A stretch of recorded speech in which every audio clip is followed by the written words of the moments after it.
Hello, hello. Happy Saturday, everybody. Hey hey ya.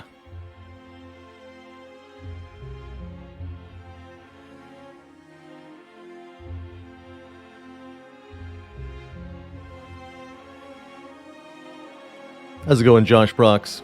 Anawab. Skyfish. Oyura. I nuke a lot. Oh, shiz. Hey there, people in pink. Space of Diamonds. Byronium. JHTM. Drothamir. Jimmy B. Lord Snow. And as always, hello to my lovely lurker crowd.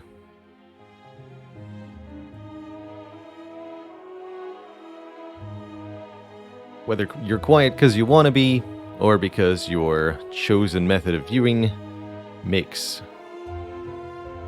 contributing to the chat unviable, either way, I appreciate you being here. If you can hear me, if you're tuned in, it's good to have you.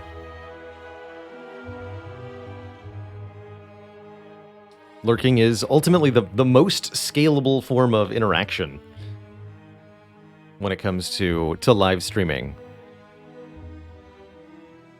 So it really actually, as the community grows larger and larger, a larger percentage of lurkers makes a lot more sense ultimately and allows the community to have that cozy, smaller feel still, even if it scales upwards.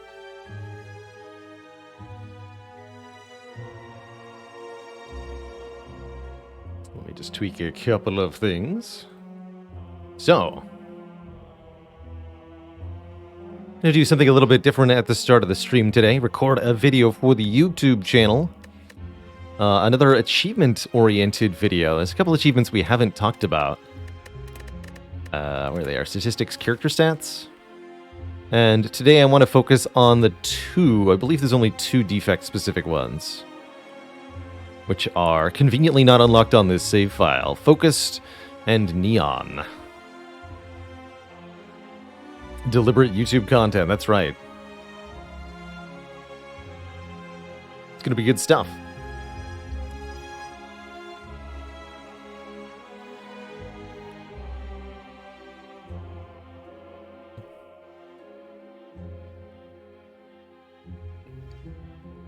And yeah, kind of going for both at the same time. The tricky thing is here that these two are somewhat opportunistic achievements. You can't just guarantee that you can start a run of Defect and then successfully get the Neon achievement, because you're not guaranteed to be offered any of the cards that would be required to actually do this. Compared to something like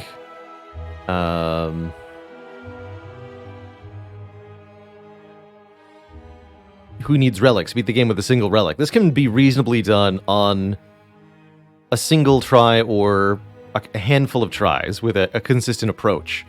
Neon, you really have to get very creative in how you try to tackle this.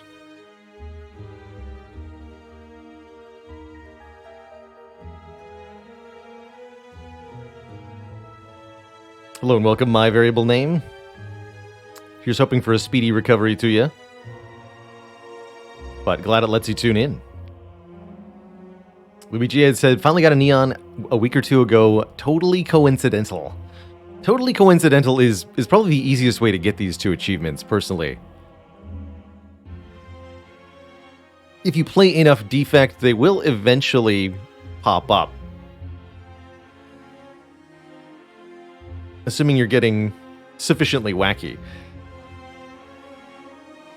But both of these are dependent on a particular set of circumstances or a particular combination, usually.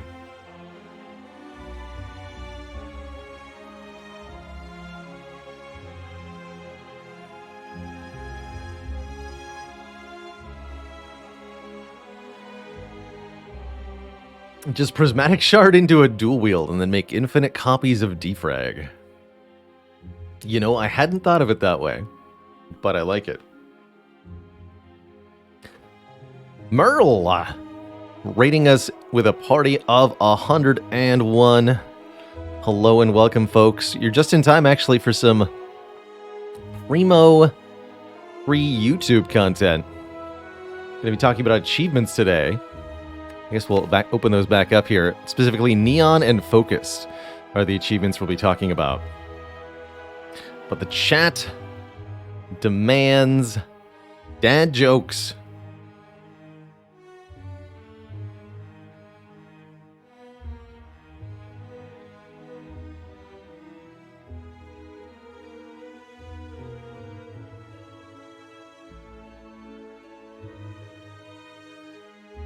I don't know. Bringing a lot of people and demanding and expecting to get a quality dad joke immediately would be like finding a merle in the rough.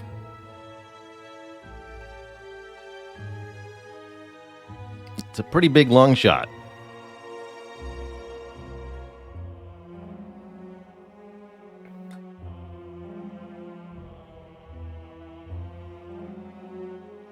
Shots fired.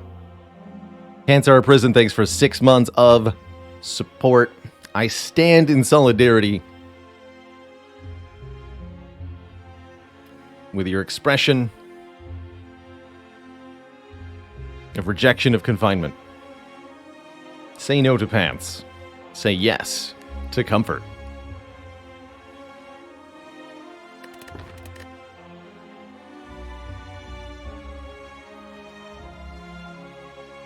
And JHTM, thanks for gifting us up to Merle, the gamer himself.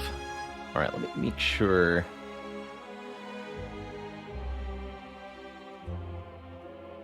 I am correctly oriented for the YouTube here.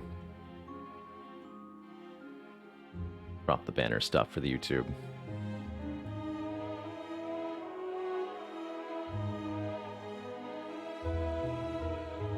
Perfection.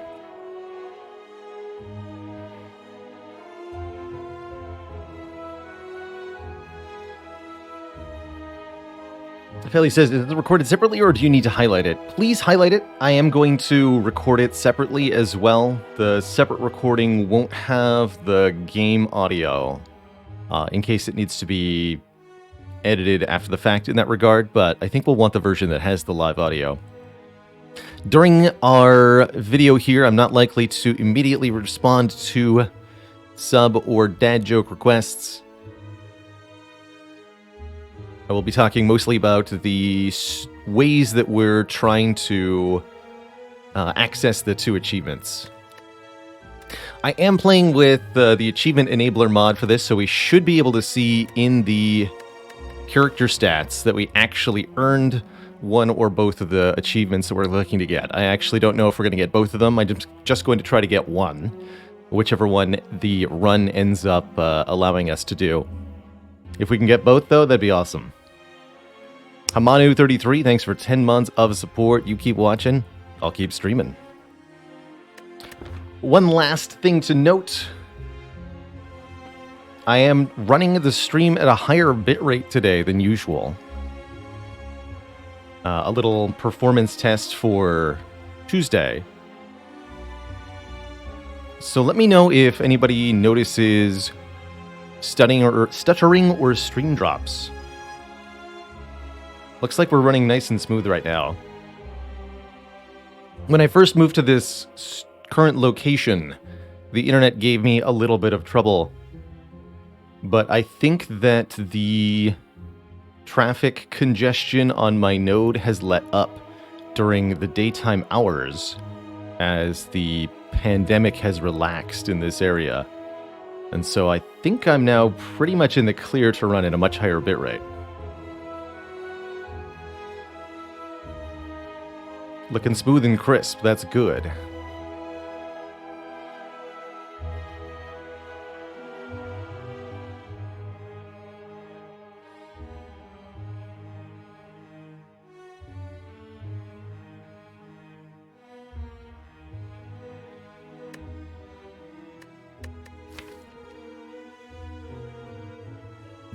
All right, I think I'm going to start here. Now we'll start on the main menu.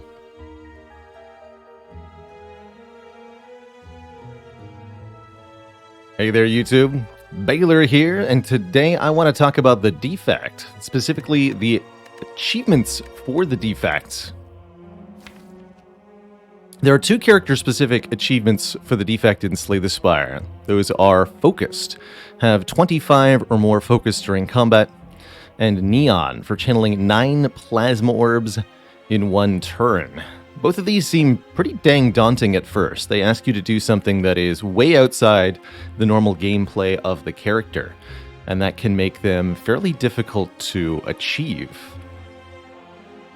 But with a little bit of forethought, the character, the Defect, has some seriously powerful tools at their disposal that you can use to get these achievements. So in this video, I'm going to start a run as the Defect and attempt to accomplish one or both of the character-specific achievements, Focused and Neon, explaining how to get these achievements and looking at all of the different ways that we might be able to get them in our gameplay. Hopefully this will give you some ideas for, in your own runs, how you can earn these achievements, or it'll help you look for opportunities to unlock these achievements as you play Defect naturally.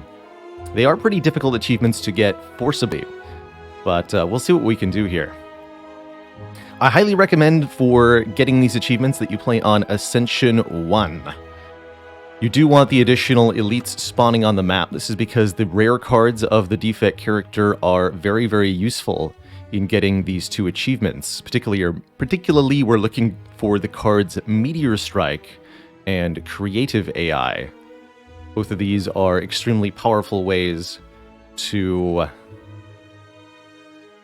either get the plasma orbs or the focus that we want.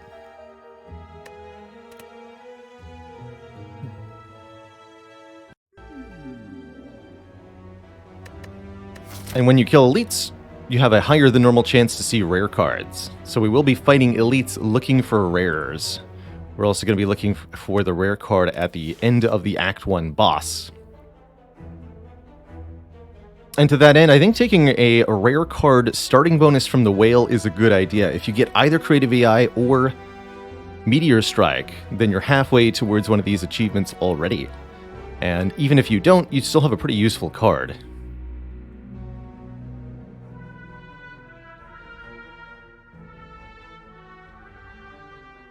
Colorless cards can be vaguely helpful in achieving this goal. You can use Hand of Greed to make money, or you can use the colorless card Discovery to try to make focus and plasma orbs. Another good way to get rare cards is to swap your starting relic for a random boss relic, and if we didn't have a rare card option here, I would probably choose the boss swap. Boss relics can also help you get Meteor Strike into play, which is pretty important. Now, Meteor Strike isn't the only way to get the Neon achievement. Channeling 9 plasma in one turn can also be done with a couple of other cards. Those cards being Chaos, which has a chance to create plasma orbs, and Fusion, which creates 1 plasma orb guaranteed. Now, the rare card we received, Rainbow, doesn't generate any plasma, nor does it create any focus, but it is going to help our little Defect here with tackling some early elites so that we can start to maybe look at rare cards. So, right at the start of the run here, we simply want to progress through, defeat some enemies, and look at some cards so that we can try to find the tools to unlock these achievements.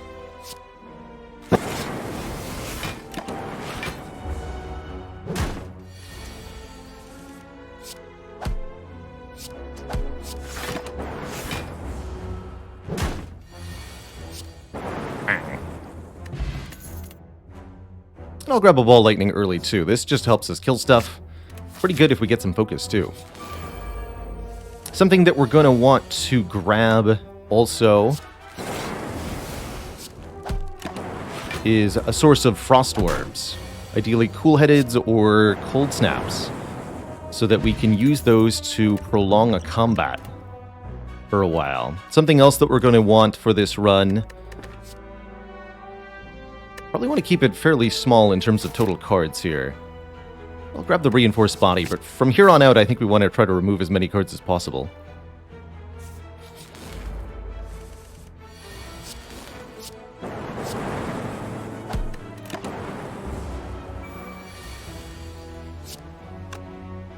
Something to note if you're trying to get achievements in your own gameplay, playing on PC using Mod the Spire or any other sort of mods will disable your ability to unlock achievements, but there is a mod that you can use called Achievement Enabler, and we're running that along with a number of other quality of life mods here.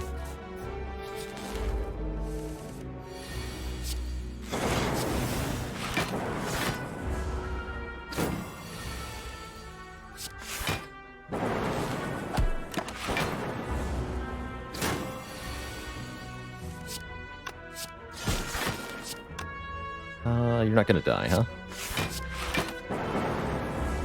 You can see the Dark Orb from this rainbow is really nice for getting through some early fights very easily. Card draw. Okay. Let's take a Compelled River here. Works so well with the rainbow for drawing a ton of cards.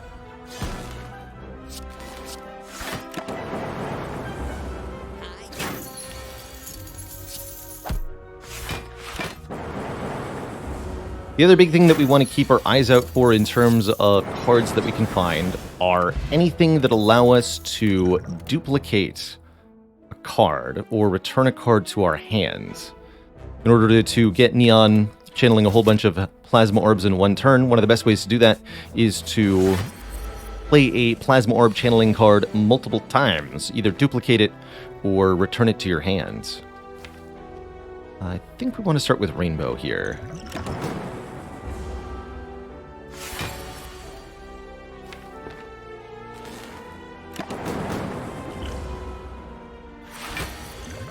Drink one of these as well. Choose Violence.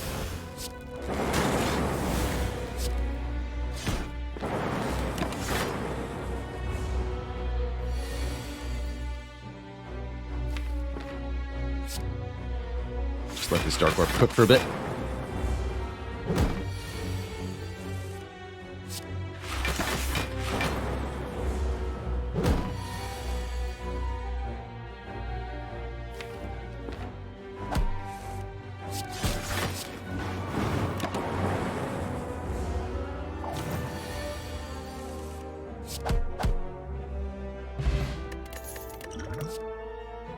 Okay, we get offered a rare card. Not the rare card we've been looking for.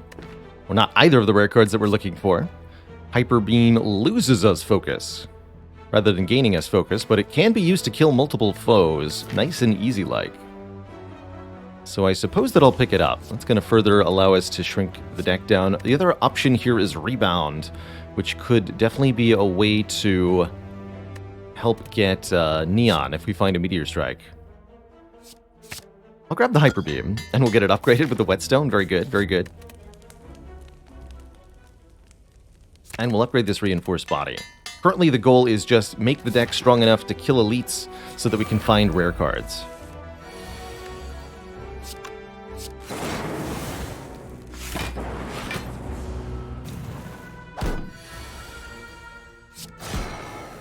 Disintegrated. Attack Potion's extremely important here. Why? Because Attack Potion may contain Meteor Strike. There's a small chance. It offers 3 random attack cards that will cost 0 this turn. And there's a 1 in however many attacks the Defect has. Well, 3 in, actually. That you get offered Meteor Strike there to temporarily generate. And you can use that to get the achievement. Even if the card's not really in your deck, you can do that. But there's no point in using the Attack Potion to try to find a Meteor Strike until we're in position to actually play said Meteor Strike 3 times. So that then becomes the real clincher. We have to arrange the correct confluence of factors.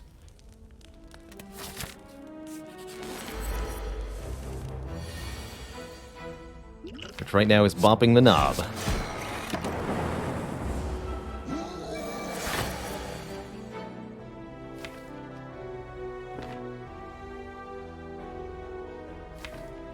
Just punch. Punch. Block? And play Reinforced Body next turn. Yeah, not too bad. Ah, even better. Okay, Frozen Egg upgrades any powers we see, like this Static Discharge.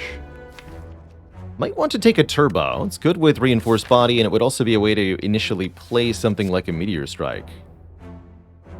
I'm gonna need energy, I think. Okay, let's take this Turbo.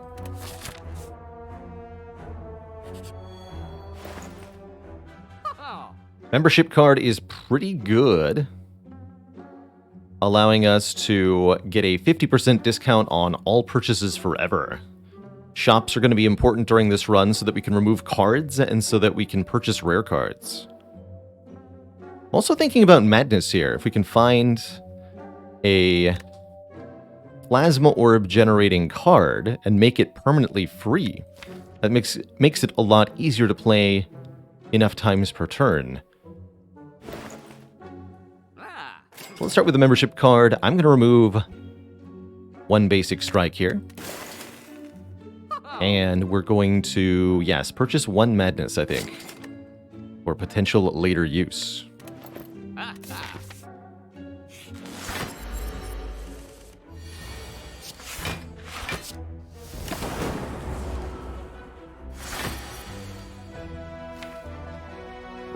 Again, want to start with Rainbow.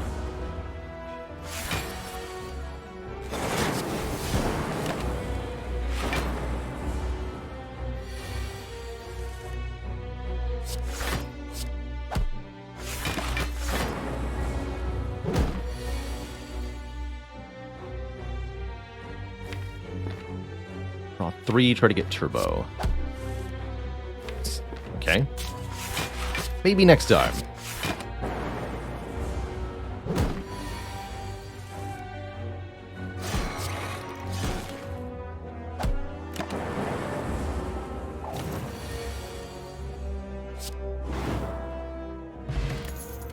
Entropic Brew, more potion generation could be good. Defrag is our first hint of focus. Focus is part of what we want. Although this isn't reusable focus, I will pick it up here. And I will take the Entropic Brew. Look at an event here. Dead Adventure, another elite fight. Let's fight. Fight the Lagavulin again here. Let's use this colorless potion.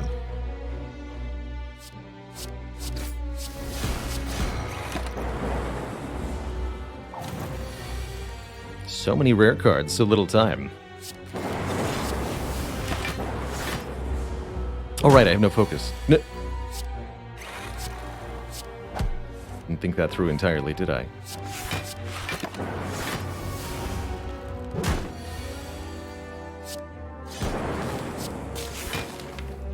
Hyper Beam kills next turn, good. Not too bad.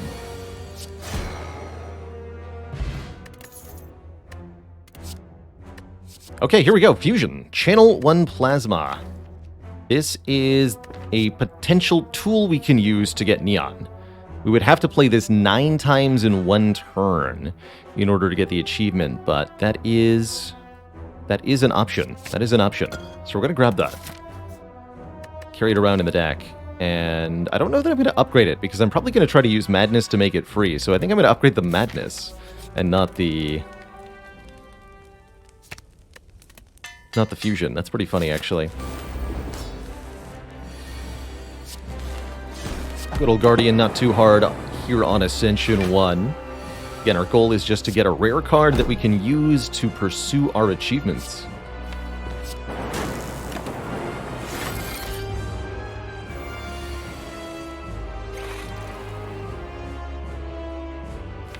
Am I just going to Madness this defend? I think so.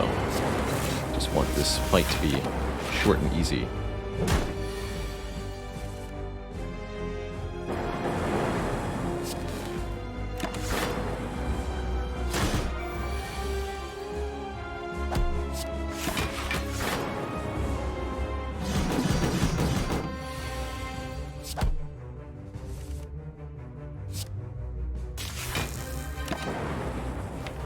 Get that front for dual cast. Get him.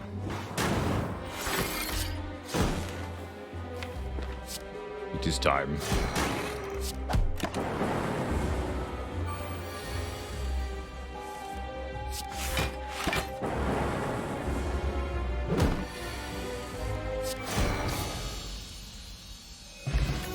Okay, so please creative AI or Meteor Strike. We got a Meteor Strike. Deal 24 damage, channel 3 plasma. This is the important piece of the puzzle when it comes to getting the Neon achievement.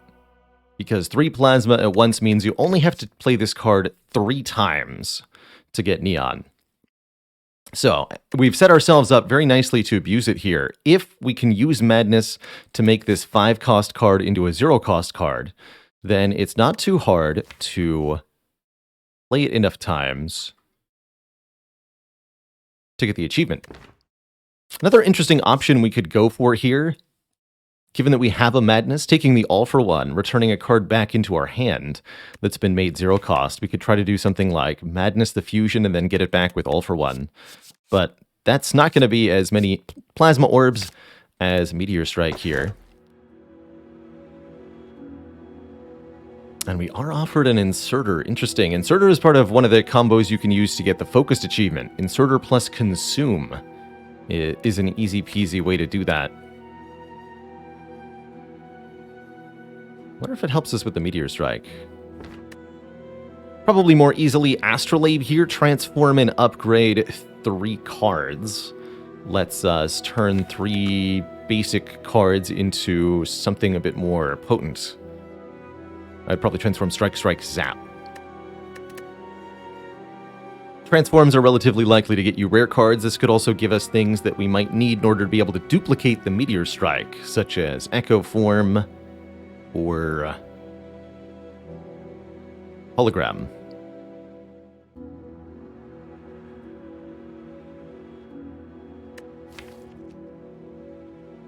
I think I'll go for the Astrolabe here, but I'll note that if we take the Inserter, there's some interesting possibilities we could do with that. So let's transform Strike, Strike, Zap. Oh yeah, wow. Talk about a powerful Astrolabe. Buffer plus, White Noise plus, and a Bias Cognition plus. Those are extremely good, actually, because all 3 of these cards are powers. That means that when they're played, they won't go to the discard pile, and it'll be easier to draw back into our 0-cost Meteor Strike. So, we want to now visit stores as a priority. Stores are going to be card removals for us with the membership card. We can further condense the deck down. We also want to be looking at card rewards so that we can find things with which to duplicate our cards. So we want to take a mixture of fights and elites. We should be plenty fine. Since we're on Ascension 1 and we have meat on the bone, we should be able to defeat most combats pretty easily here. But we're still lacking the critical tools to actually get the 9 plasma in 1 turn.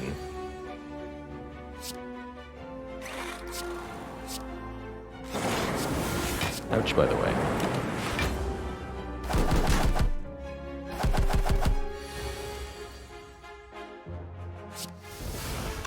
Yes. Check it. Madness on Meteor Strike. Boop. Another big thing to note with if you're trying to use Meteor Strike to get the Neon achievement, you have to have an opponent that can survive 3 Meteor Strikes in order to actually get the achievement in this way. So make sure you're choosing something that's durable. Recursion's a card we could use to help get Neon here. Recursion says, evoke your next orb, channel the orb that was just evoked. And if you use that to recursion a plasma orb, it counts as channeling a new plasma orb towards the 9. Yeah, or 3 different enemies, but remember that they have to survive the 3rd one. If the fight ends with the 3rd Meteor Strike, you will not get credit.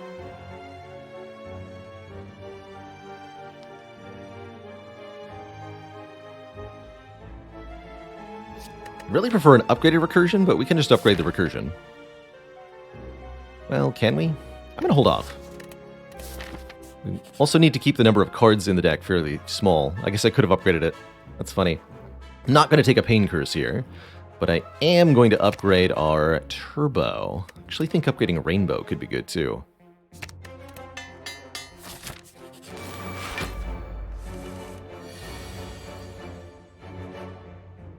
but then I couldn't play it. Go buffer defrag. Goal is just to win this fight.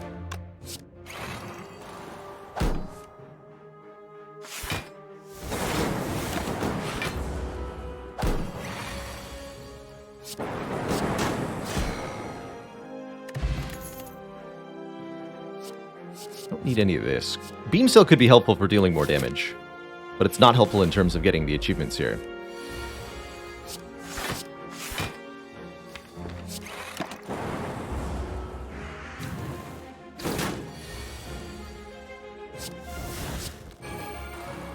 Have at me, bird.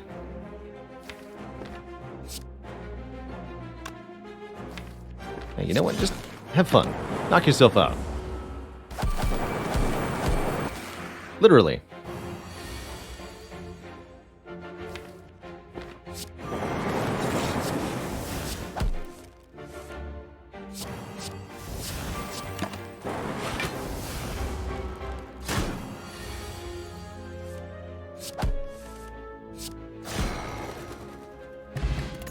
Snecka Oil draws 5 cards and then randomizes the cost of cards in our hand. That's interesting. That can be useful for getting Meteor Strike into play the first time. If we do that after we've used Madness, though, it won't work the way that we want to. I'll take Event Elite Shop. The Red Mask Gang. Happy to fight these nerds. We'll get extra money from them for the store.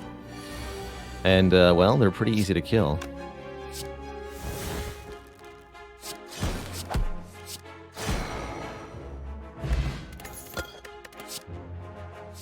Remove all your orbs, gain an energy, and draw a card for each orb removed. I think that could definitely help getting enough cards in hand to achieve what we're looking to achieve here.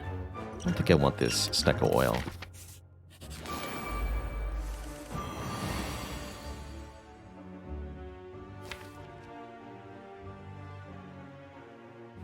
We're getting close. This might be a good time to use the attack potion, actually. I do want that potion for the purposes of achievement getting. We did pass on Inserter. That is a thing that we have done.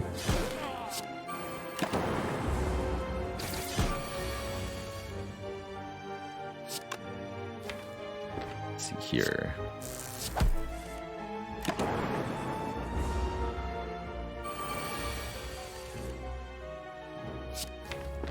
We should be able to play Meteor Strike one time. Vision.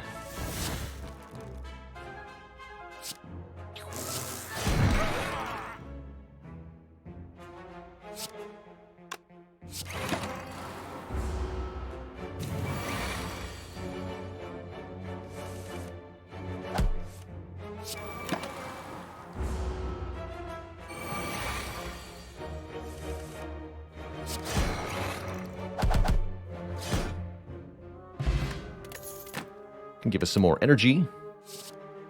Still haven't seen any hologram cards yet. We're really hoping that we can find one. Alright, shop number 1. Heat Sinks. Interesting. Heat Sinks gives us card draw whenever we play a power, and there's a lot of powers in this deck. Again, if we make the Meteor Strike free and then use immense card draw to redraw the Meteor Strike repeatedly, that can get us the Neon achievement.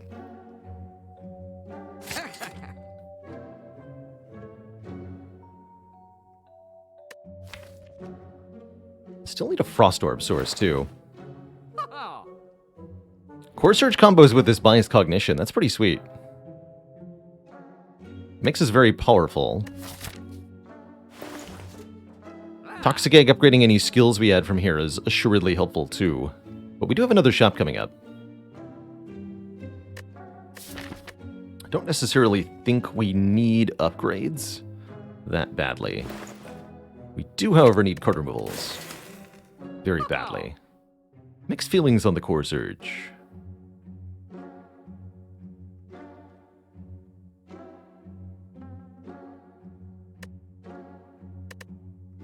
Life will be easier with it. I'll take it.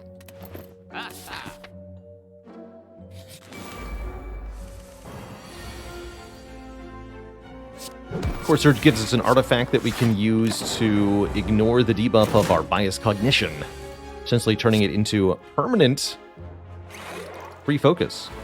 Good stuff. Double permanent free focus.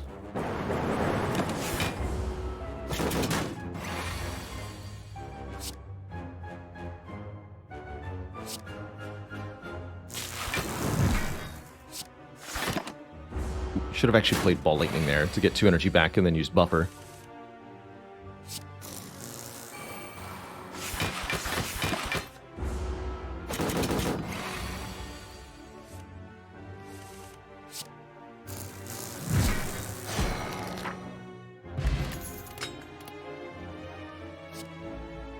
Both Reboot and Skim are extremely helpful here. Skim is reusable card draw.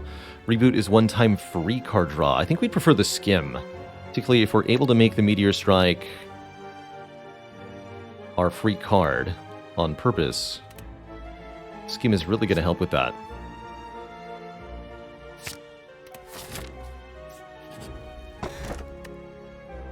Rail immunity seems fine. We've got a reinforced body. I'm sure it'll be useful. And what's in here? Bottled Tornado, letting us start with a power card on turn 1. Bottling Heat Sinks is awesome, because that means that any and all of our power cards will draw us more cards. There's the Consume that we could have used with the Inserter to get the Focused achievement. But I think it's still possible to get the Focused achievement on this run. Other things that I do like here a lot include Hologram. Finally, letting us put a card from the discard pile into our hand. That's huge. I really like a Power Potion. There's some fun stuff we can do with that. And I really like removing another Defend card.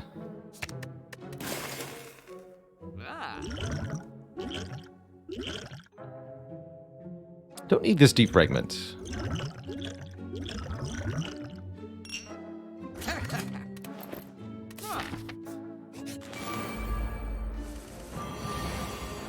Oh, beautiful. Easy free Meteor Strike here. Just got to make sure we play all of the other cards, since Madness targets a random card. As long as you make Meteor Strike the only valid target, you have a guaranteed success there.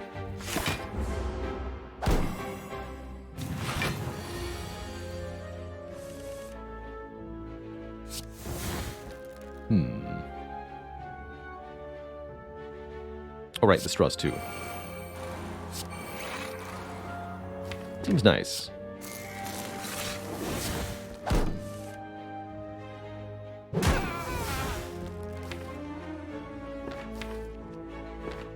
So this could be our opportunity here. If I can draw enough cards to play Meteor Strike 3 times in one turn to get the Neon achievement. So currently we have a 0-cost Meteor Strike in the discard pile.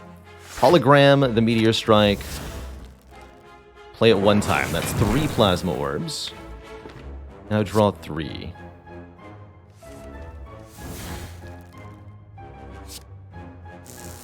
Draw 2 more. 6 Plasma Orbs. Use Heat Sinks to draw 2 more.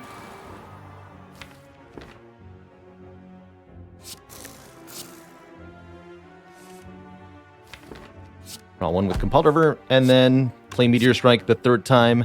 9 Plasma Orbs in 1 turn. That's the Neon achievement get.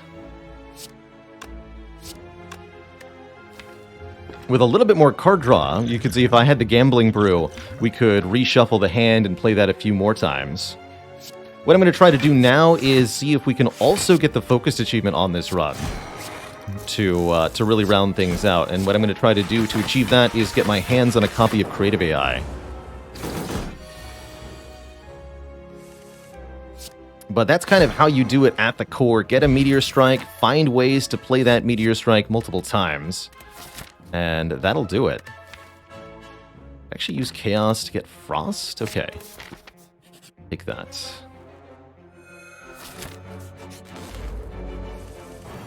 You also then need to get into a fight where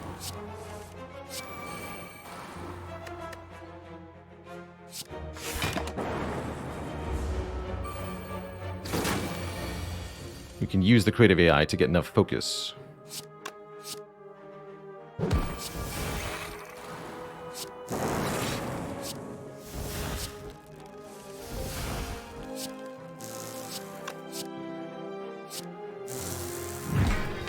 Bonk.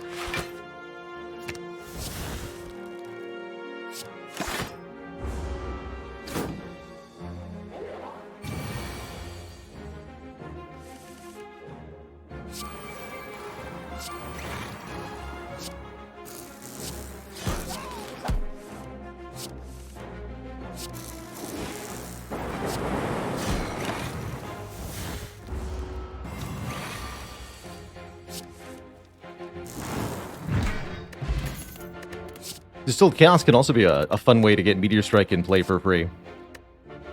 So, we don't need the attack potion anymore. That was also for part of Neon, ultimately. Let's see here. Need to upgrade Hologram now. I think I'll use the Power Potion here versus Collector and see if this generates Creative AI. It does not. That's fine.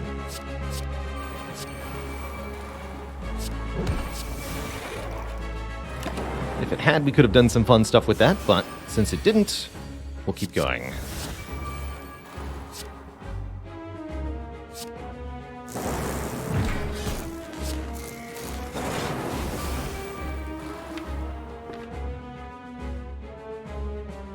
Do I Hyper Beam here?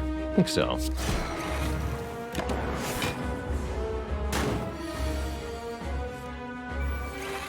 Kind of a tough call sometimes.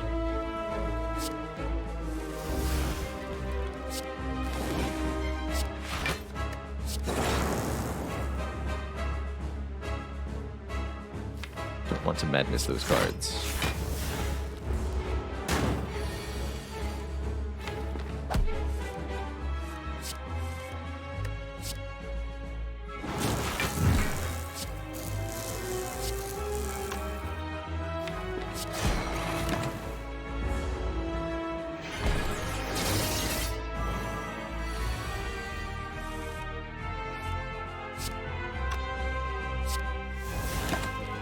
Wasn't a very good turn. There's always next turn, I suppose. Hello? Hello? I actually wanted anything but plasma there, but alright. You that way.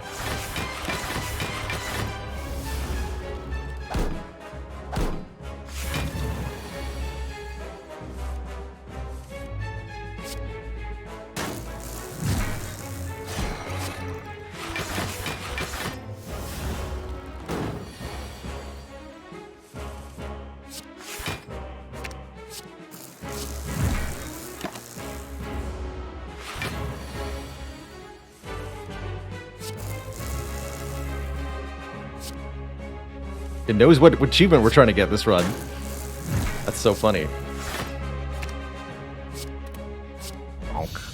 Also highlighting really how the card Chaos can, if you're lucky, help you with the Neon achievement.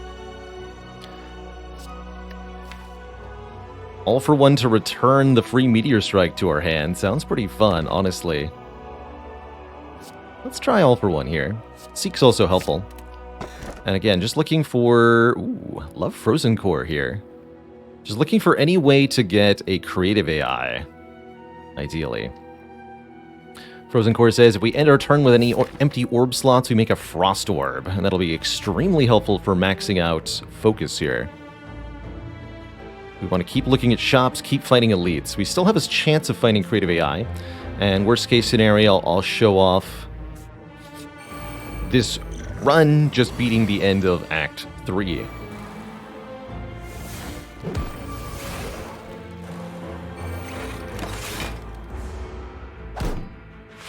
Note that Frost Orb kicks in immediately, which is pretty sweet. Oh, here's a creative AI. Oh, this is perfect. Okay, here we go. Here we go. We got a random creative AI, and we got the frozen core. We're set. We are set.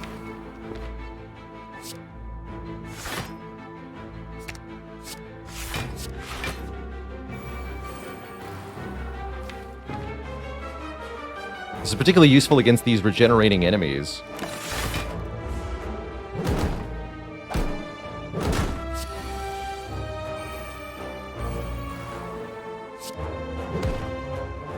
Because we can kill them without ending the fight. So, every turn, Creative AI adds a random new power to our hands.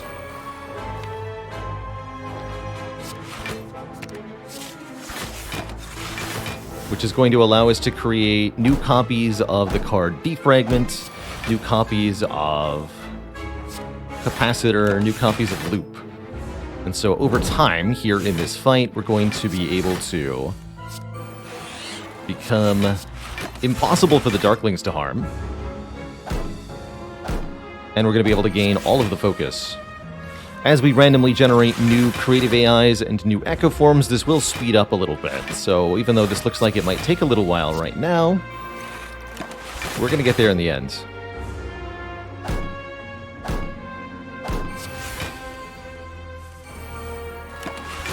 Really happy to be able to show off both of these achievements in the same video.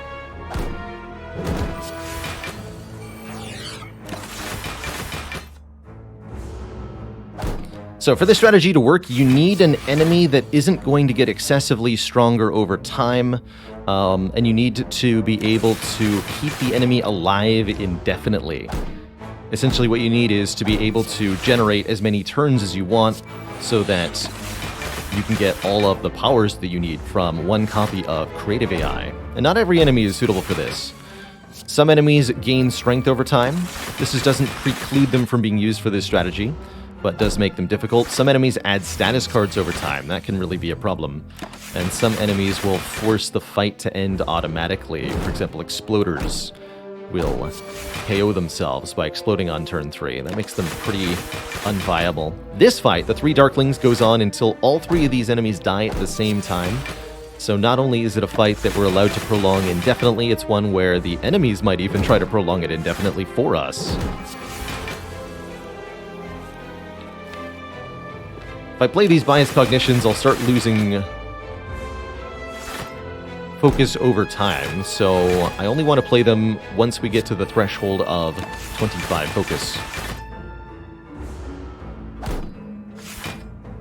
Currently, we're looking for more creative AIs, more echo forms, more defrags. Might take a little bit to get what we're looking for here. Definitely insert or consume would have been faster. Definitely insert or consume would have been faster.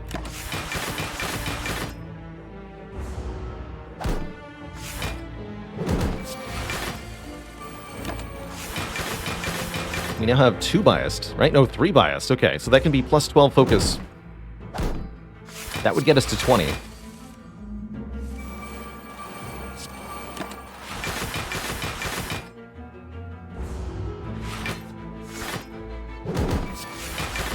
Please. 1 cup of echo form, please.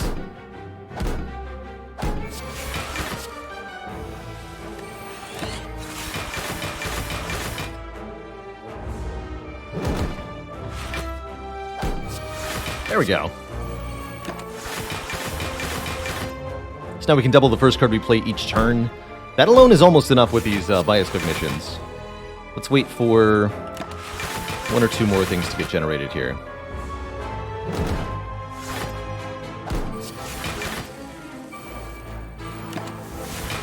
Usually by this point, Creative AI has generated another Creative AI, and you're getting 2 or more powers per turn. Double Echo Form works too.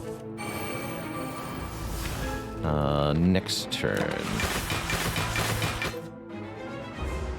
Now we can duplicate the bias cognitions that we've already generated to get over 25 focus.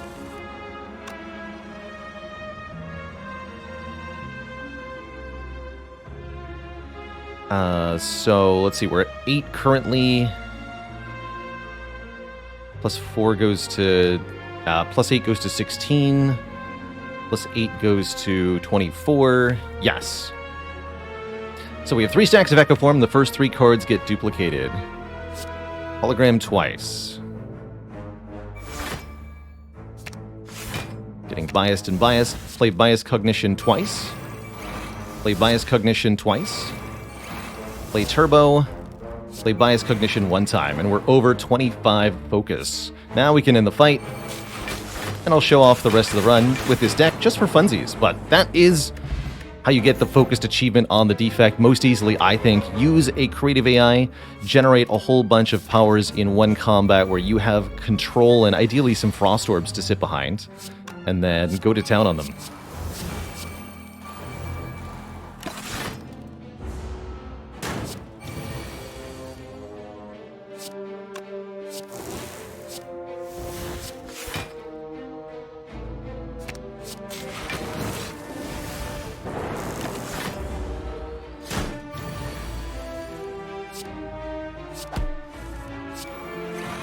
So let's kill some enemies for funsies here.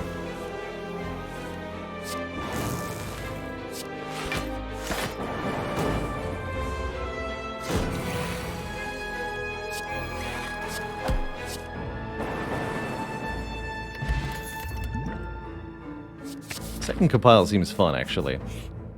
We're taking a fairly quick path through the acts.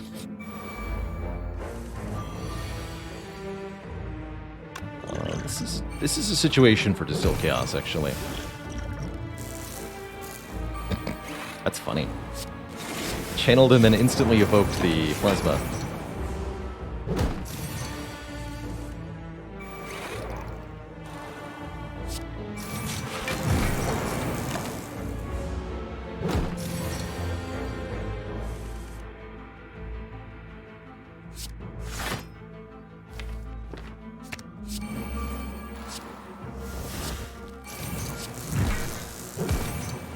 Pure luck that managed to hit the Meteor Strike.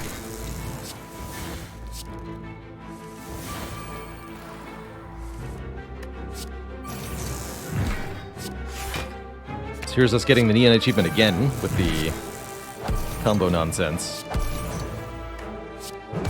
All for one, get back the free Meteor Strike. Keep going. Yeah! Now that's what I call a good time.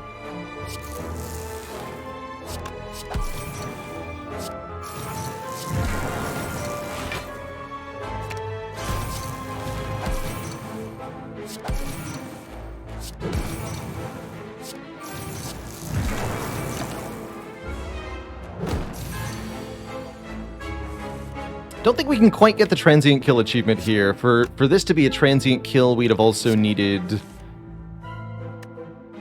I guess, enough card draw to combo infinitely here. Or a multicast or something. But we cannot quite secure a kill on transient here. That would have been a fun third achievement to include in this one. I think making an achievement video for transient might be one of the trickiest things, because one of the hardest parts about getting the achievement for killing the transient is that even if you have a deck that can kill the transient, there's no way to guarantee that the transient appears on your run. Sundial's pretty funny. The Sundial machine learning. I think even one more vision. Get those upgraded.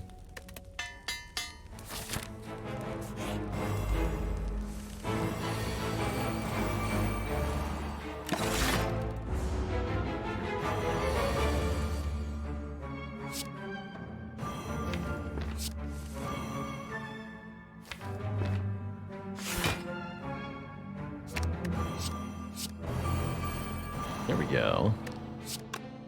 Go defend, compile. Got a free all for one. It's pretty spicy.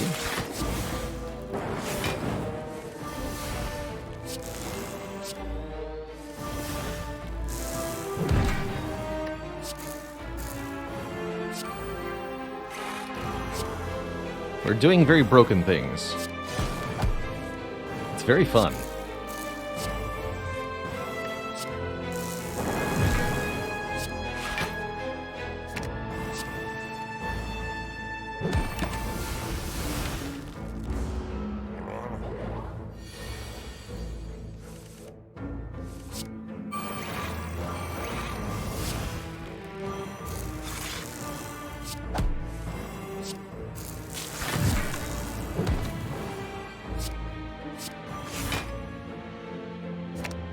Strike.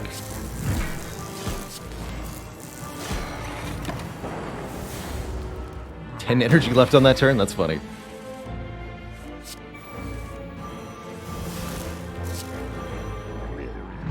Bonk. Get the other fission upgraded. Don't want a recursion there. Seek seems fun but unnecessary. Panacea could be interesting too.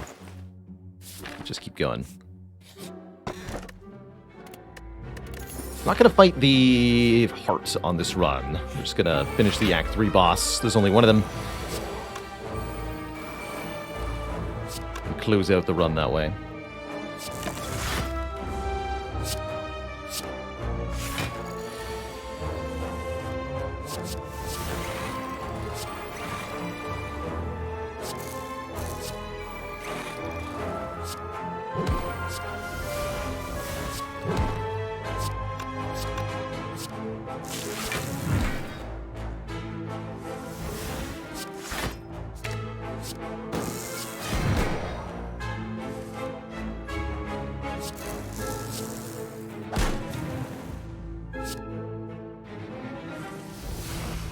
So close.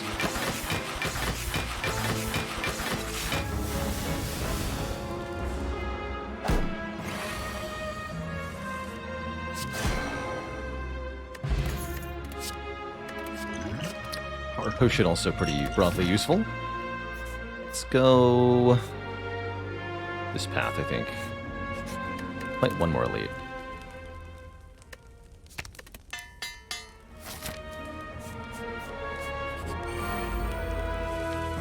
Writhing Mass. Oh, annoying.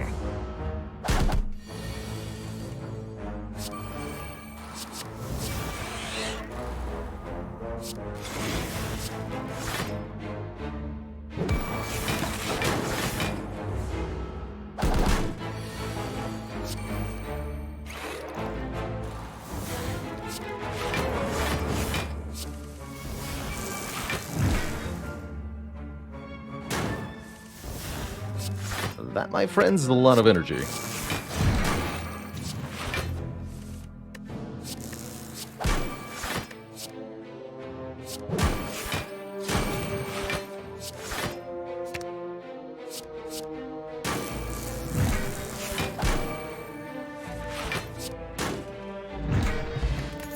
Kabonketing. More power potions.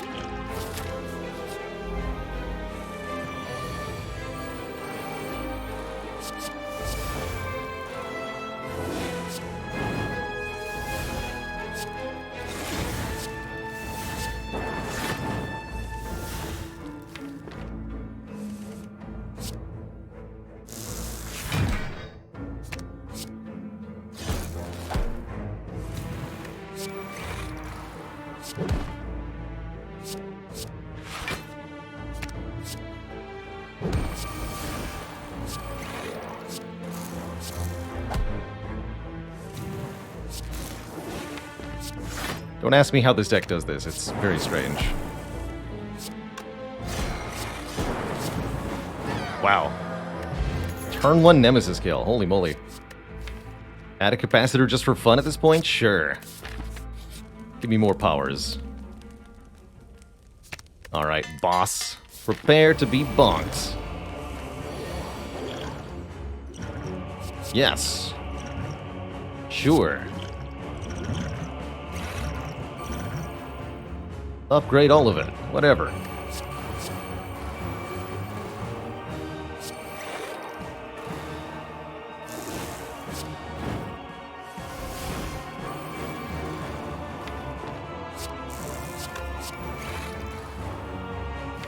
And then more rope slots. Sure. An acceptable turn 1.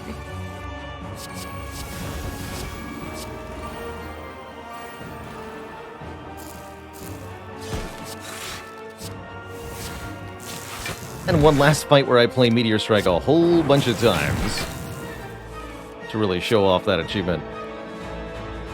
Yes.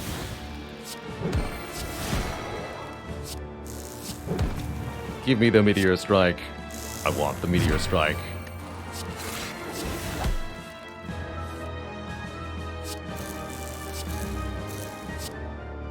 It's a 4-card Compulver. Spicy.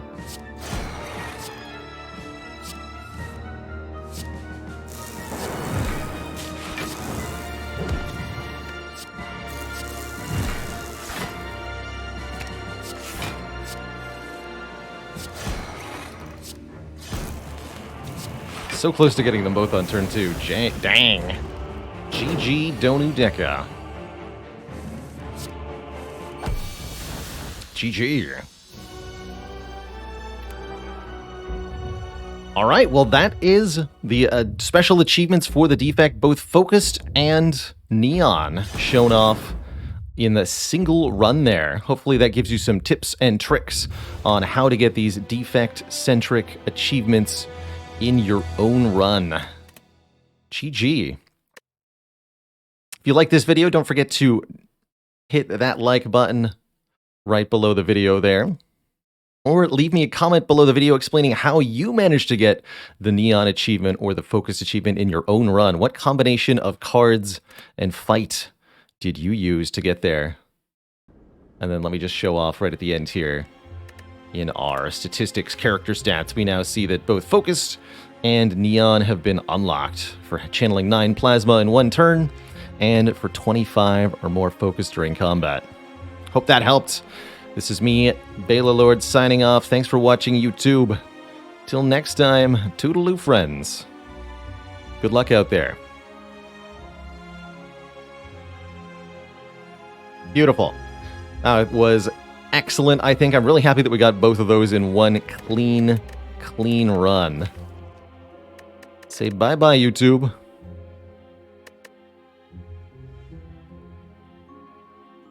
Let me see if I can scroll back up.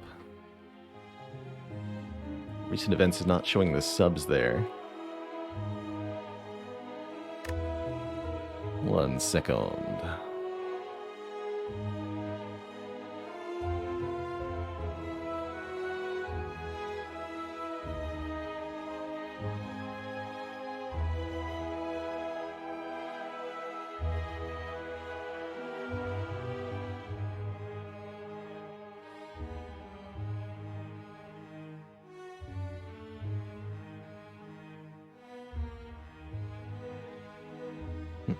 Big thanks to everybody who subbed during that record there. Apologies that I couldn't thank you live.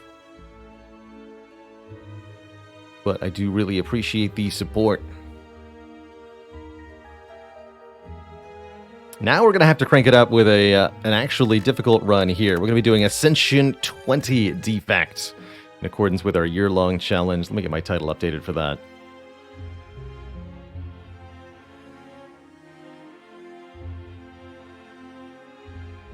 JHTM, thank you so much for the very generous 5 gifted subs. Welcome to the Cozy Sub Club, everybody.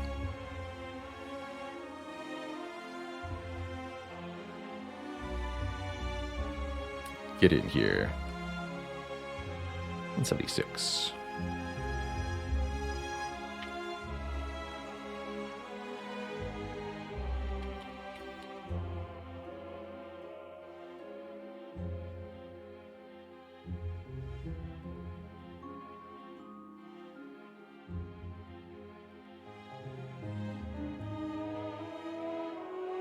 And we'll swap back to our regular layout here. Cool. It's the Baylor you know and love with all the live interactivity and all the good stuff. Question is, can we make a busted Meteor Strike run happen on Ascension 20 this time? I don't know. Maybe. But also maybe not. Before we find out, I'm going to take a really quick break here, get some more water, stretch my legs for a second. Then when I come back, we'll be doing Ascension 20 Robots BRB.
Alrighty, folks, we are back.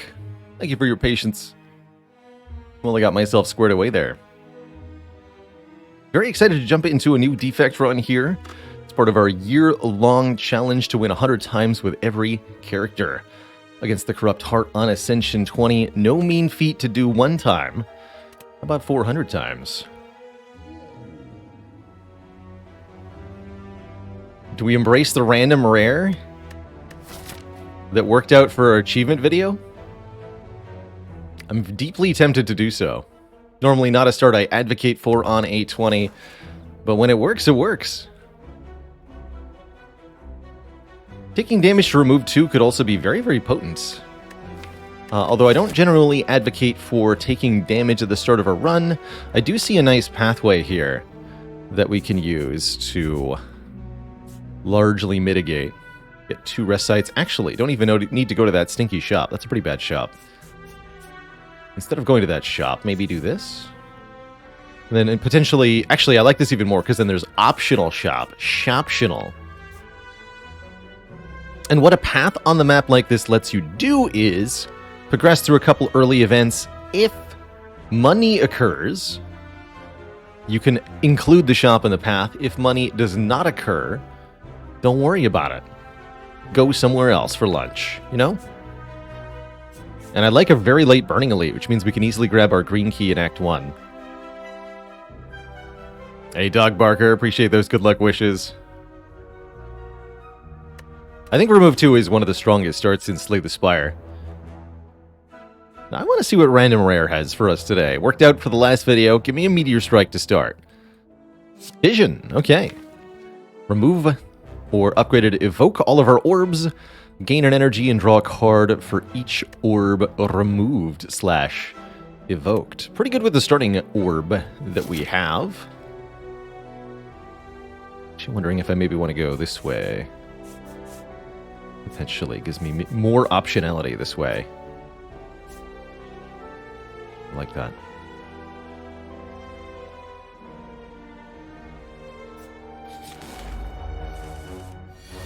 Yeah, floor 1 Thunderstrike, definitely a risk that you take. A dual cast here. There's the chance that it hits that one twice, in which case I defend twice now. Let me kill this one first. I think I regret my choice, but I'm not sure.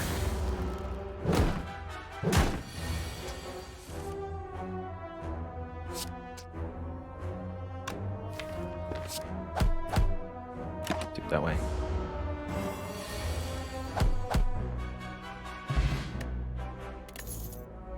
Yeah, that was a bit weird.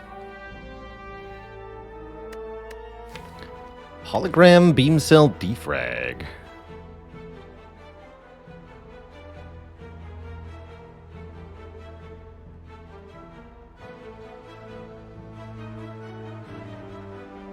Oldie buddy goodie for Silvardo. How much does the defect weigh? 1 hologram.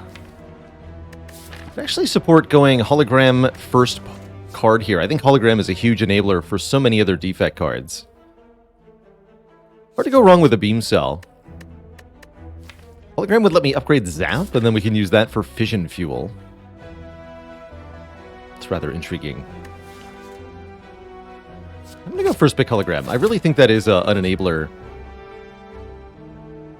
What is the mass of the defect?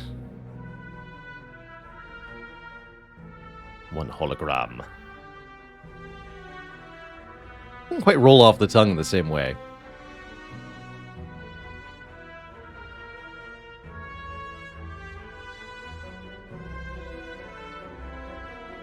Give me your money. We already talked about how getting money from an event would lead us to take the shop, and lo and behold, that has happened. I think I want to take more events now. Transform a card. Let's turn a strike into... Generally think Defect wants to get rid of strikes over defends. Strikes very quickly become very bad for this character. Into an overclock. Oh my. Draw 2, add a burn to the discard pile. Good if you've got something to draw into. Currently, we really don't. So that's a bit awkward. Also, I drew no blocks. That's also a bit awkward. And I think using Fission here is detrimental. So I'm just going to play 3 strikes and take 12. I think that's the only reasonable choice here.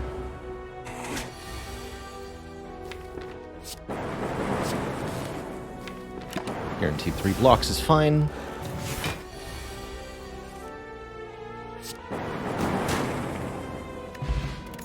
Dex Potion is nice. I think we need orbs here. We've got a Fission. There's no better orb generation early game than an upgraded Chaos, creating 2 random orbs. It's definitely something we could make use of. Could also take a Sweeping Beam here, our first real attack card, to let us hit all enemies for some damage.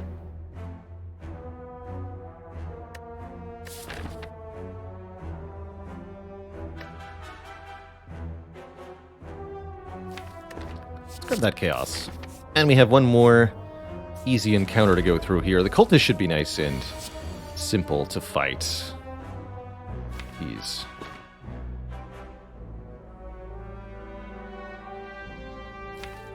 Let's go dual cast. Get rid of this. Get rid of this. Follow the burn. Because I can. Dang it.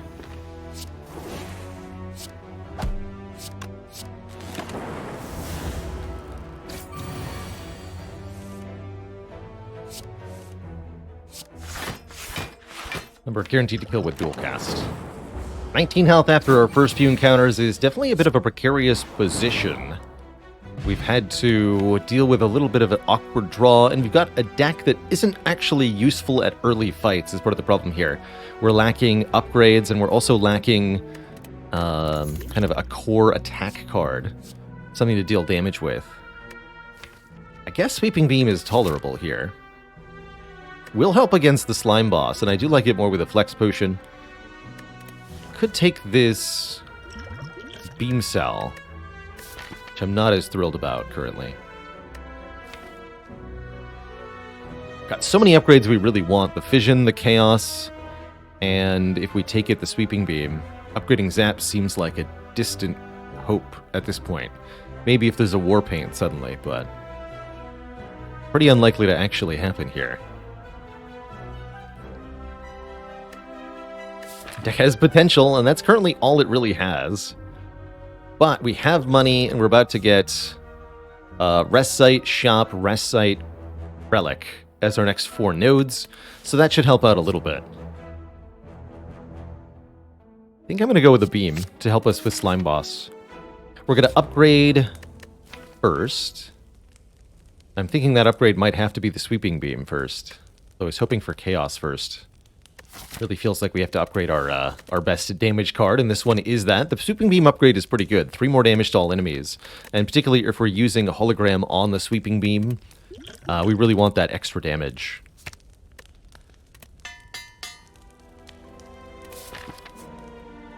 Hoping for a heal or something here. Or something indeed. Thunderstrike, huh? Relic-wise, we can buy Omamori to protect us from future curses. Problem is that offers us nothing currently.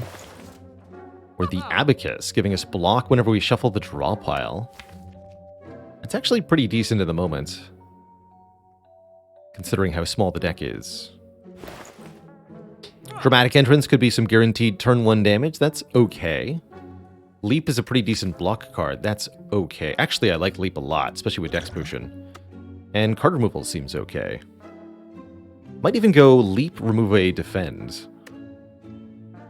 Just to make a better block.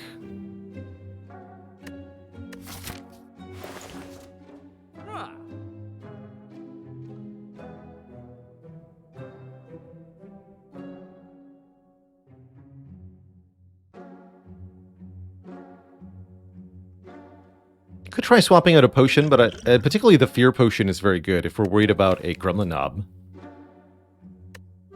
Swapping out the Dex Potion for a Fear Potion actually seems like a very good idea. All the more reason not to remove a strike here.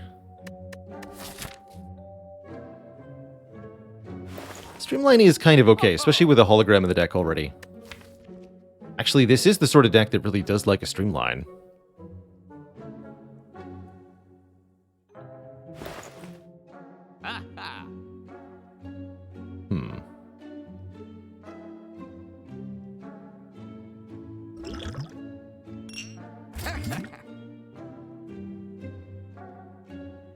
I can't afford all three of this.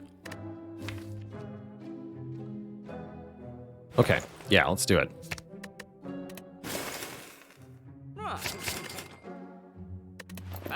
And we should rest here.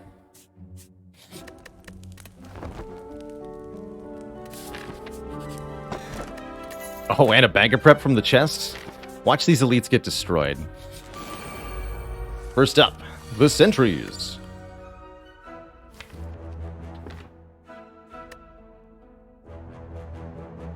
Not gonna play the overclock. That seems like a losing line. Let's go chaos here, getting me a plasma orb. Interesting.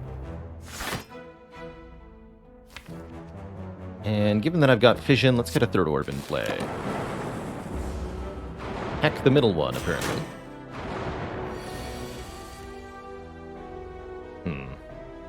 Not the draw I was looking for. 20, 11, 11. Okay, I can kill one of them with the flex pots, so I will. I was really hoping to do flex potion, beam, hologram, beam, although that wouldn't kill any of them either.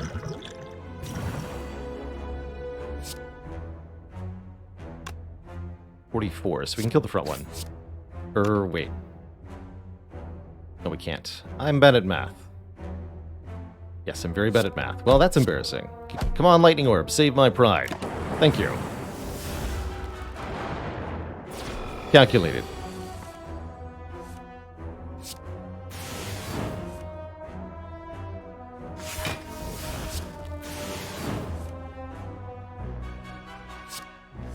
You never saw that, Twitch chat.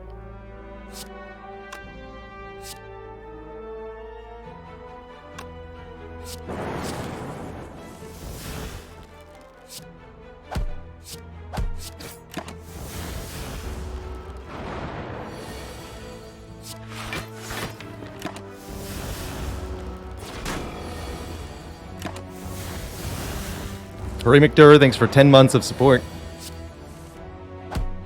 Okay, we got through the first elite with only 11 damage taken. We used one of our 2 potions, and now we have a Nunchaku, giving us energy for every 10th attack played. We also get offered another hologram, which is spectacular when you've got a Streamline in the deck. So I'll be taking that. Go for the Eye is also very nice with the Nunchaku, actually.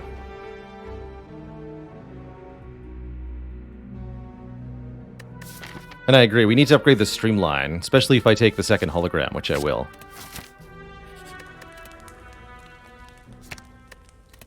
The Streamline, it becomes now the main damage engine of the deck. We're looking to play it multiple times. Ooh. Ooh. Channel a Dark Orb at the start of combat. Makes the fission better. And it just gives us some more upfront stuff we can do. Gonna help a lot against Slime Boss, particularly. Oh, jeez. Yikes.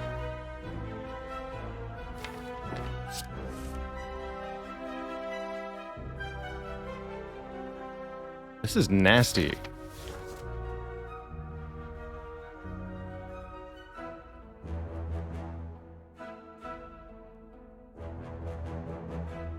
Can't kill him. I could defend hologram defend, but then next turn is really scary. I think I have to just take 14 here. Go Streamline and Sweeping Beam. Actually, let's beam first. See if we draw fission. We did not.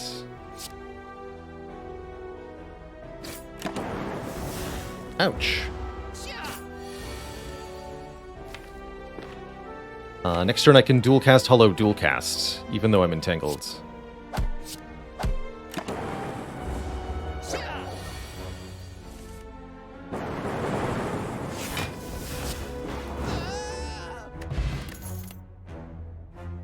Defrag's really tempting, but it's too early.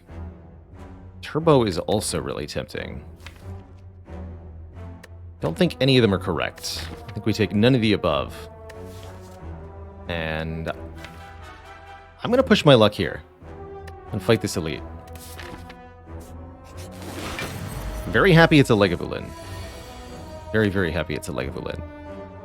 That means we can let the Dark Orb accumulate power. Or I can do some streamline shenanigans here. But I don't think we need to use the Fear Potion. I'm very happy we have the Leap. I'm going to play Chaos. This was Gremlin Nob, then using the Fear Potion on turn 1. With that same draw, we would have played Streamline, Fission, Hologram, Streamline, Hologram, Streamline. That's 90 damage. We would have killed Gremlin Nob on turn 1.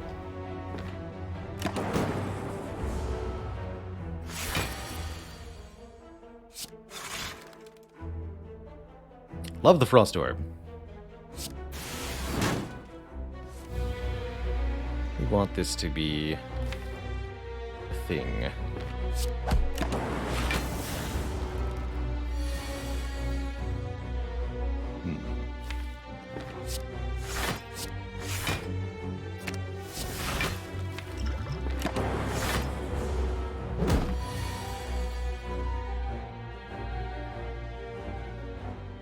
So close to being able to do something really good here.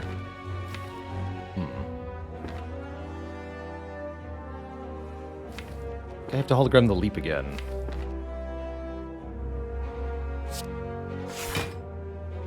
A little concerning here. I'm going to play Chaos over Defend. Good.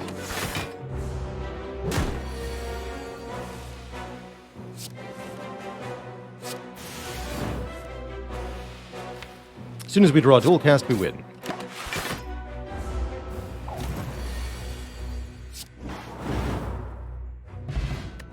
Get a little bit of health back, the Emerald Key, and wow. Can only choose one of these three.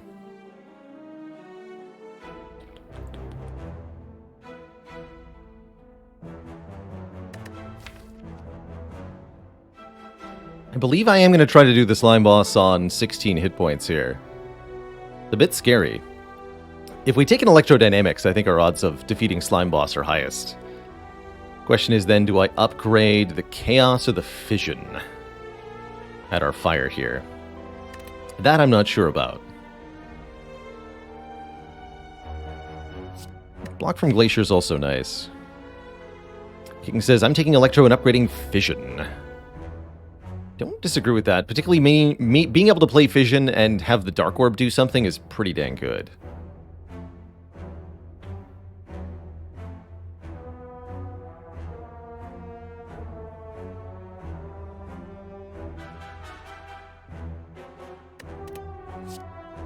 Definitely going to take the Electro.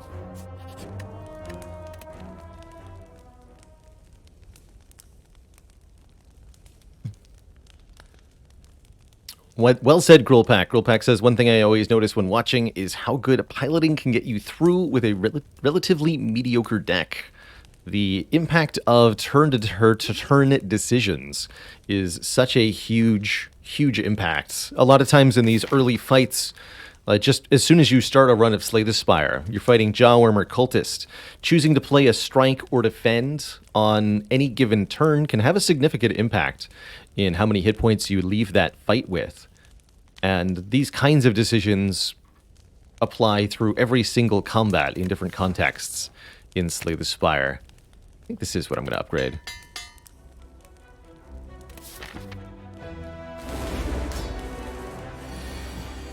That's pretty spicy.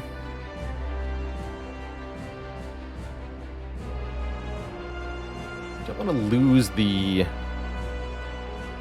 Orbage, though. Maybe I just go Electro, we leave the Fission for later? I think that's probably correct. Just go Electro and strike this turn. You want to dual cast the Dark Orb.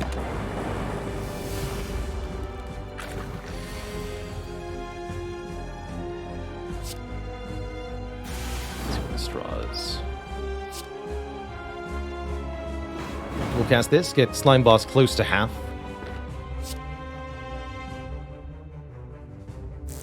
Make a Plasma Orb. Cool, that lets me streamline Hologram Streamline next turn. Perfect. And then make a new lightning.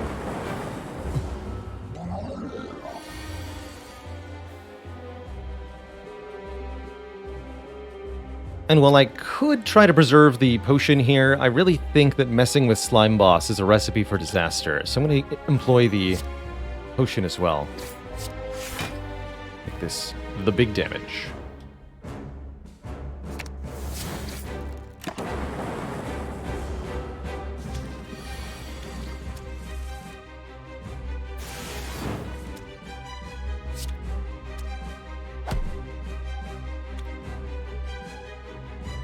Just want up Nunchaku here.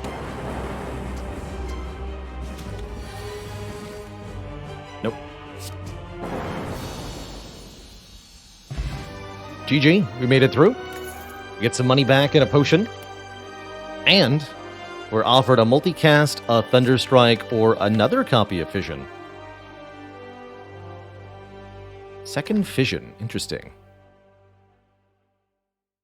Thunderstrike is, as usual, pretty unwieldy here. Multicast has some potential, letting us evoke our Dark Orb multiple times, or letting us use the energy from Fission. Problem is, Fission, Multicast, you have to recreate an orb in between those two things.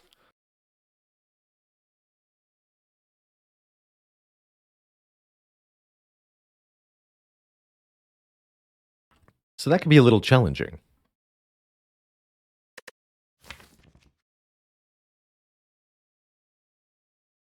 If we take another Fission, we're really committed to getting some more upgrades in this deck. Not sure how we plan to do that. But I do like where it puts us overall. Grab a second one. Oh, and I know what I'm taking here instantly. Our options. Sozu. Gives me energy every turn. Prevents me from gaining any more potions. Which could be a little bit awkward. We have one potion slot filled. It's not bad. Velvet Joker gives me energy every turn. Prevents me from playing more than 6 cards per turn. That's also pretty limiting. Especially if we're looking to cycle this Streamline repeatedly.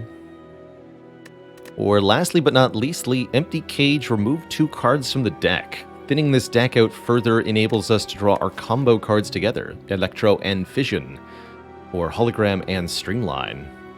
Every card removed improves the consistency here pretty substantially. And so a remove 2 is going to be really nice, especially if we pair that with going to a shop early in Act 2 and removing another card there. I think I'll go double strike remove to start. Beards of Bacon says, which XCOM will we be playing next week? I intend to play XCOM 2 or The Chosen.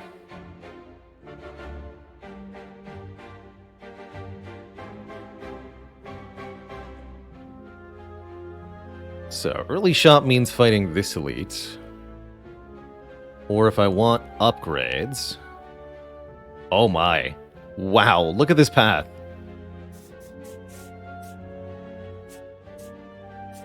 Three, 4, 5 rest sites, plus a shop, plus 2 elites. For a deck that's way behind on upgrades, that's almost perfect. Master Poe says, have I ever tried Long War? I played a lot of Long War for XCOM Enemy Within, the XCOM 2012. I watched a little bit of Long War 2 and Long War The Chosen, and don't feel like those are experiences I am interested in. I think they went a little overboard with the enemy count in Long War 2 in particular.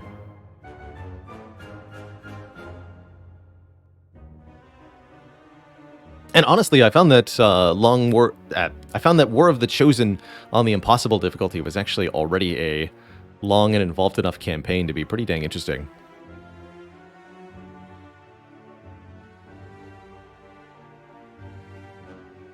But I have very, very fond memories of Long War the First. So, I love this upgrade path, and I think that's what I'm going to try to specialize in. We get some events, too, which could further further diddly-do. Is there any other path that looks reasonable? We could go double shot by sacrificing one fire, but I doubt we'll have the funds for 2 removes anyway.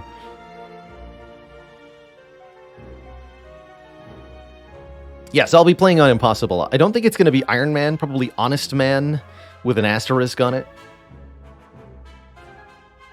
Because I don't want the XCOM experience to be grinding the early game, which can be the Iron Man Impossible experience. But we will play on Impossible, absolutely.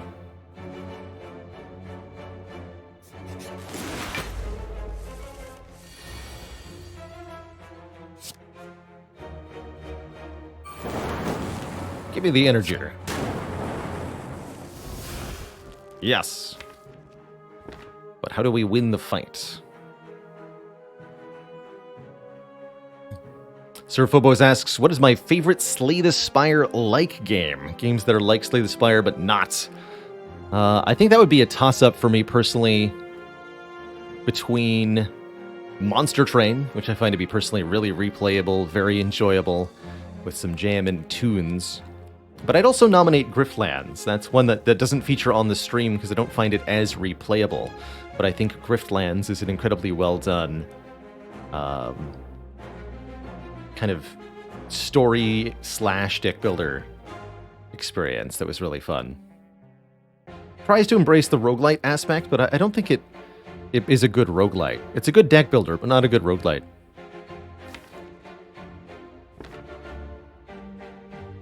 I can actually get more energy by going Zap Chaos Fission. Does that even do anything? Let me look at more cards. Does that actually do anything? No. So I go Streamline, Defend, Block Potion.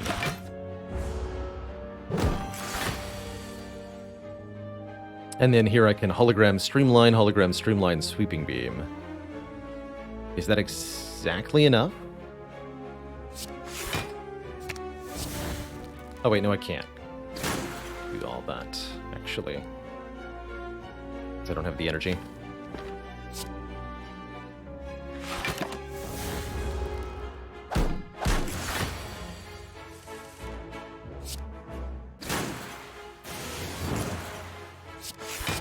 Dang. Really need these holograms upgraded.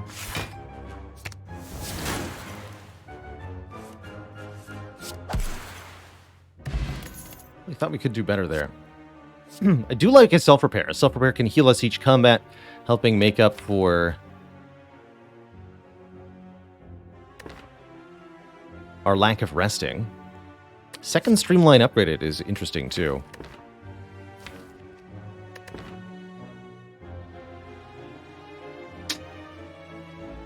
Am I done with Elden Ring? Not forever, I'm sure. I finished my first playthrough. About 160 hours, and now I've put it down for some time. I'm sure I'll be motivated to return to it again, though.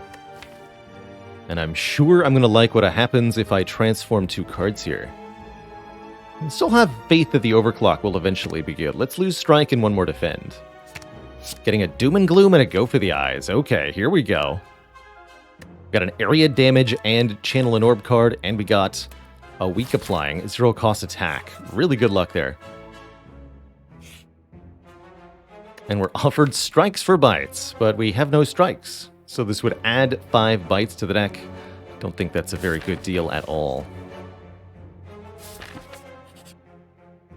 But 1 more card removal. That is a good deal.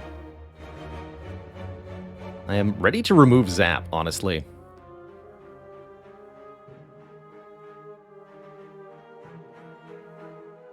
Zap is not likely to get an upgrade anytime soon. Upgrade priorities are going to be Chaos, Fission, Hologram, Electrodynamics, or Zap. Hasn't got a home.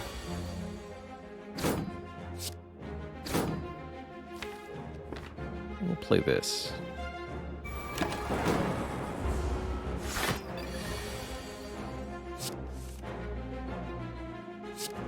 Electro, dual cast the Dark, then Fission. Sounds good.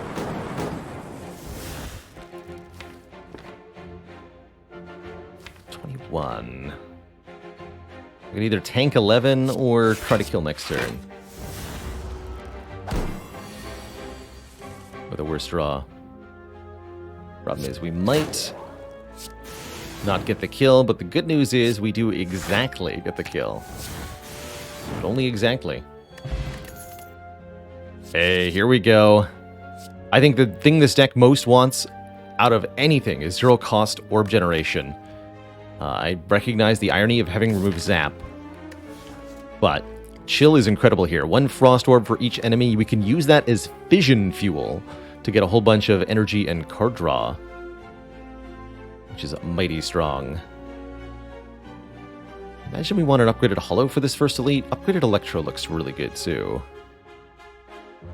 Or upgraded second Fission. Doesn't cost energy or an upgrade, that's right. Really good turn 1 card too. I don't like that we don't have any potions. Very much. I think we're upgrading either Chaos or Fission here. Or Electro.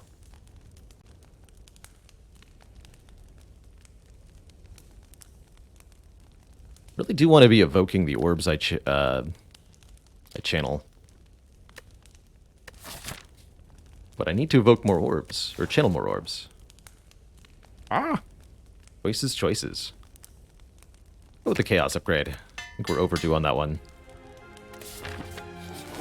But it's hard to know for sure what exactly would have been correct. Currently we have Chaos in my hand, so that's encouraging. And we got Fission Plus. Perfect. Good. Very good. So I'm going to go Chaos Plus first. Dark Orbs will hit the one with the lowest health, which is the front one. Looks like we'll probably end up killing the one in front first as a result. Can actually already kill them with Streamline, Hologram Streamline.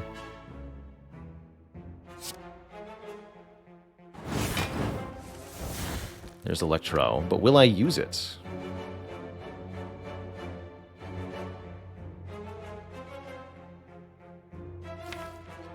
Right now I'm thinking Streamline, Sweeping Beam, kill this guy.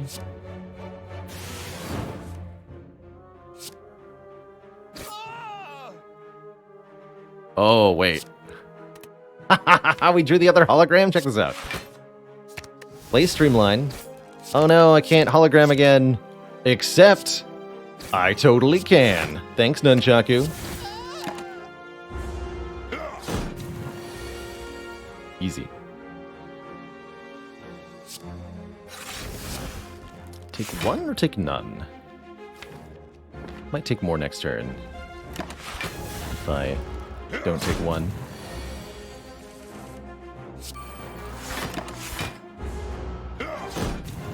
This fight's a lot. Oh, yeah, here we go. Fight is a lot easier when there's only one guy left. Turns out.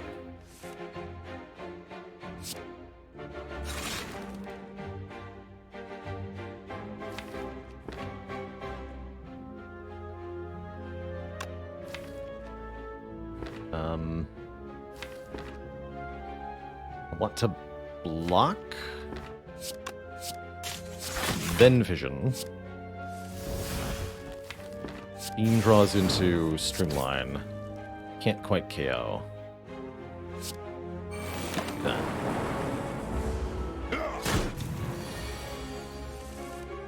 I figured we might have one more turn of damage.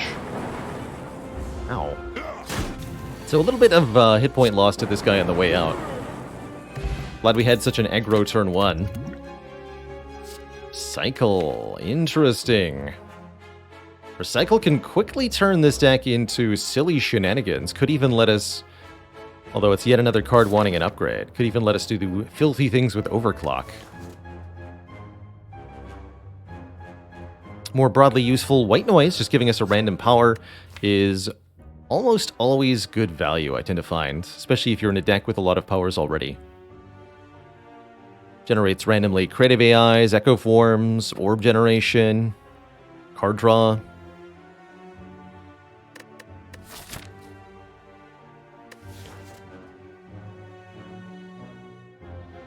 You might think that Recycle and Overclock lets you draw cards and recycle the burns infinitely, but you have to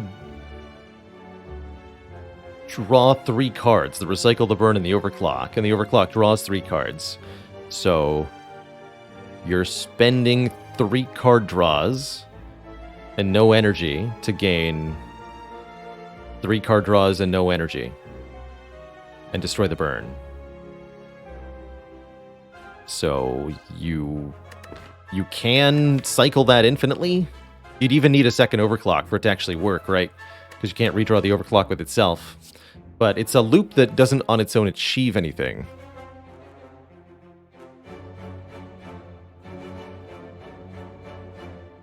If I had more upgrades to give, I'd consider recycle. It does get really nice if I upgrade the recycle, the overclock, and 1 hologram.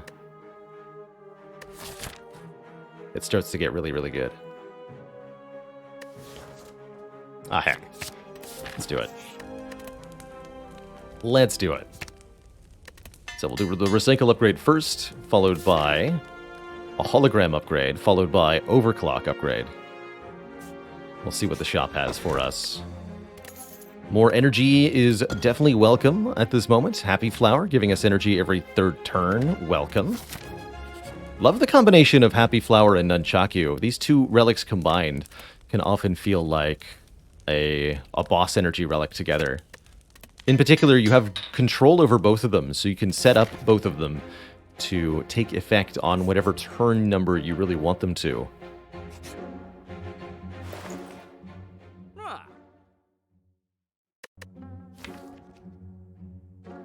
Compile Driver looks awesome in a deck like this. Madness is intriguing.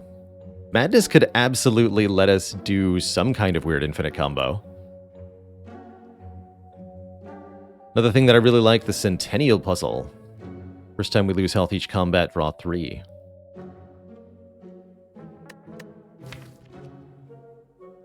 More card draw we can get, the more ridiculous things we can do.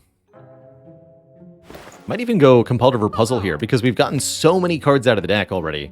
I don't feel that compelled to remove a starter card here.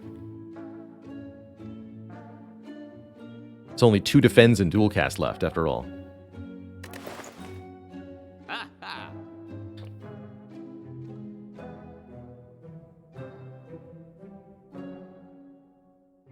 And yeah, we can just use the recycles to get rid of the defend. The recycle to get rid of the defends anyway. Compulsive and an upgraded recursion could do some kind of weird, fun combo. I think I'm just going to take the driver and the puzzle. Masks are cool, and I would know, he said ominously. Our last upgrade this act is probably going to be the 2nd hologram. Actually, no, the overclock. Sorry, that was what I meant to upgrade there before fission. Last upgrade this act will be the overclock. Yes, here we go. Give me energy. Give me all the energy.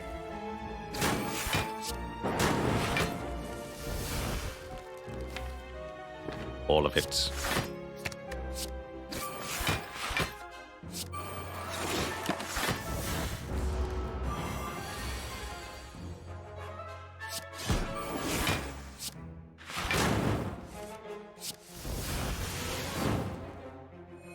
Okay, we took the snake plant and we smacked it around violently with no remorse.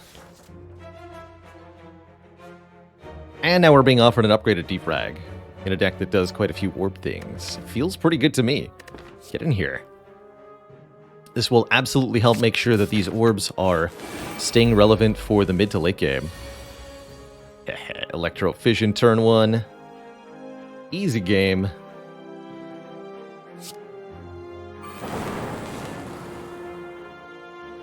I bother compiling first?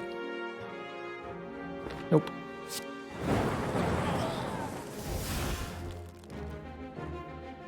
Because it's Streamline time. Streamline. Hologram. Streamline. Hologram. Streamline again.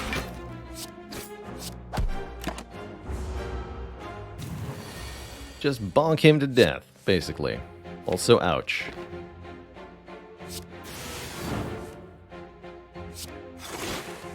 Okay, dual cast this.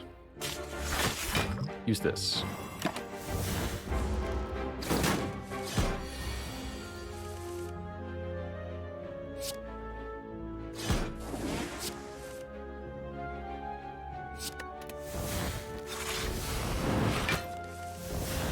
We're looking for self-repair. There it is. Get energy twice on turn one, thrice on turn one next combat. Lantern gives me energy on turn one. I think I've overdone it. Bronze Automaton's gonna have no idea what hit him.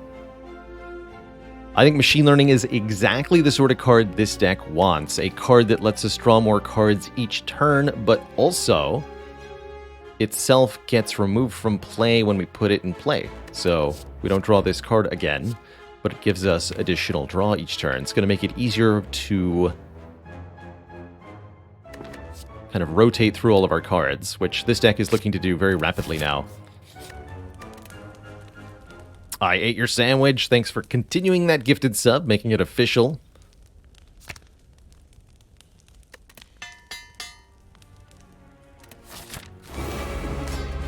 Let's upgrade that overclock so it's worth actually using. How is Machine Learning a rare card? It's better than you might expect.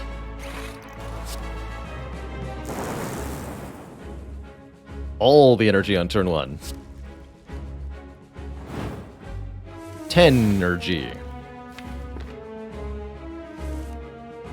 10 energy.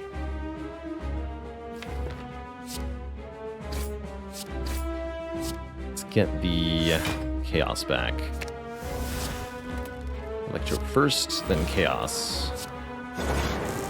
Then Compile Driver. Then a Hologram on Compile Driver. Get rid of a Defend. Get this in play. Draw more cards. Get this in play. Dark Orb in play. Okay, there's our turn one. We shuffled the draw pile on turn one in this 22-card deck. That's pretty hype. And here we're going to see that just having 6 cards in your hand at the start of each turn, it's such a boon. It means you're way more likely to draw combos together. You're way less likely to draw a hand with no block in it. It's got a lot of really good utility to it.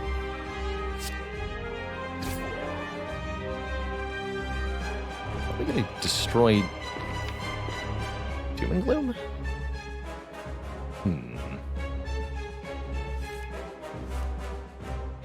I need to get rid of some burns here.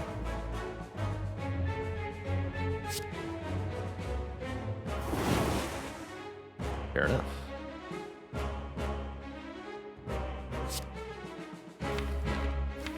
I'm going to delete Doom and Gloom.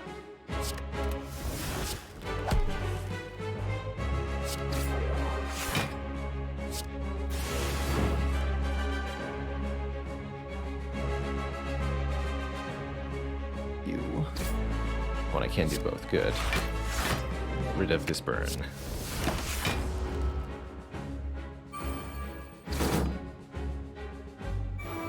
I'm actually quite happy with them taking those cards, because it means I can play the Streamline more now. Easy.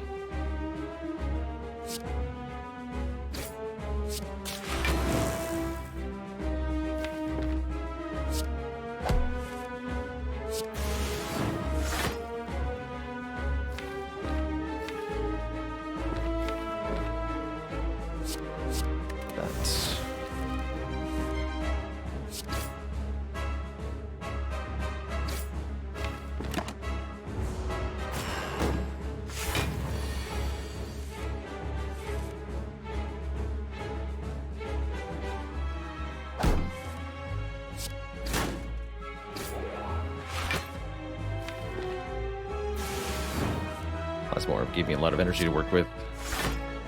rather appreciated. Don't want a chaos here? I don't think so. Let's just get Streamline back again. Get some bonus draw here.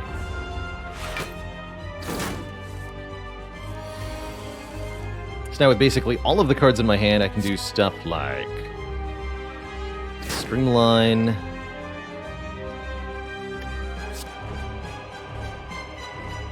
Recycle the Leap, Overclock. There's a burn. Piled River draws 2. Sweeping Beam draws the Compiled River. Streamline, Compiled River.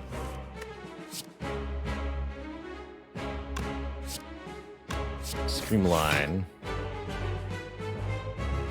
Get rid of the burn. Draw more burns. Streamline, Hologram. Streamline. And that's why Streamline's a good card. GG. Fun choices here. We're offered a Core Surge, giving us Artifact. Could be used later with a Bias Cognition or any other debuff we want to block. Hyper Beam could give us some area damage. I don't think we need it, though. Or Buffer to block 1 hit. We're actually a little bit short on ways to absorb damage, so I quite like a Buffer here.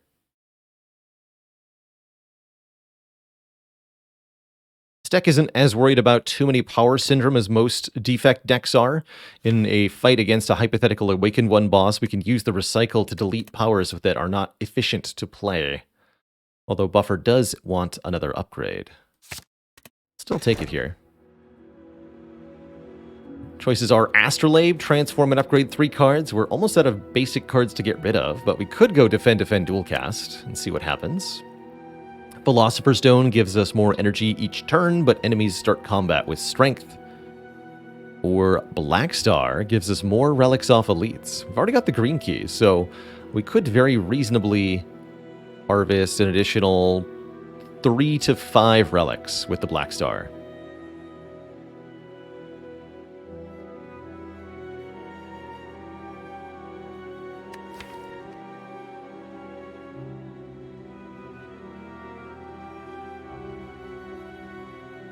What would this deck need for a proper...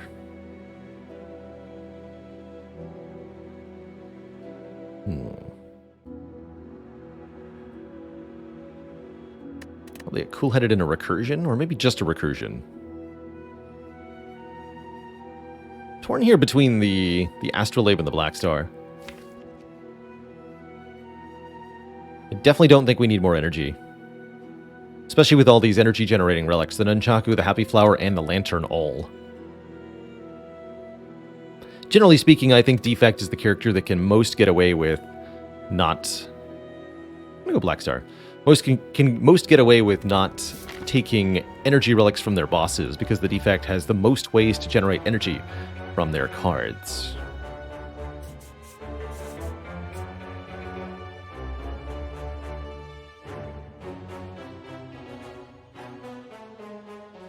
Go to an early shop. Love to just take a bunch of early events. Would this deck take Upgrade All? I'd think about it. I would consider it strongly. Okay, we'll think about it.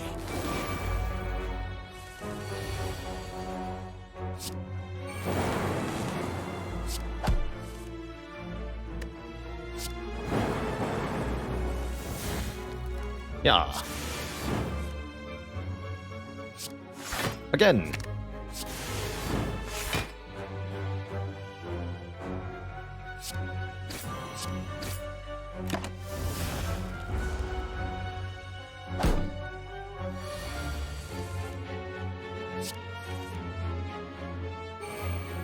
Give me a damage orb. Dang it. My plans.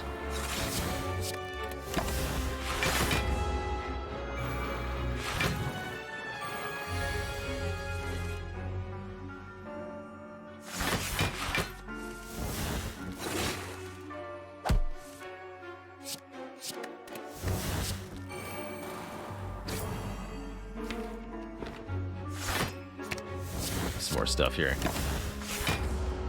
We gotta upgrade that other hologram.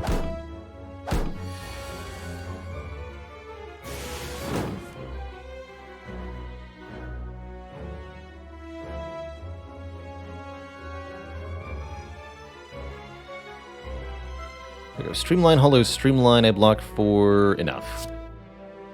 Right. Yeah, if I do it this way, I do.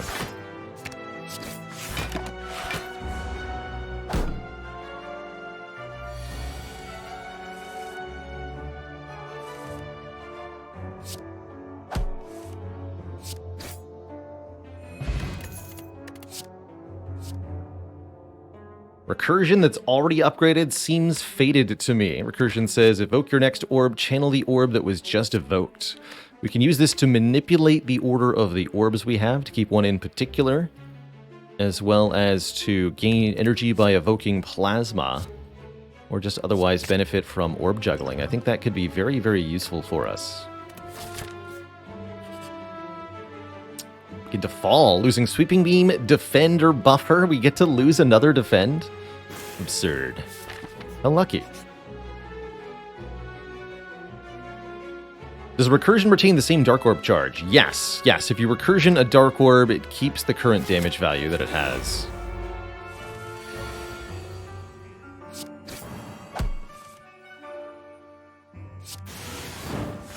Pretty good stuff.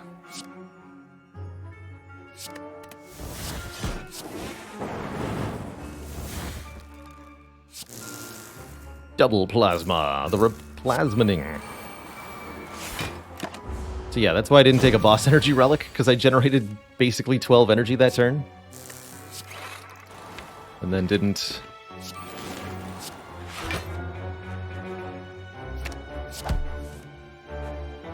even need it all. Truly absurd.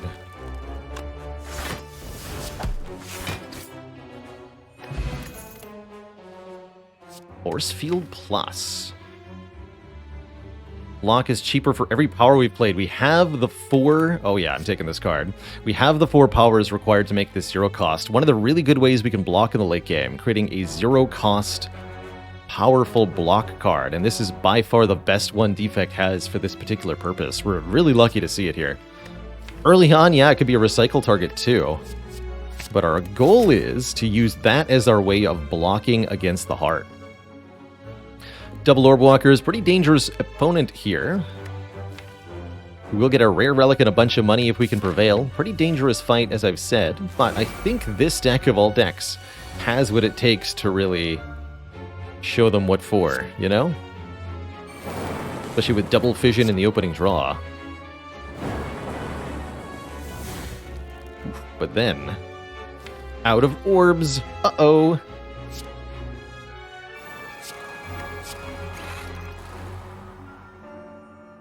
We're being attacked for 22. If I play Defend Force Field, I block 21. We'll take 1 damage on purpose. So that I draw 8 cards. Could block fully, but I really don't want to.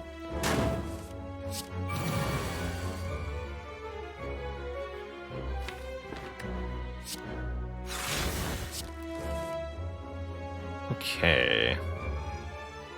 These burns add up quickly, so we really need to get one killed here if we can.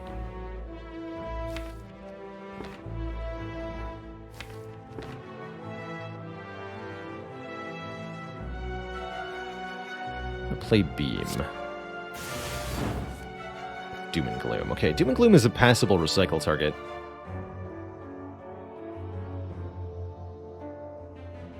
Right, any more card draw? Not unless I hologram something.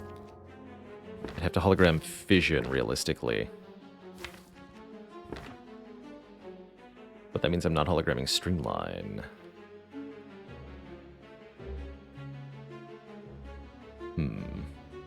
Also considering recycling Buffer at this moment.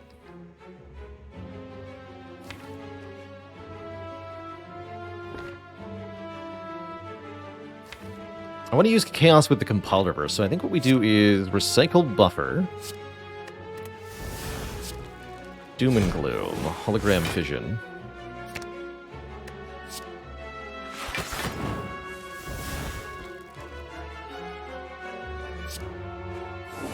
Ah. It's not that good, but I think might still let me get the kill here.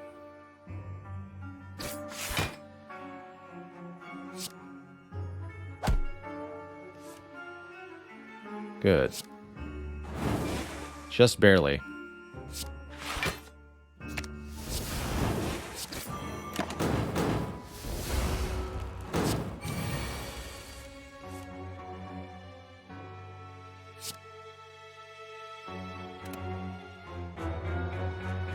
Times 3 plus 9 kill, so chaos, dual cast, sweeping beam. Cool, that went really well.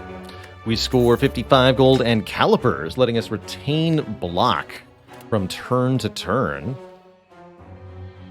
Could take an aggregate here as yet another energy generating card. I don't think we want it though, as it's dependent on deck size, and we're not going to have that.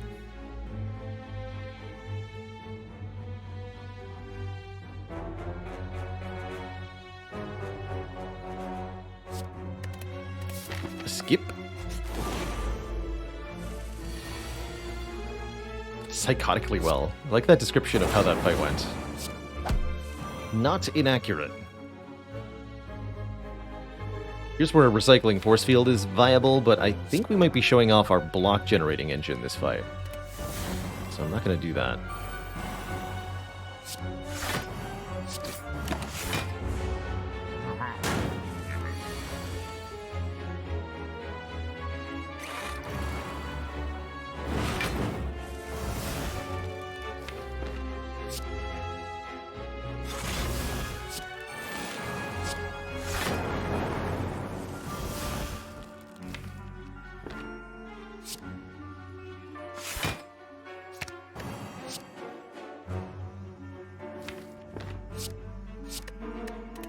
That.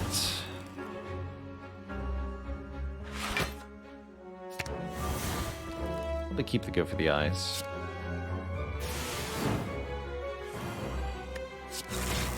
Good.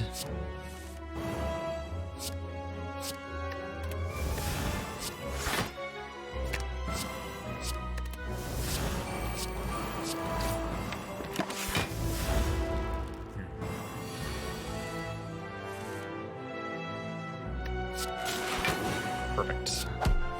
3 different orb types, just what I like to see.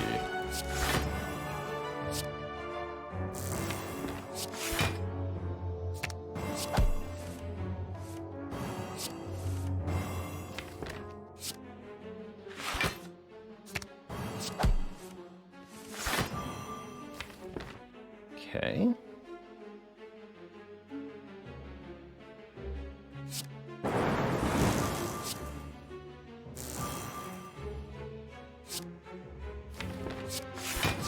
That. Can you make that free? Hologram the recycle, get rid of sweeping beam.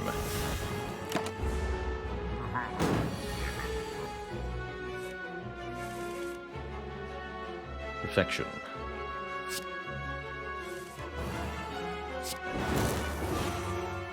Good.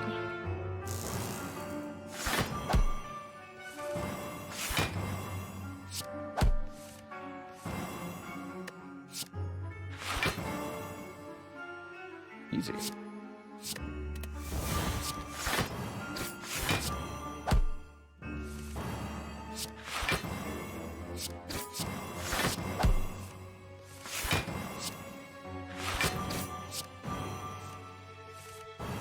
Starting to see where this deck is going?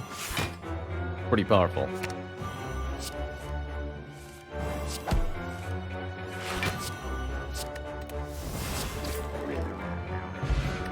Get a Gremlin Horn, giving us an energy and a card draw whenever an enemy dies, and 1 buffer to start each combat. Could take a battery plus if I felt like I needed another block, but the force field is really doing all the work here. Wait, Scrape?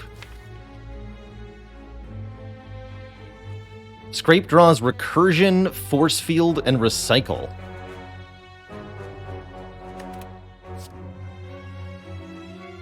Yeah!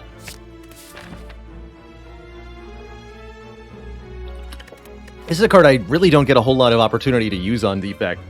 Incredibly powerful draw, but only if you have very precise control over what it's drawing. Here in this deck, Scrape can be guaranteed 1 cost, draw 4, in addition to being an attack card. Yeah, and Streamline, and Go for the Eyes, and all that good stuff. Simply beautiful. Grab the red key now, lest I forget.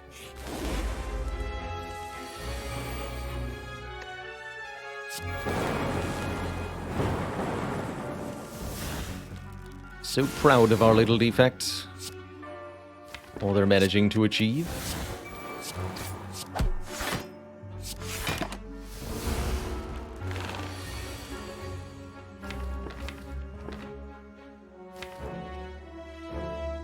It's only recursion. Problem is getting started can be a little difficult. Oh, there we go. Never mind.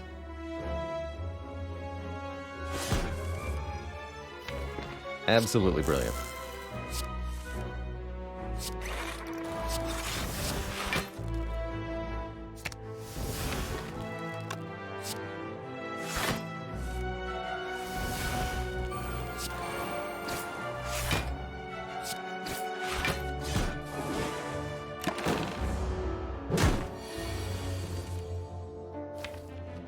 Thankfully, there was a buffer.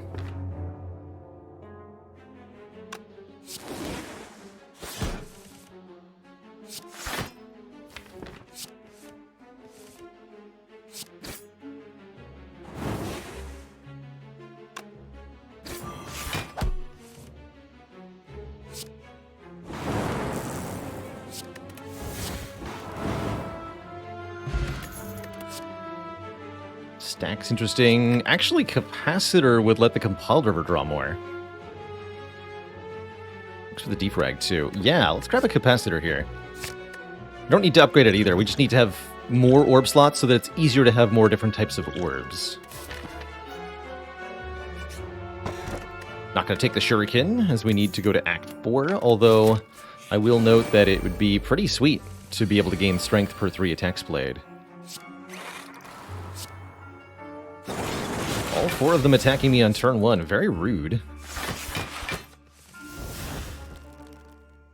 Don't you know how rude that is?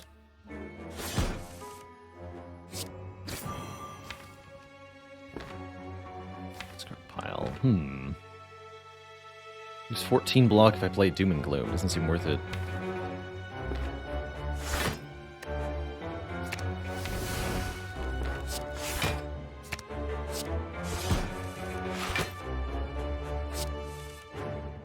Go. Get rid of this. This.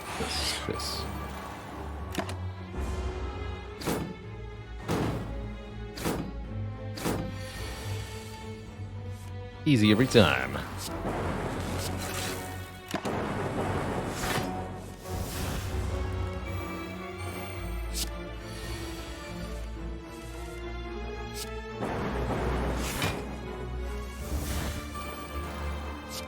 Double buffer.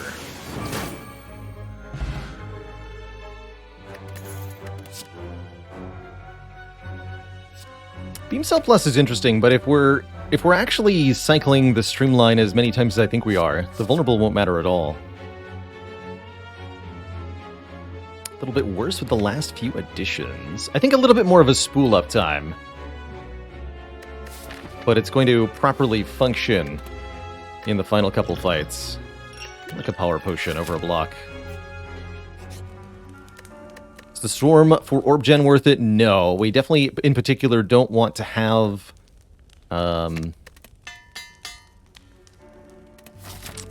only the same type of orb. We want to be able to maintain a fleet of different orb types.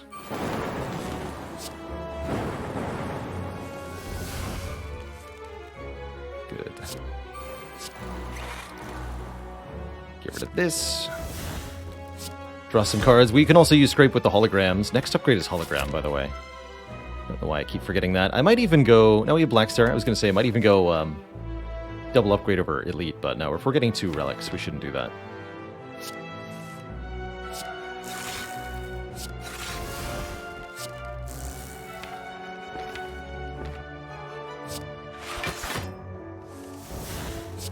Deck would also really, really, really like a heatsinks.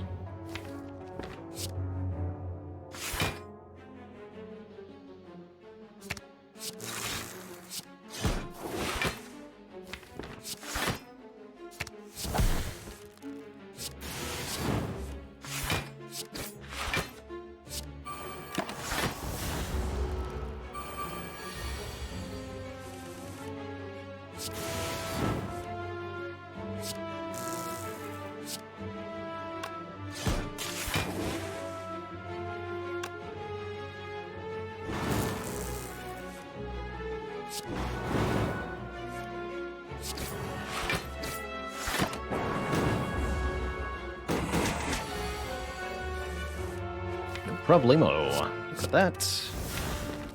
All this.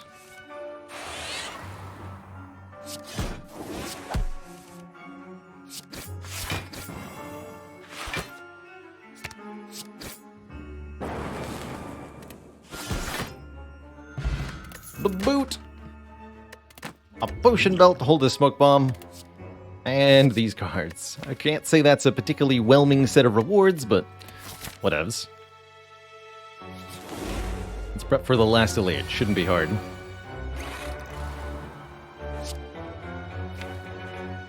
For my next trick, I will win a fight without Streamline. Just to prove that I can.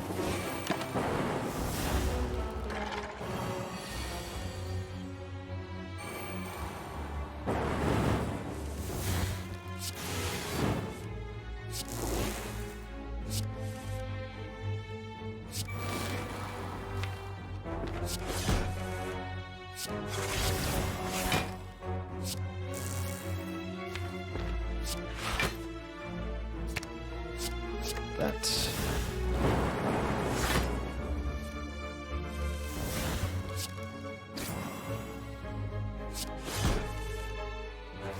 Hologram the Chaos.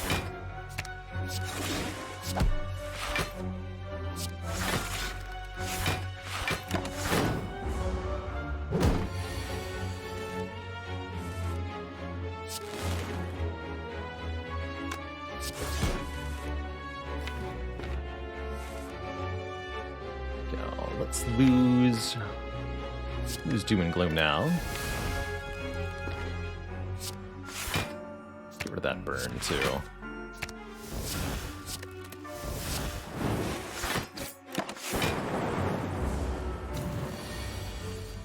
Four.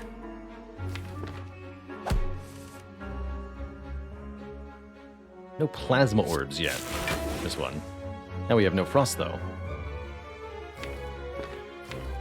What is the world coming to?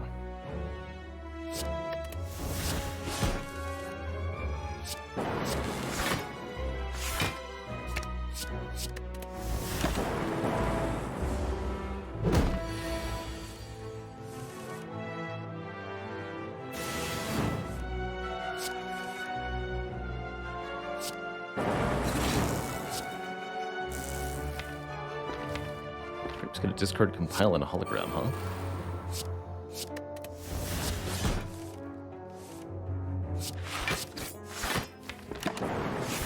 Sad.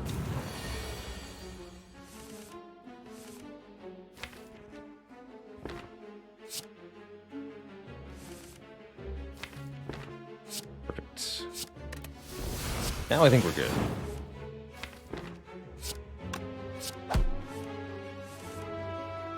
Especially with compelled overdrawing 4.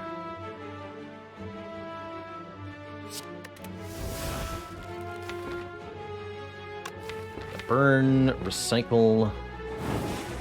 Put these.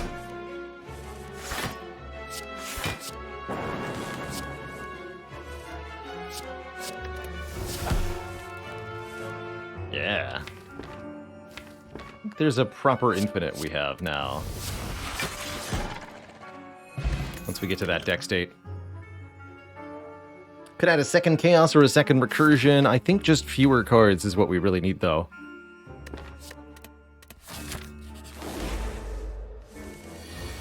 So I shall not.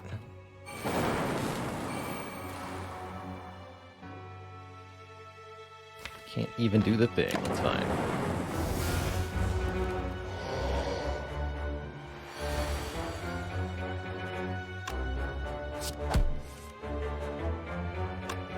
Probably want to play these two, actually. Since I've already got the buffer in play. Thanks, Helix.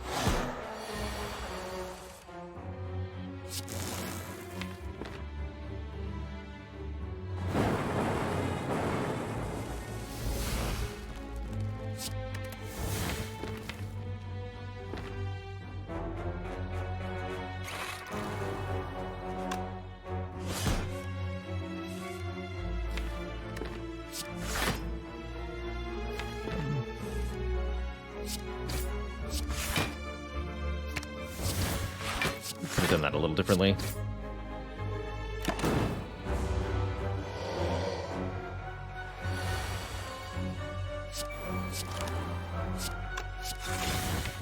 Burns are definitely a problem when the enemy is adding some too.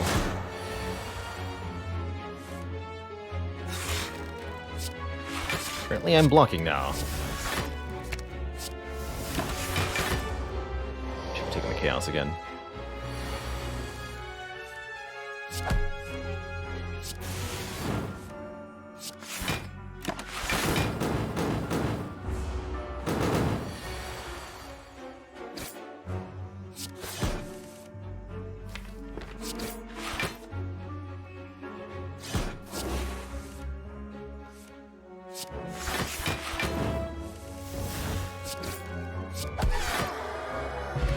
Lizard Tail, giving us a second chance at life, and a boot thingy for 14 block. That I do like as well. Could take an upgraded white noise for one more random power. I don't know if that's actually good, though. One more card to draw through seems unhelpful, by and large. How are we going to do with Time Eater? Time Eater seems like a potential problem for us. We have to not rely on the overclock much, that's for sure. I might use the duplication potion against Time Eater. To duplicate our machine learning.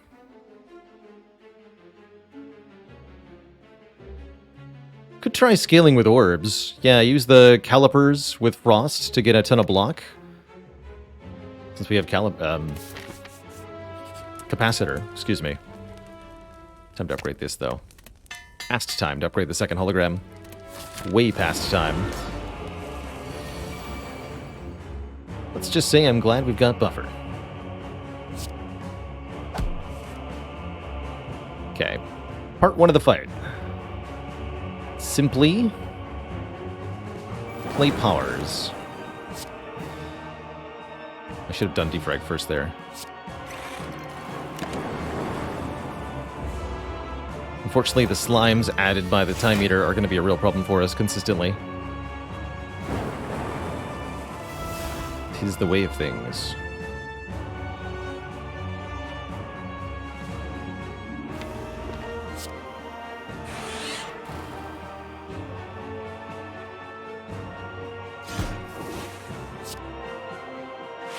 Not going to recycle anything.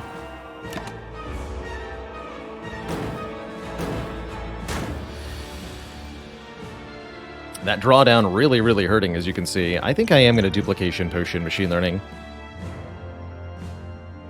2 more draw every fight, or every turn of this fight will make such a big difference.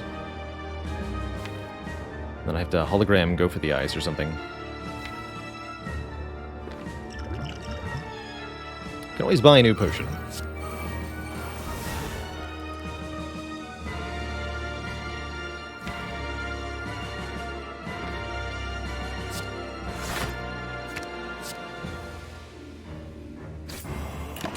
That wastes an Nunchaku too.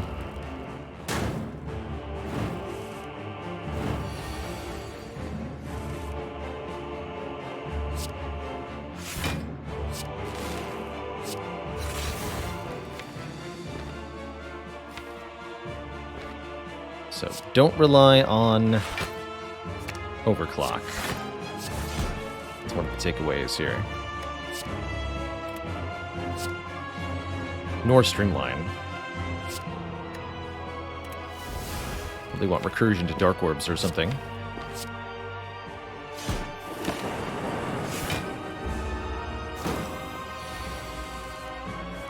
a good turn.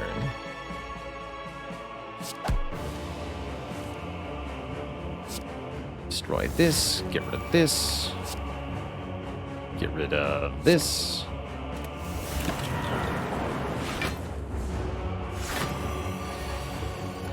$54.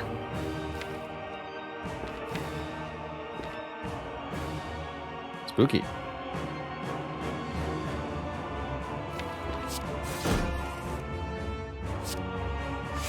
Just feel incursion. Slimes are a real problem.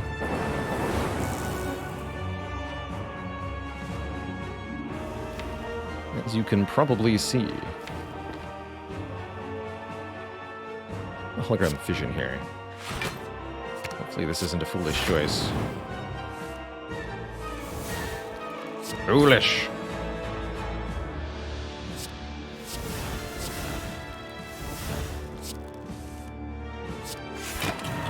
That was pretty good.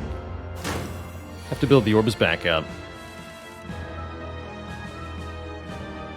Is that really that hard? Yes, yes it is.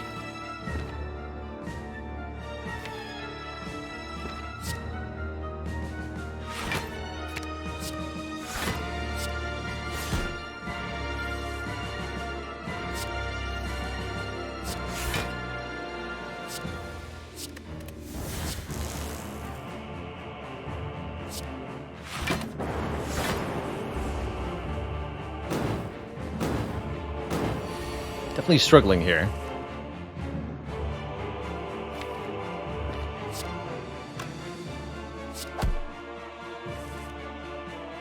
Get rid of the crap.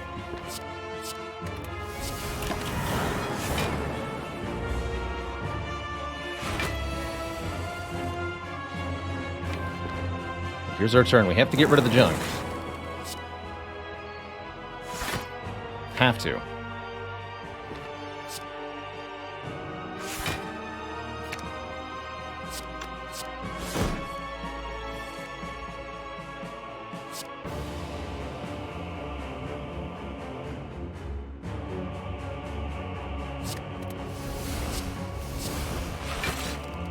Some more block.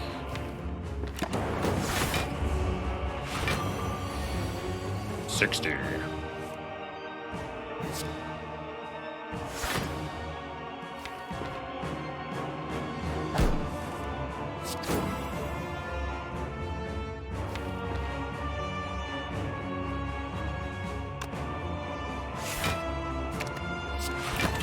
Of course, that adds more drawdown and more slimes for us to deal with. I really wish you would stop doing that. Problematic. Shoot.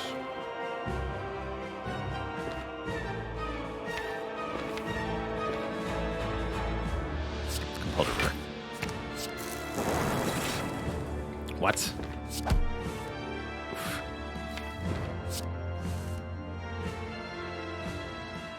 Get rid of this. Play this. 5 more cards. 1, 2, 3, 4.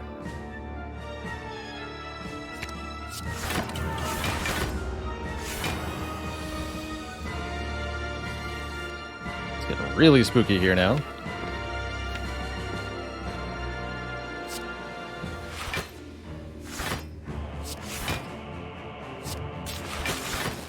Okay, different orb types are good. Get rid of that. Full block.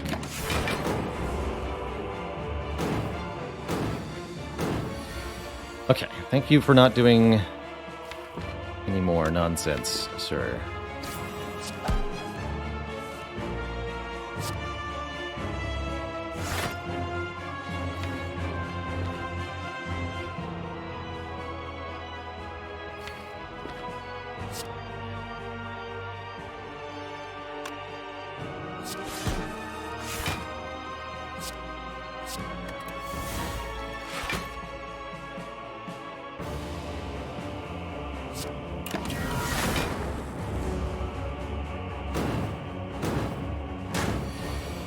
Okay, here we go. We can finally actually make real progress now.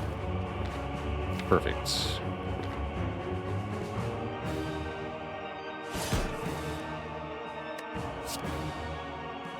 Force field.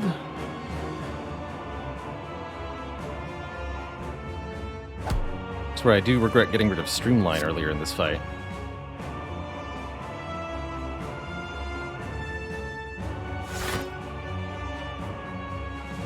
It's chaos one time.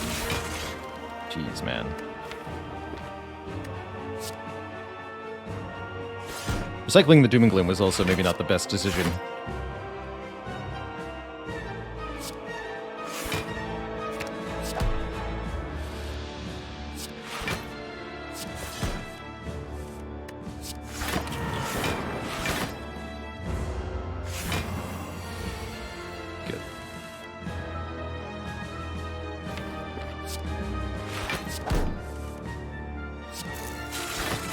That. Stop giving me frost orbs.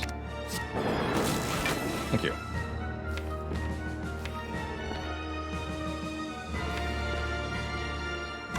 Get rid of this too.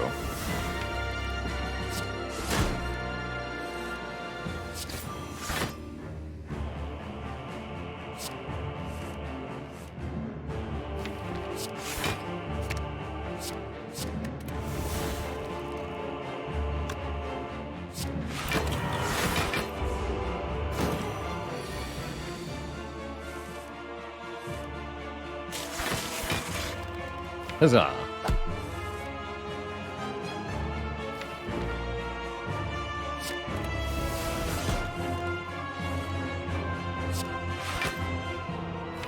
Let's get rid of Overclock entirely. I don't want to use it anymore.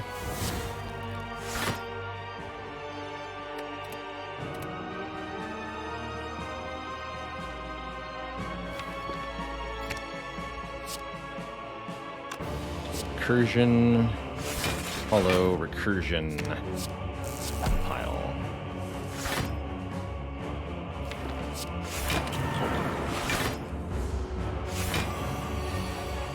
Definitely very grateful that I duped the machine learning. I think this would have been very difficult without it.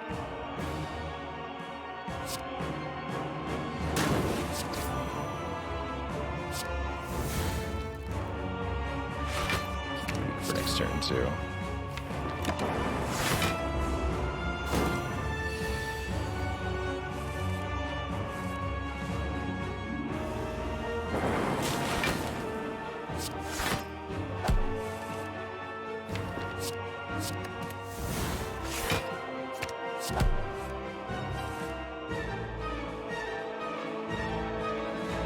Dark Orb in front.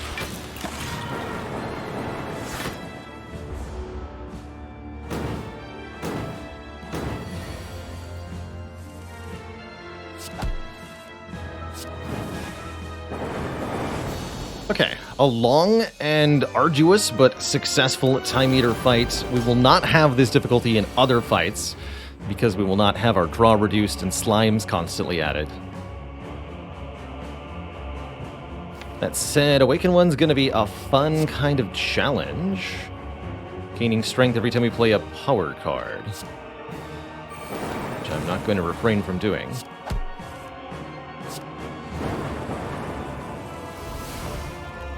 Much.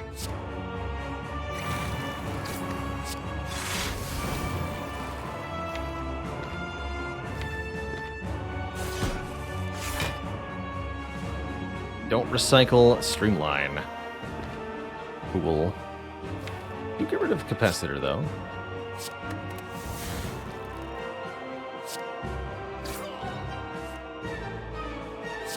And self-repair.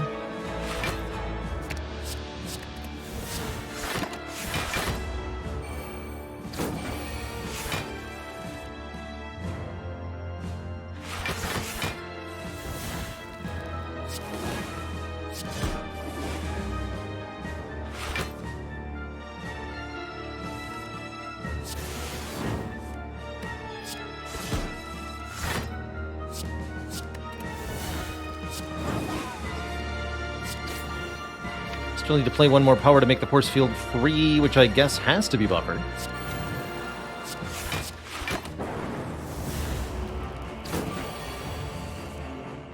completely acceptable by me.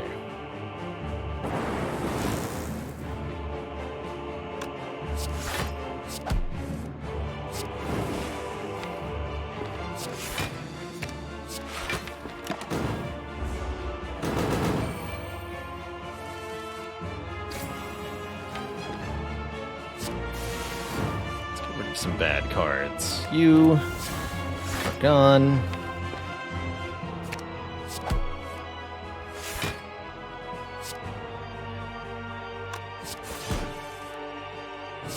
So are you.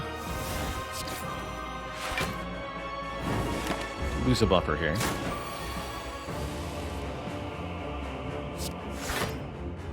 Don't need Doom and Gloom if we've got the Streamline thing.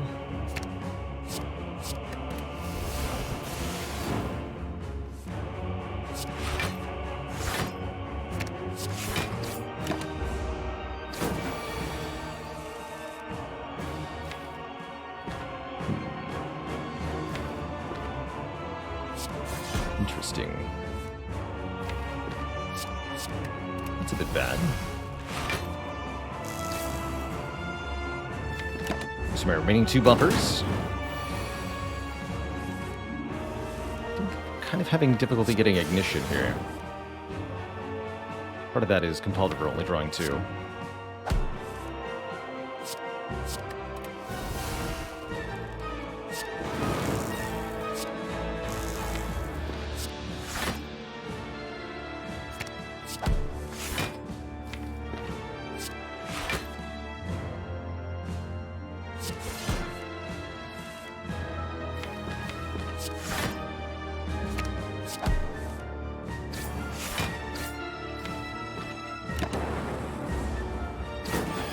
Only see deleting Chaos if I got 3 orb types.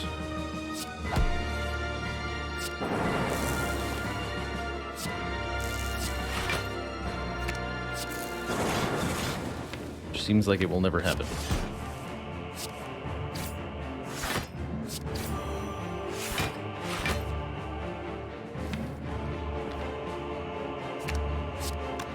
Let's get rid of this card.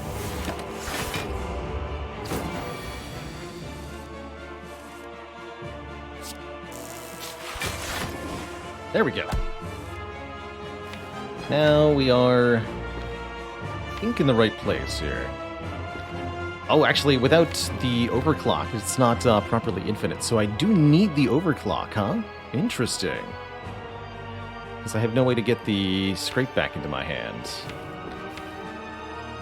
But we can just keep hologramming Compulsive more or less endlessly, and that might work just fine, actually.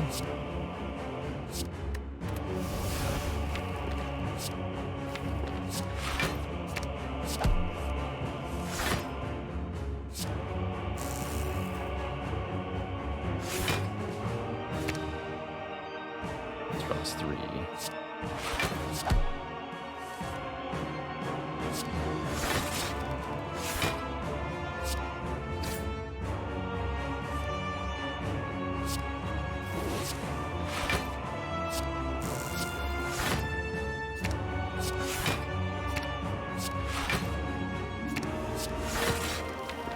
Which means I don't need the scrape.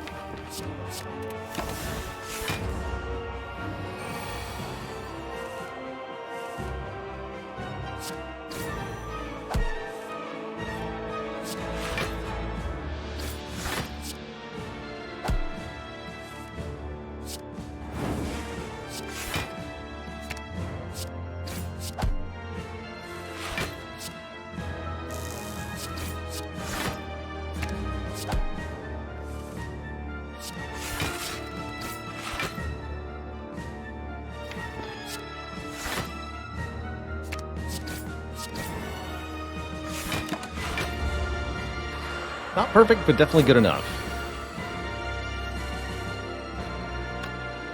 Oh, that's a weird turn.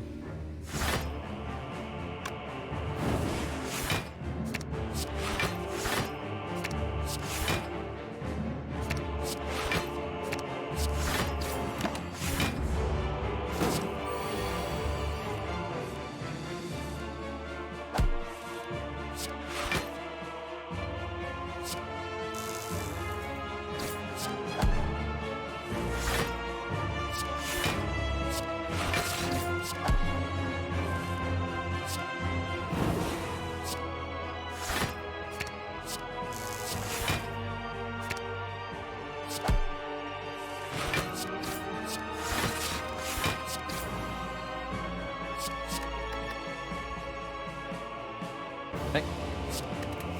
Get rid of that card. I demand it.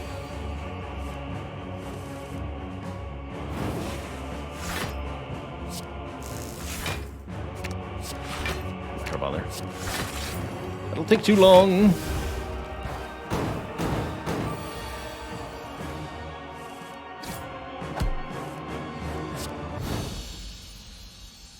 Okay, I feel like I did learn a lot of things about how the deck operates in those fights.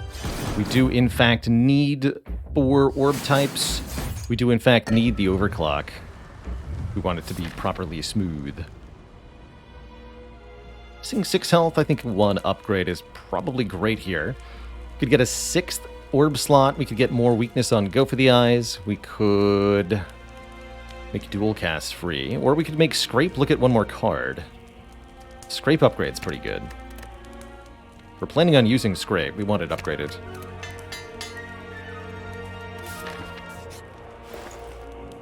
Oh man, and I'm... Oh, ho, ho, ho, look at this medical kit. Medical kit means overclock no longer needs recycle to do the thing.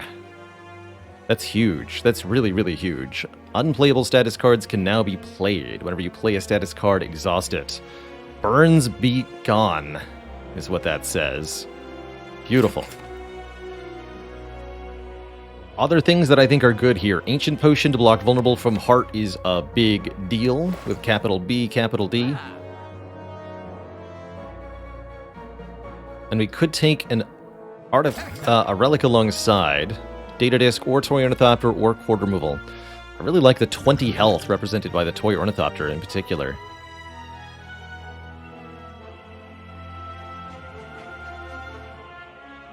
The Toy Ornithopter. Okay, leaving us with 14 health. I think we're in very, very good shape for the late game. The medical kit made a big difference here. Now I'm not going to be afraid of overclock anymore. And that's peachy. So, first up, the Spire Spear and Spire Shield. This is a fight we have to end relatively quickly. If we want things to go well.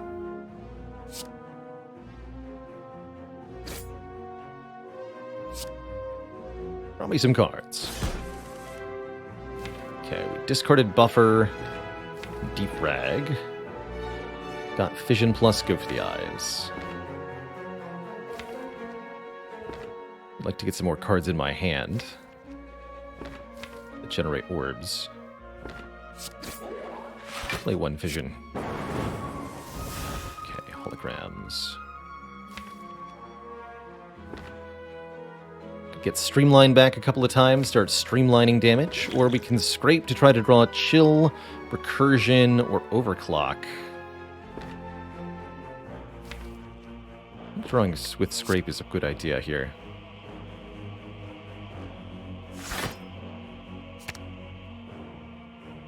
Maybe only 1 time, but definitely a good idea.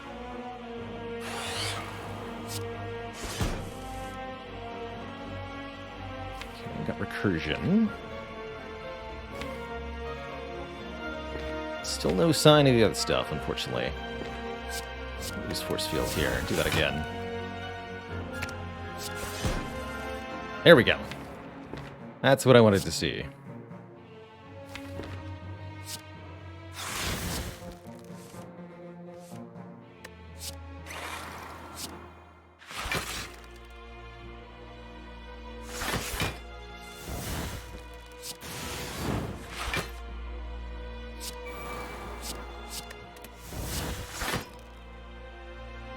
Not too bad.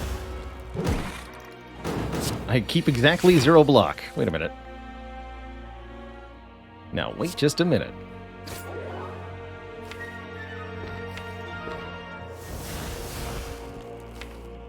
So, lots of non-free things in the draw pile, meaning Scrape will only discard cards. Leads me to want a hologram overclock.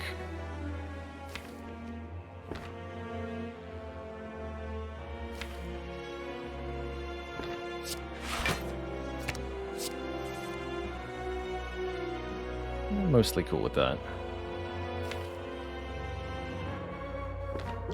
Good block potion, in particular. Use that here.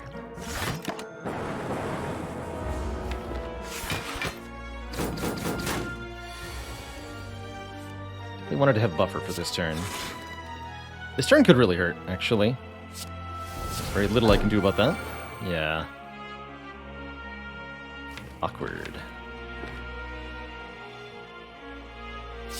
Damn it.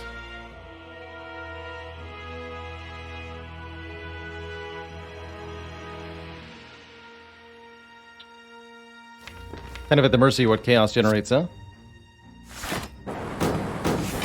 Ouch.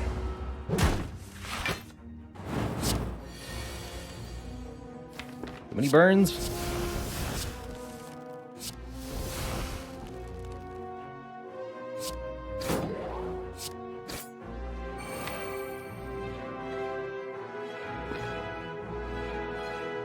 I want to finish the Spire Spear pretty quickly here.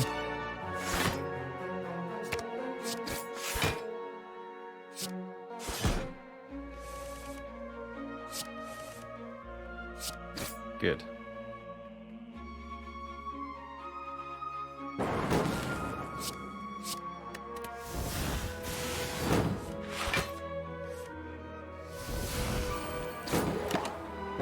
Despite the lost health, I think we're in relatively good position here. We've got lots of healing. 20th Hopper will heal me 15. Lizard Tail will heal me a bunch as well. I think we're in business. Hardest part of Heart will be surviving the early turns. It's definitely easier said than done.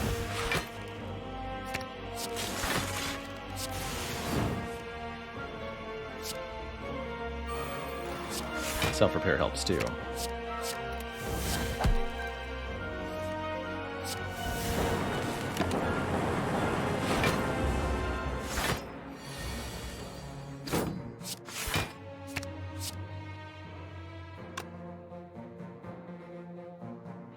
I'm thinking about our relics here. How badly do I want to set up?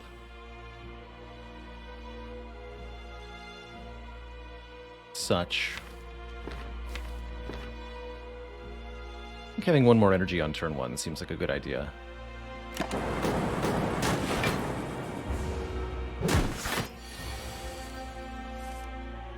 Actually, I might not be able to make it less than one more.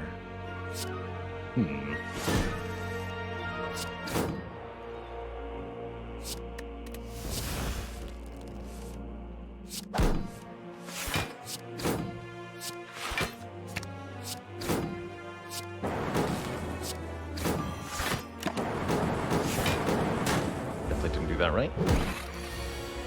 This is fine, though. Art of War and Mummy Hand should give us plenty of energy. We even get another potion. Not enough card draw, though. Not enough card draw. Defrag's a trap. Claw also a trap. It's all about getting cards out of this deck, not into it. Starting with buffer means we must, well, maybe not must, we should protect our investment here. Might limit my cards this turn.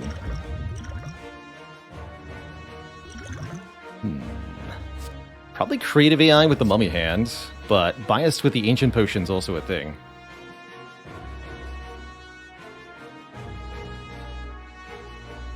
I think I'll go creative here.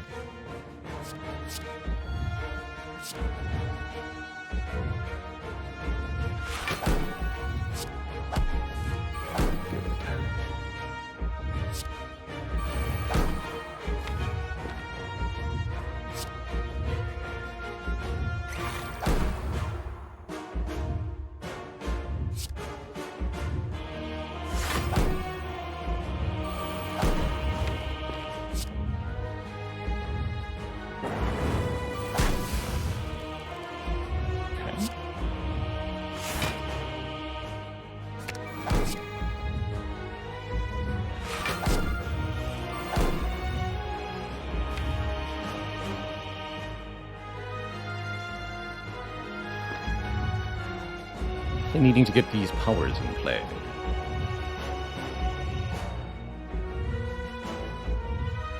Like this now.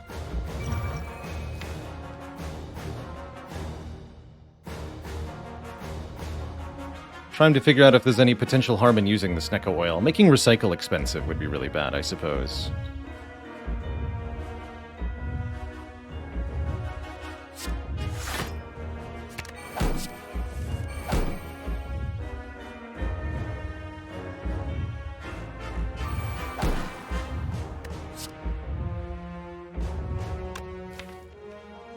It only keeps force field and chill. Likely to discard anything else. I don't think I'll play this great.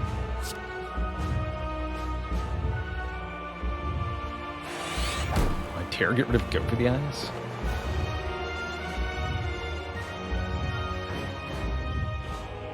It is about getting less cards into the deck. If I get the combo, it won't matter. Okay.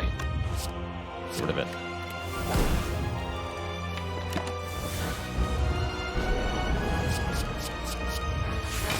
Multiverse. Heat Sinks is excellent. Fortunately, losing the buffer is not. But I have buffer plus next turn, so we'll be fine.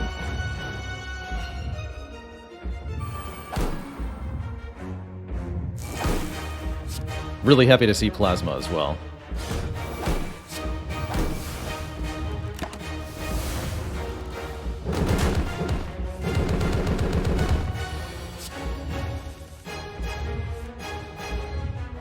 This is good.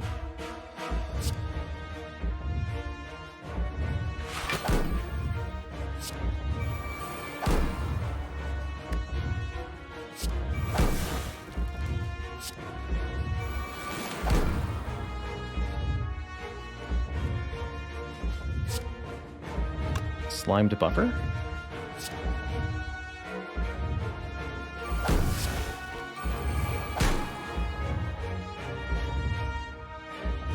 Use this.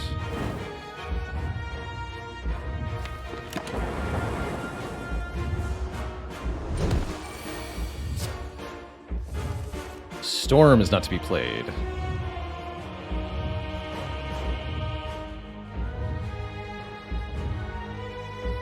I'm gonna have to use this fission.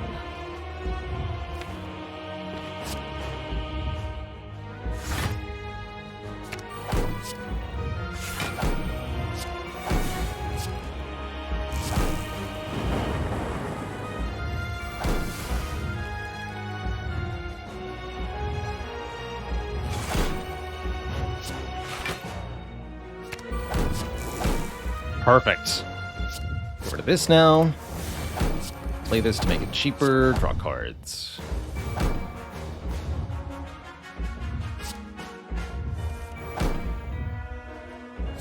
Get rid of this. Almost ran out of buffer there. Draw 4.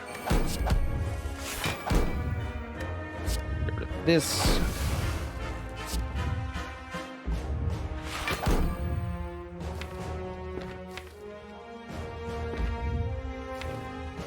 Draw 4. Get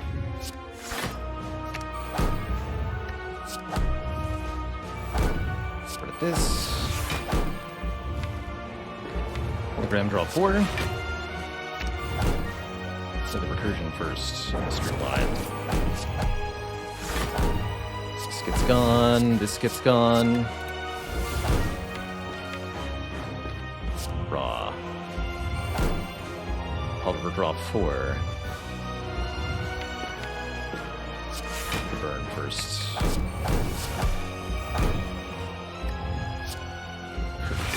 Force field. Get rid of this. Streamline. Hologram, draw 4.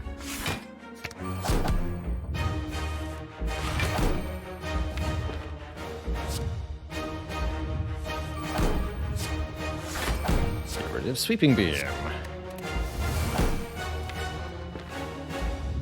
Recursion. Hologram, draw 4. Get rid of this. Play this. Play this. Recursion for more energy. We can start scraping. Mostly just want to delete everything that we're not going to play. Let's get rid of Storm here.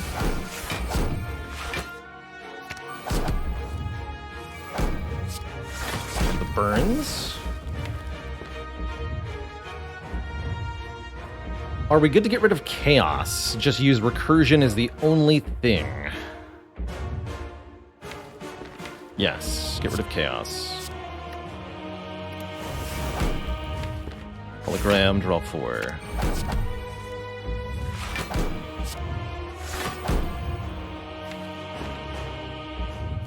Okay, we should have an unlimited combo now.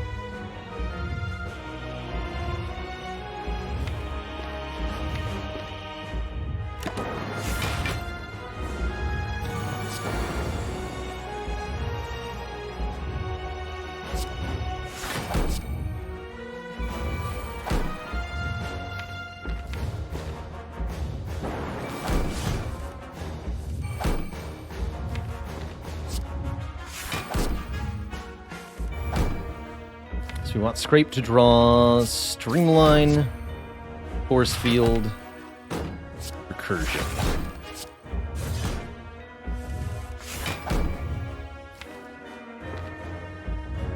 Let me go Force Field, Overclock, draws the burn.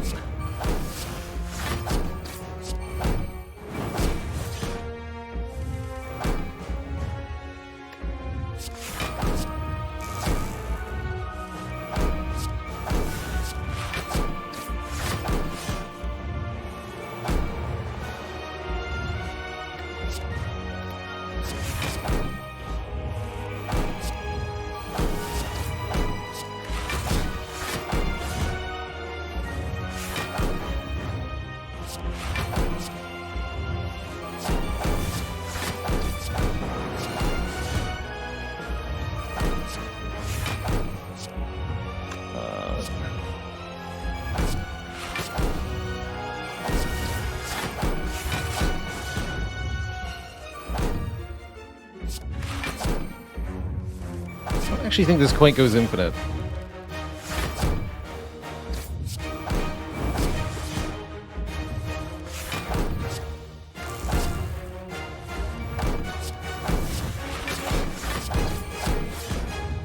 Deck barely scraping by. Yuck, yuck, yuck.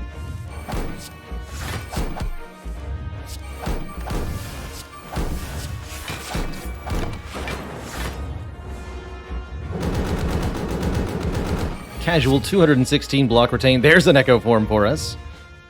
I recycle you. Thanks.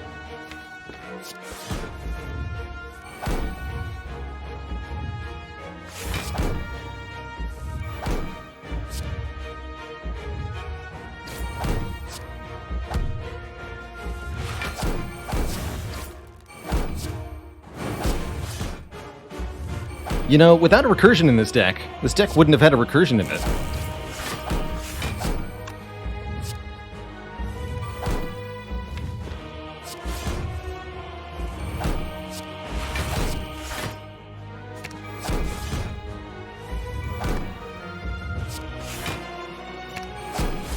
If we can't play any recursion, then we'll be unable to play recursion.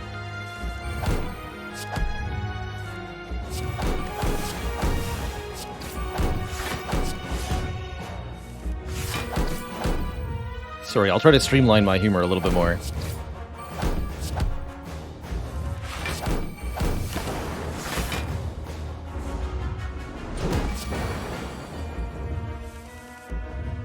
does get boring if you loop through the same few jokes over and over again, right?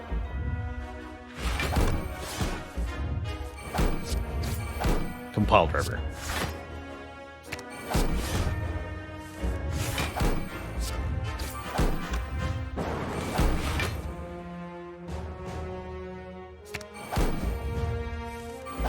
But my energy.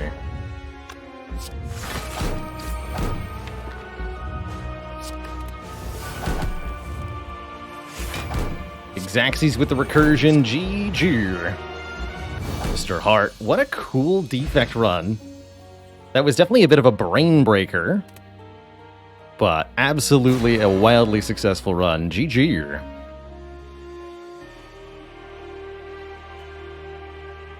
GG.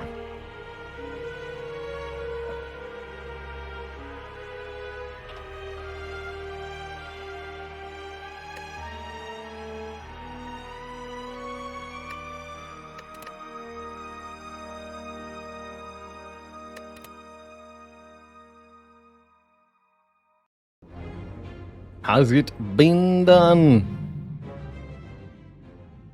Yes. It's a shame we died because there was no way to scale the deck. What a shame. What a shame. Definitely Recycle was the card that we took. I did deliberate a little bit about taking that Recycle from the 3 Slavers fight. But I figured that we might be able to do something really ridiculous if I did, and lo and behold, that's exactly what happened. Note that we really struggled against Time Eater and Shield and Spear to some extent as well, because of the added statuses of those fights, but in the Heart fight where we could smoothly put it all together, then the giant damage output requirements of that fight are no problem for a deck that can combo an arbitrary number of times, essentially. That was really cool.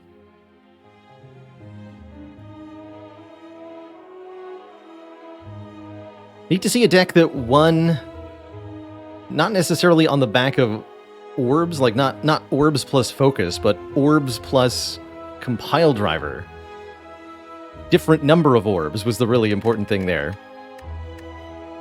Especially getting the draw 4 on the compile. Pretty crazy. Pretty crazy.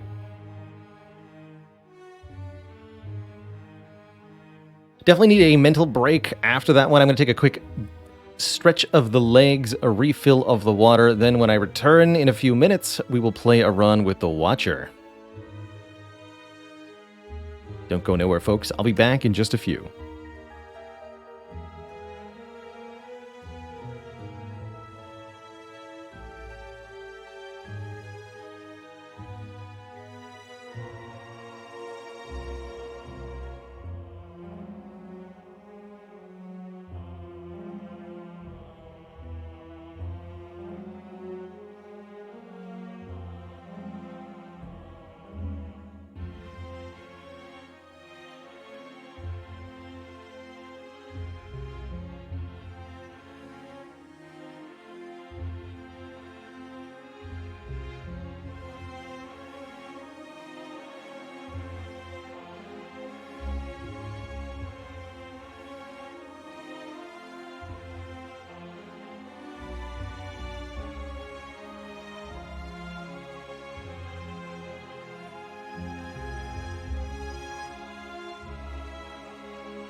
Hey there, ho there, we're back. Thank you for hanging out with me, Twitch chat.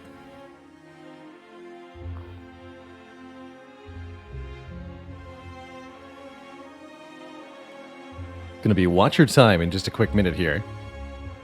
Very exciting. Very exciting indeed. This is the Purple Lady.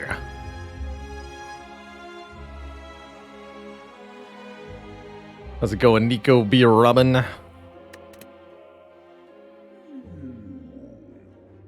Greetings, choose. Ooh, interesting. Very easy one hit point burning elite here. If we want to start our run out that way. Wouldn't call it the greatest way to go, though. Potential for 2 free elites going up the left side. 4 events in a row, they'll have to be a thing, but even if we get 1 combat in the events, easy to do that. But removing 2 cards is very, very, very, very strong. How's it going crazy, Aso? Aso asks, did that last run need a reprogram? Well, certainly didn't need one by virtue of not losing and not having a reprogram. But I think a reprogram would have been helpful for certain fights, particularly Time Eater. Would have been a lot easier if we could use reprogram to scale up our dexterity with the holograms. And given that we had calipers to retain the extra block, I think a reprogram would have been pretty good. But given that we made it through without, definitely not needed.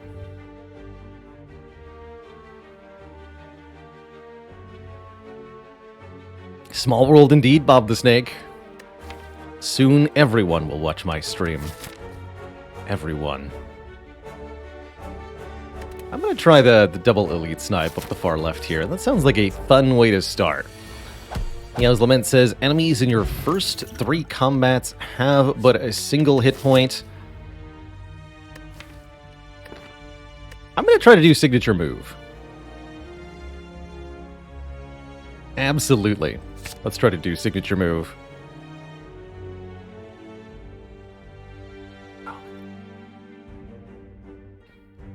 Hello and welcome, Luna Esilva. If you're looking for brand new tips, highly recommend heading on over to the YouTube channel and searching for our class tier lists. I've got a ranking of the cards for all 4 characters that you might find. Oh yeah. Wait, did I take the signature move? I did, good.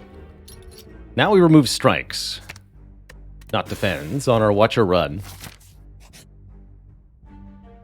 And we're going to have an interesting time.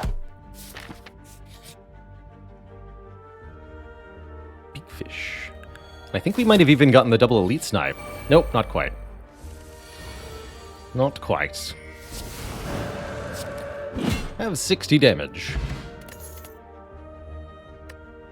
So, signature move is a card that can only be played if it's the only attack card in your hand. It's obscenely powerful, so if you can play it, it's great. But meeting the condition it asks can be rather difficult. To better play signature move, you really want to have not a lot of other attack cards. I'm actually not going to take any of these.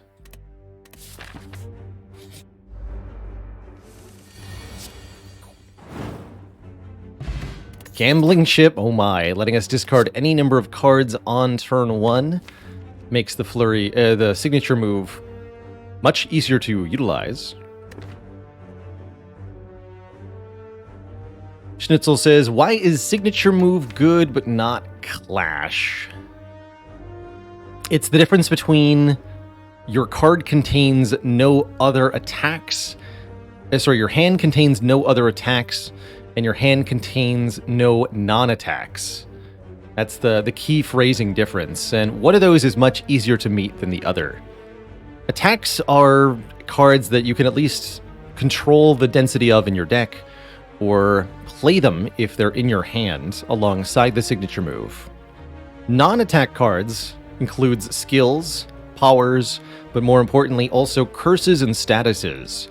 curses and statuses are a hard stop to Clash. You cannot play Clash if you have either of those cards in your hand, but you can play them if you have signature move in your hand with those. You can play the signature move.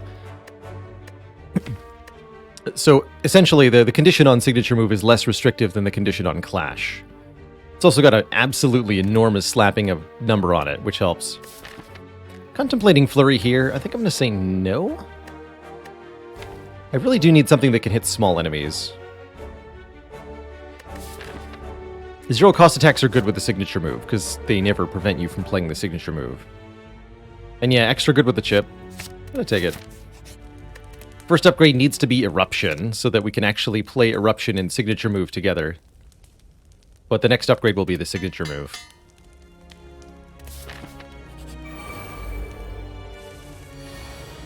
Boop. Nice.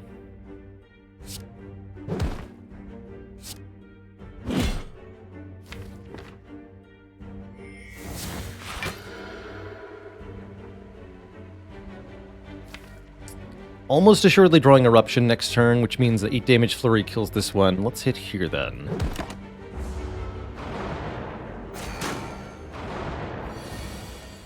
Yeah. Can't kill though, unless I commit the Fire Potion, which is completely fine.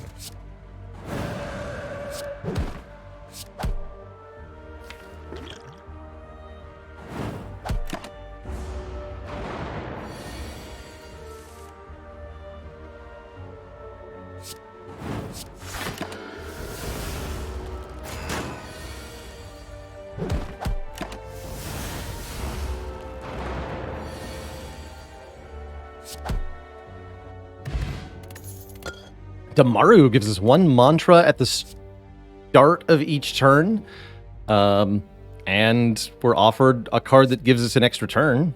We're also offered Prostrate, 0 cost, gain mantra, and block. Very powerful combo there.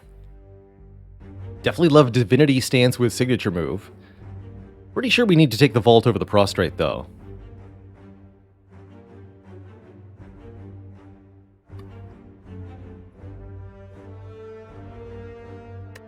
We'll almost assuredly be able to find another Prostrate later.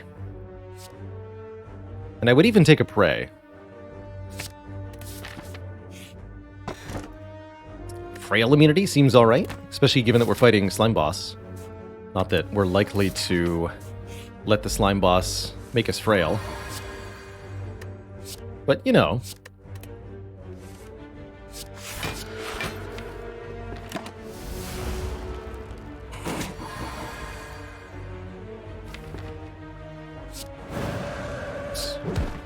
Order?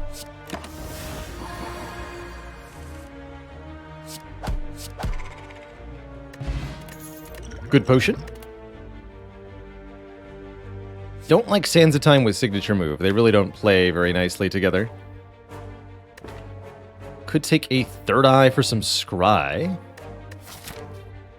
Or we could take a Simmering Fury for more draw, but more draw means drawing signature move and attacks.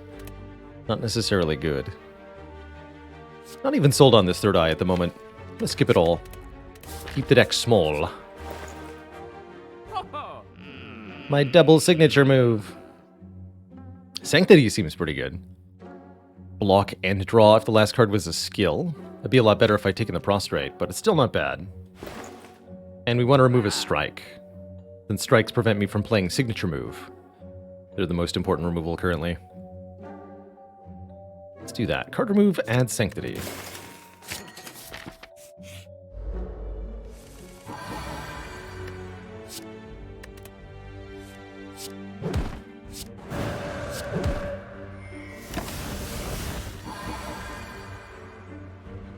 Bonk.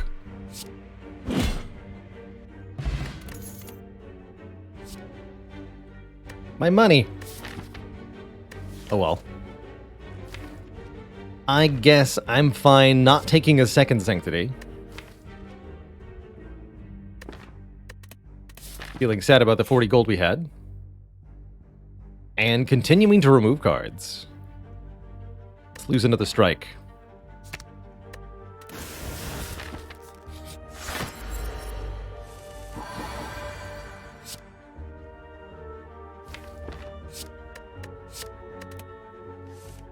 2 for a perfect 5. Looks great.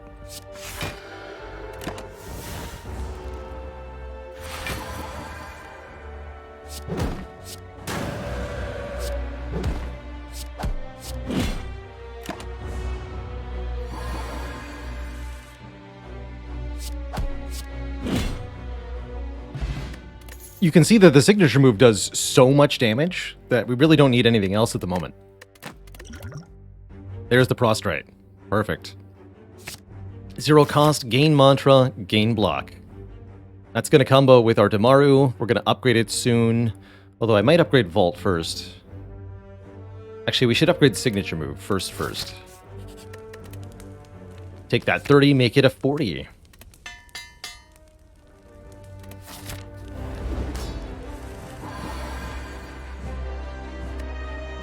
I could deal 90. 90 right now. Now, hold on.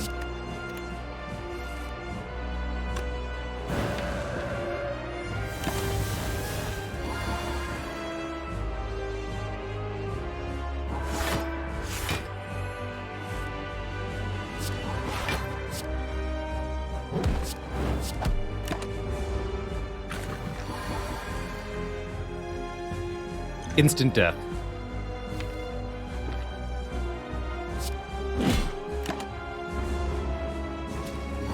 If I wanted to, anyway. Turns out I don't.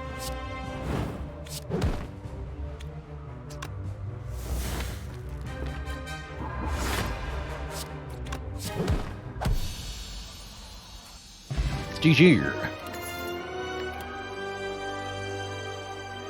Instant Divinity is Blasphemy. Blasphemy makes signature move just outright kill things pretty easily. Could take a Ragnarok or a Wish. But truthfully, I'm very happy skipping. This deck wants to stay very small in order to maintain effectiveness. Every card we can avoid adding is a good idea.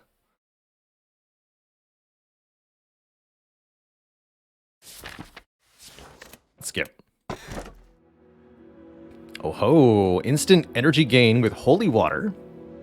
Gives us 3 miracles instead of 1. I really like that because it makes it guaranteed that we can play signature move usually.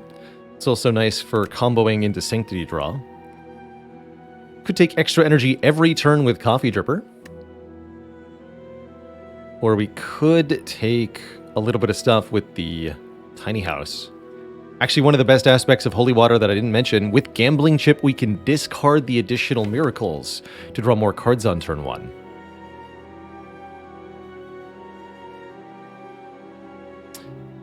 Nico Robin says, what is Divinity? Divinity is a stance the Watcher will enter if she gains 10 of the mantra stat. When you enter Divinity, you instantly gain 3 energy, and then all of your attacks deal triple damage until the end of the turn.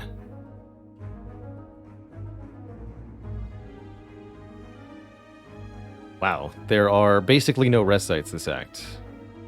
Stinky. Very stinky.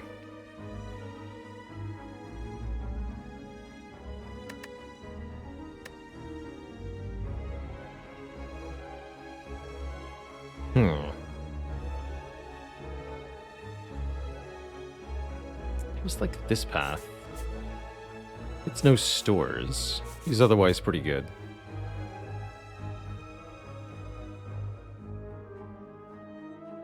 Also okay visiting shops fairly aggressively and continuing to purge cards. I would be really happy removing basic defense at this point. And the last strike, of course. I guess we can start this way, either way.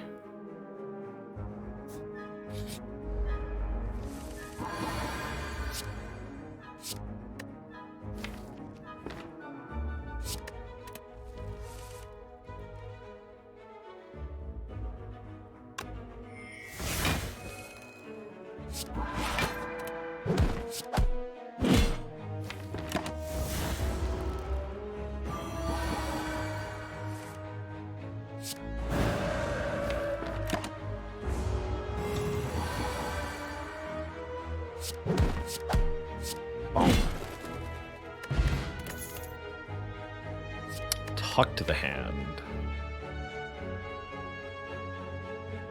Talk to the Hand's a way to gain block, but it's not very helpful with signature move. We're really only hitting enemies 1 or 2 times. Slows us down in the short term. Actually, don't think we want this card, at least not without a free upgrade on it. So I'm going to ignore it. What card would I want to add? Ray, Scrawl, any sort of major card draw.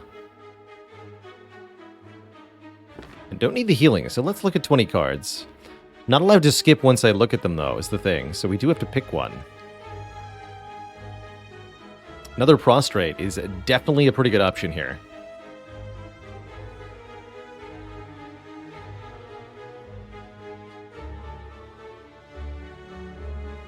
No instant draw, didn't get a rushdown or anything.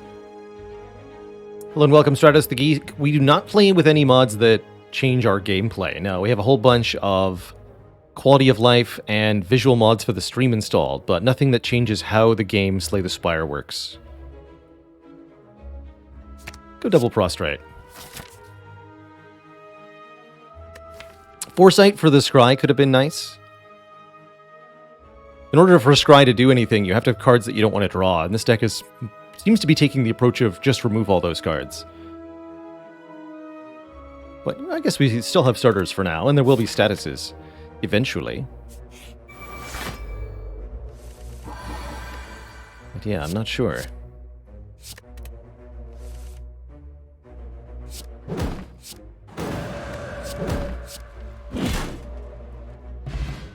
Hard to, yeah, if we kill things on turn 1 or turn 2, it is relatively hard for such things to be good.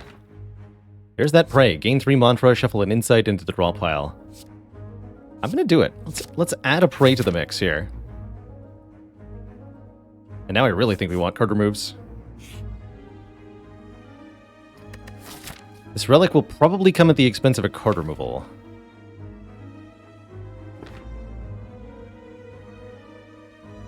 I don't know that I want your Relic, sir. I leave. Do you hear me? I leave.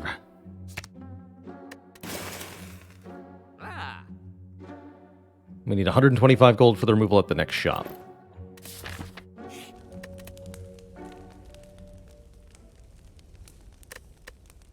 Vault definitely needs to be cheaper.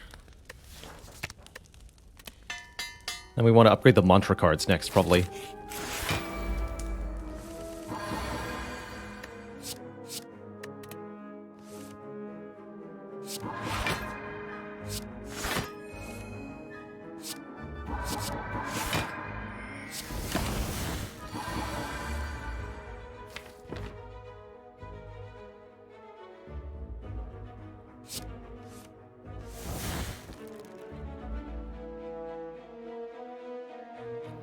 Perfection.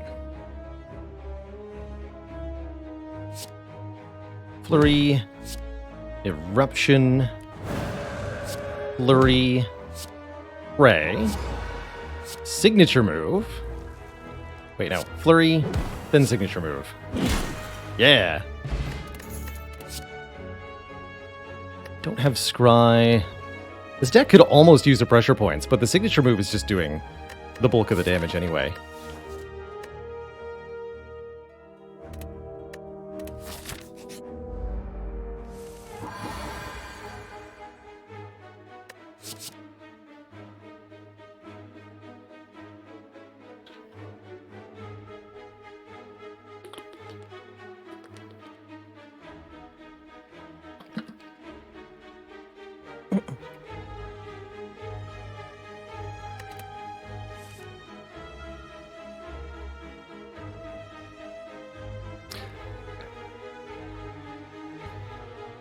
Pyronova, did you hear about the Watcher who studied cows to get better at combat?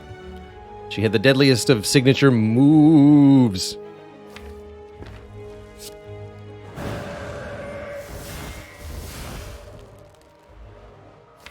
Is it Taskmaster we kill first?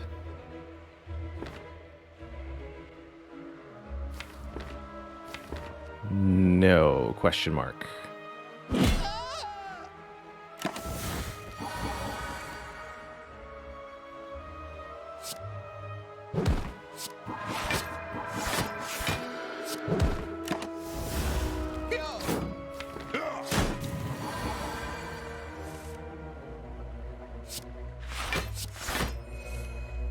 Perfect.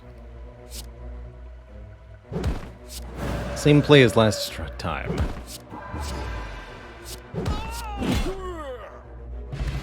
Bag of Preparation, 2 more cards on turn 1 is enormous for this deck. Empty Mind Plus is card draw, along with Exit Your Stance. That's also enormous for this deck. Wow, really lucky find. Infinite?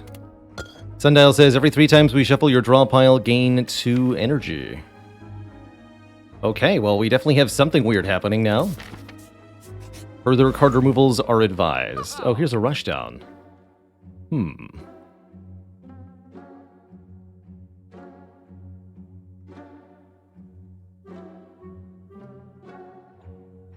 Interesting.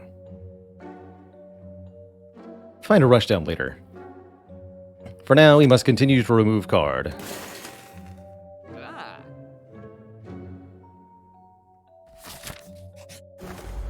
least I think so. Oh man, I didn't really... Yeah, Bag of Prep gambling chip too. Wow.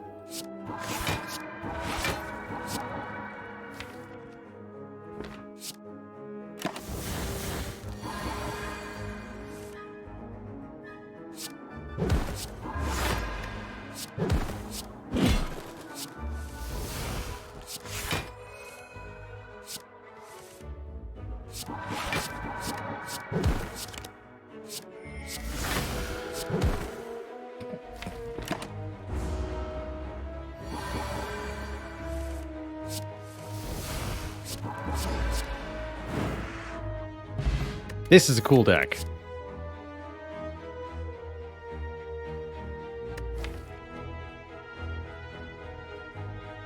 Interesting. It's to reality. Odd. Kind of adds 1 to praise draw. I don't think that's good enough.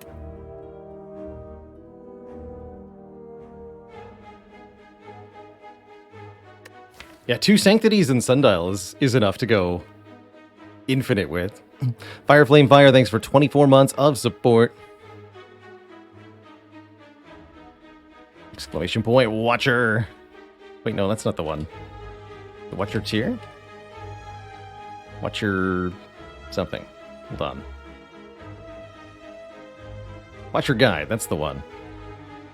You're looking for an intro to the Watcher. Right, given my Watcher Explained on YouTube video look, might be able to help you get the fundamentals of the class under your feet.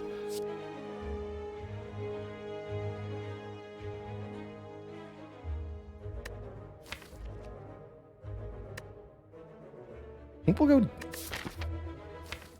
Double Sanctity. Let's see how that goes. Now that I have the Sundial. Don't know if that's actually appropriate, though.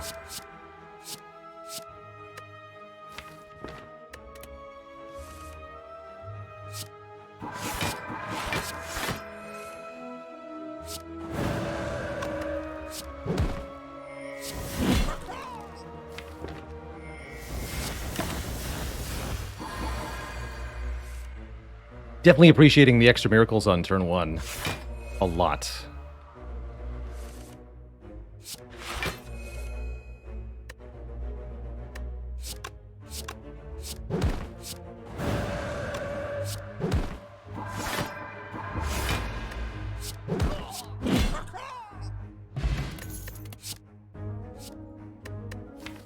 Did say I didn't want it if it wasn't upgraded.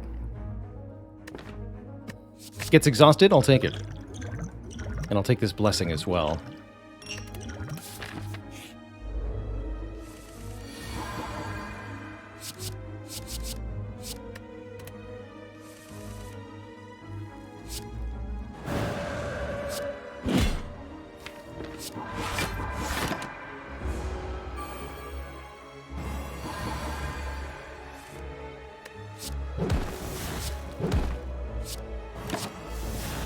Should play the prey there.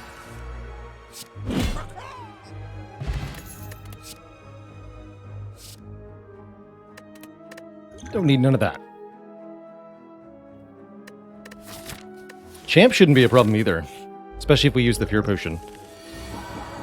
Hello.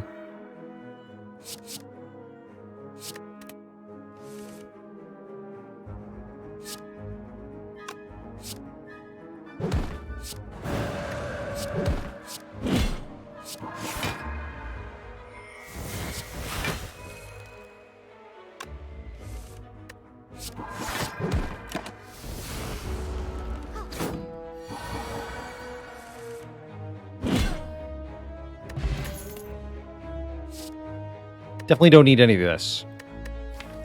Although Consecrate could actually be helpful for these multi-enemy fights we keep running into. I don't realistically think we need it.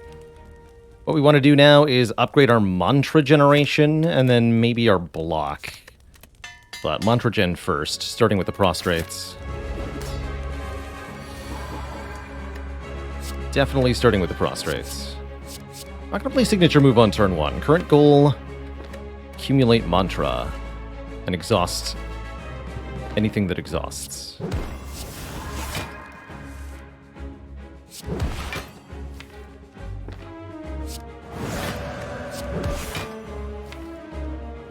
Seems fine.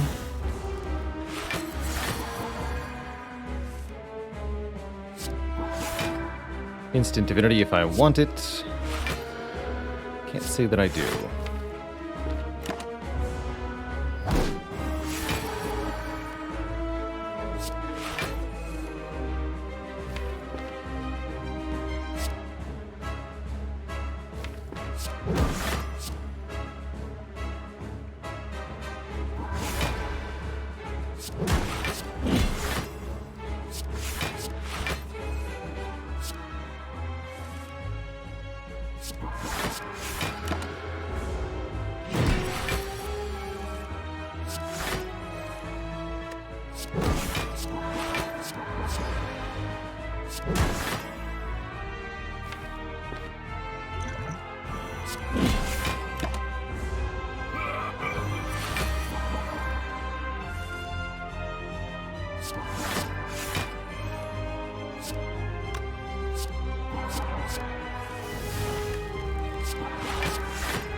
Bye-bye.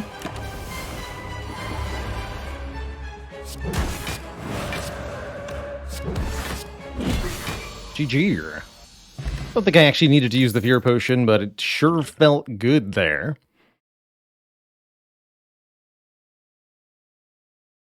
Hey there, Pikazow. We are not using any mod that changes the color. Display summed up damage in gold, display block damage in blue are the default preferences in Slay the Spire.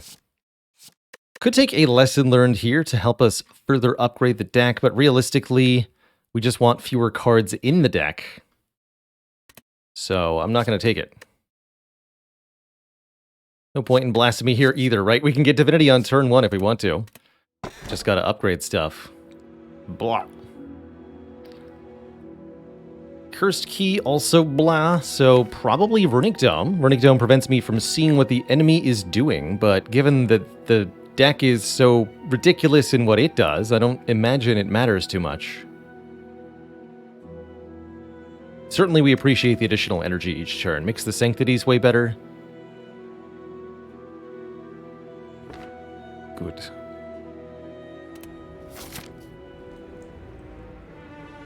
Our Heart Solution might involve a card we have yet to add.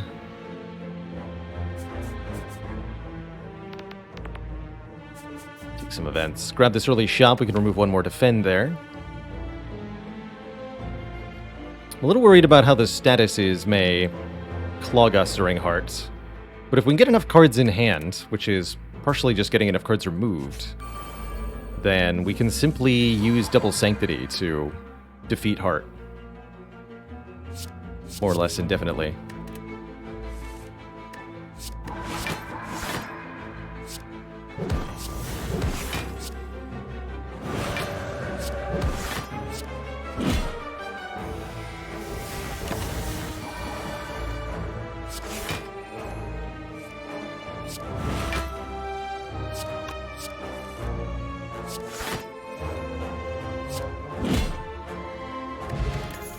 Medical Kit could make our life a lot easier.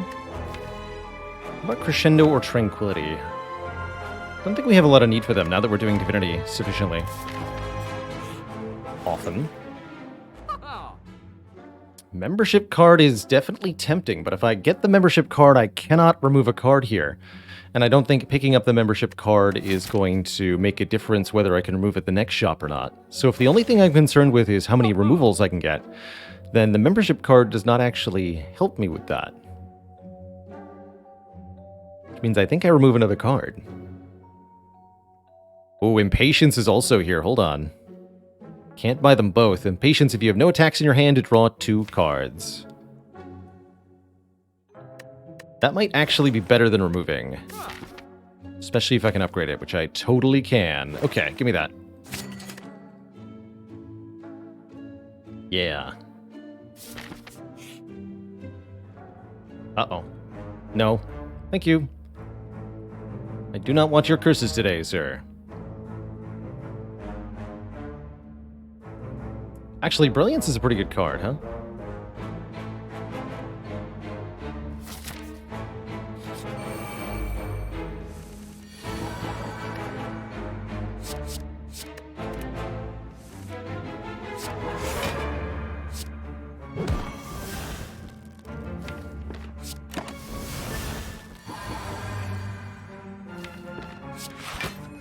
This one's a little tough. We have to kill all of them at the same time.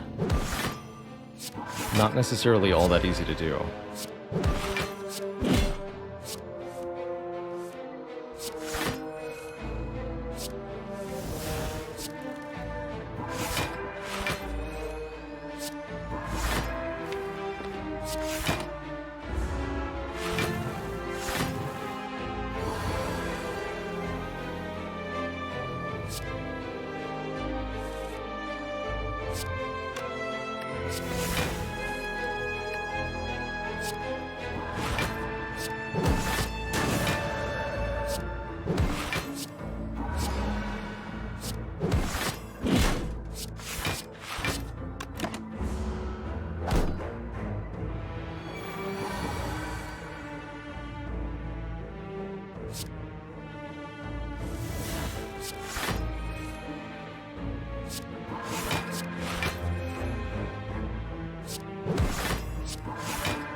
Study is kind of interesting.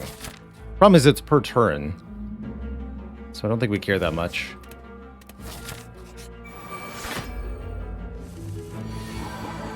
If there was some way to get multiple insights per turn, I could see it.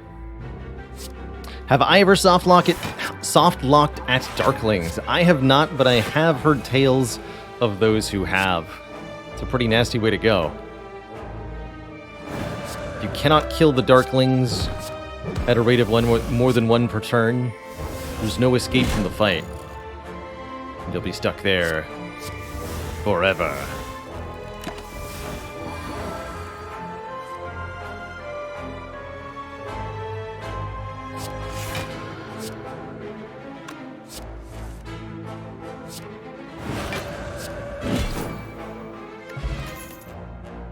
Double signature move.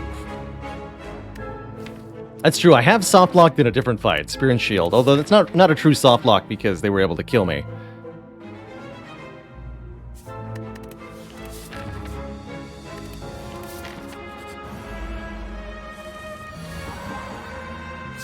Remember, it's never a soft lock if the enemies can simply murder you. And trust me, they will. They'll figure it out. Let's get everything set up here.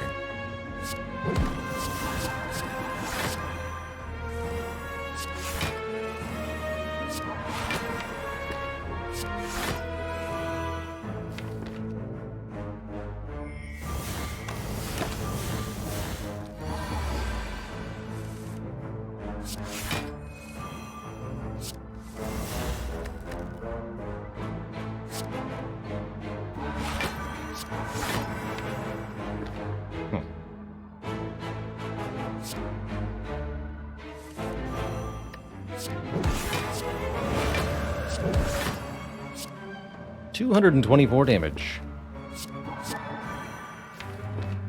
Not bad.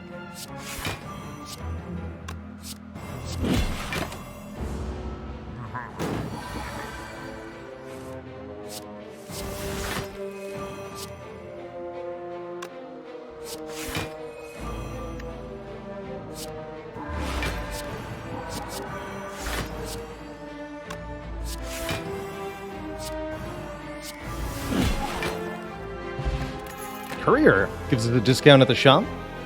Another signature move. Could have had 3. Don't want 3. Pro tip, you do not want 3.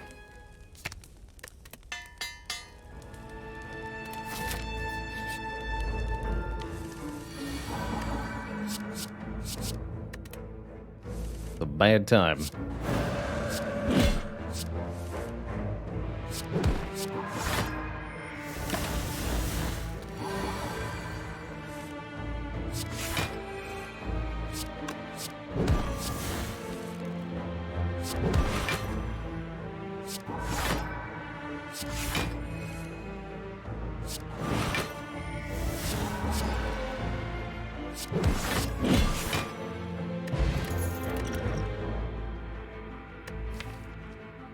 I think we want a Sash Whip.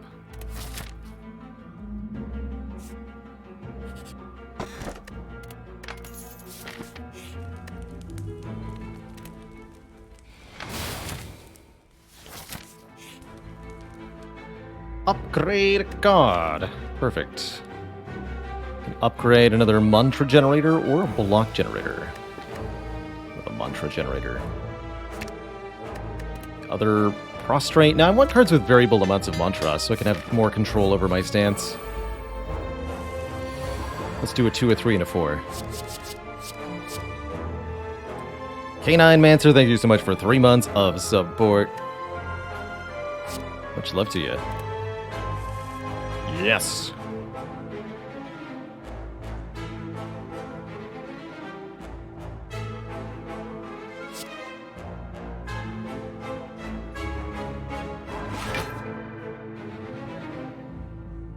That's pretty funny, Merle. Today I had an interaction that I don't think I'd ever managed to see before.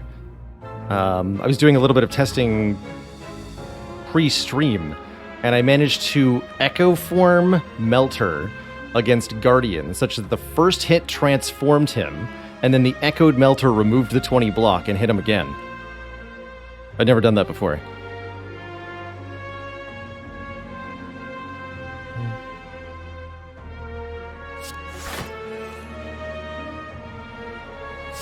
So if you're not building Echo Form Melter in Act 1, I don't know what you're doing on Defect, but you're not doing it right.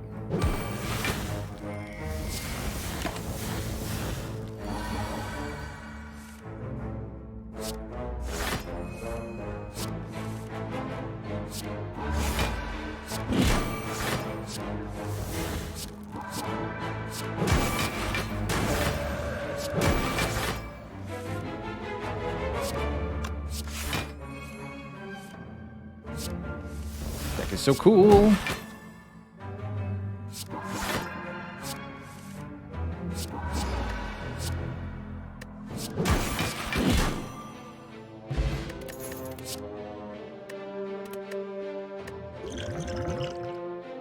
I don't have any way to apply Weaken, actually, so this Weak Potion really could help for Heart.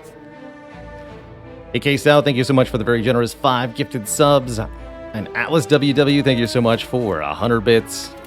Yeah, conclude and signature move, not best friends. They were rivals in high school, actually.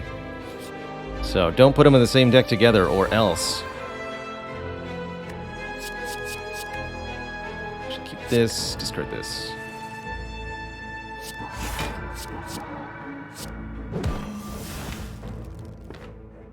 I'll be Divine next turn, so I don't need the Eruption.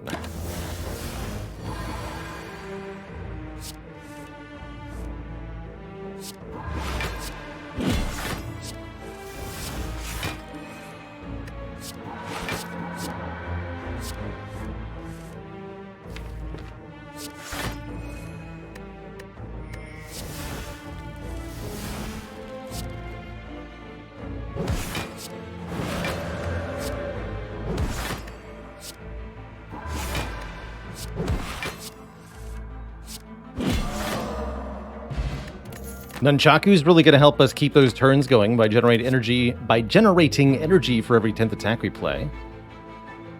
I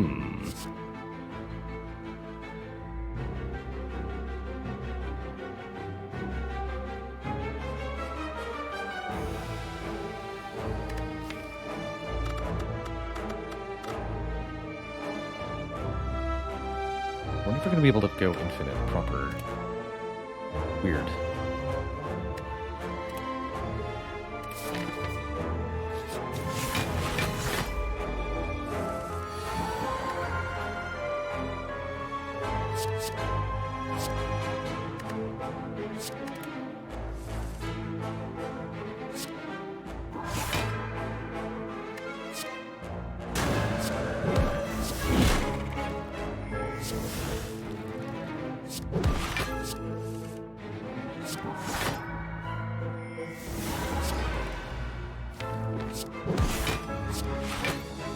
Oops.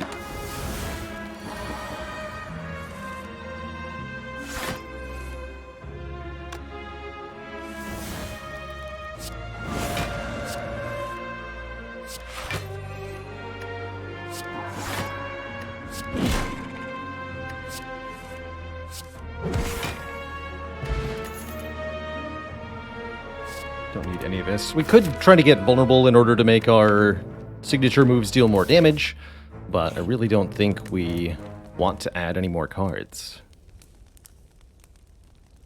We get the the final mantra upgrade, or do I start upgrading the block on the sanctities? I think both are pretty reasonable here. Regardless of what I choose to upgrade or not upgrade, we'll use the Blessing of the Forge in the final fight to upgrade everything. Guess I'll do the third prostrate.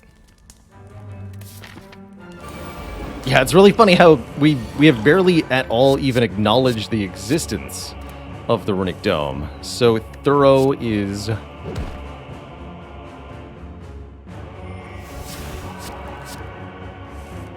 our dominance.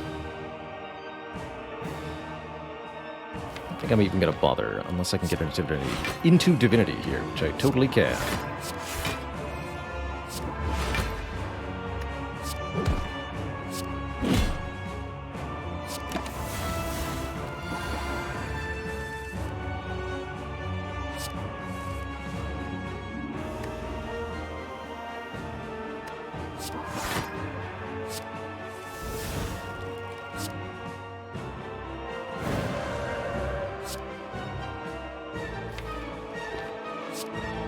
Actually, I shouldn't be doing that.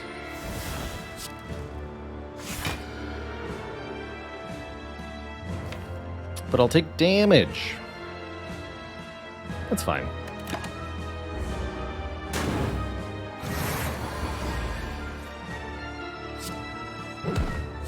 Exactly lethal.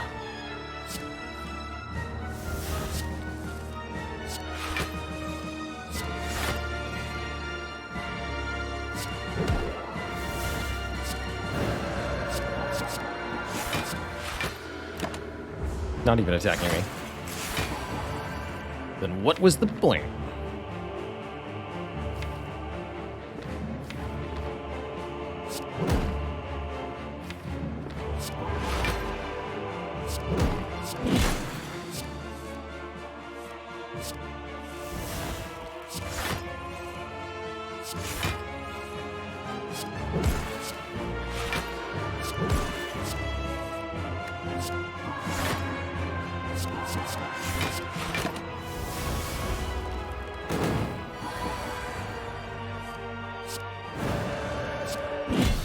GG. Next boss is Time Eater. Okay, we do have to limit our card plays against the Time Eater. That is going to make things a little bit more complicated for us. And not as bad as you might think.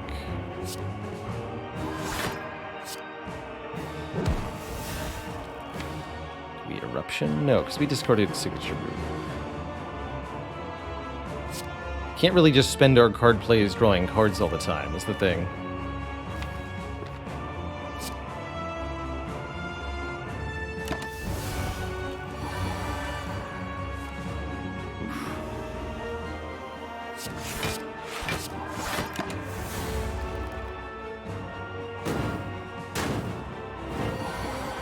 Good news is we don't have to play that many divinity signature moves to win.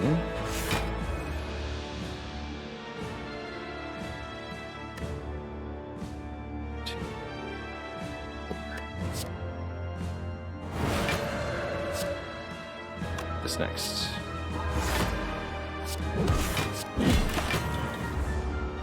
Probably should have used the weak potion. I think we're okay though.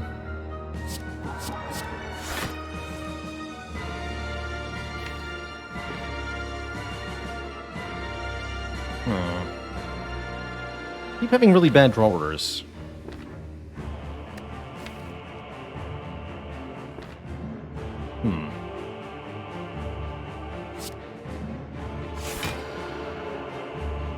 Awkward.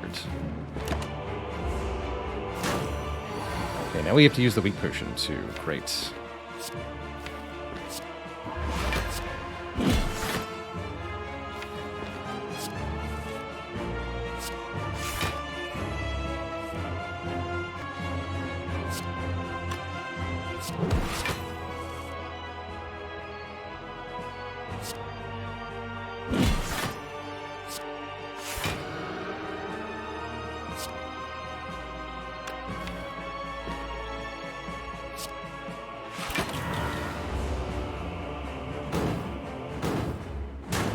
Not getting attacked on this turn. I might be able to kill this turn, though.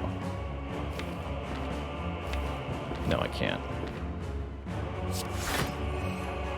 Got gunk to draw through.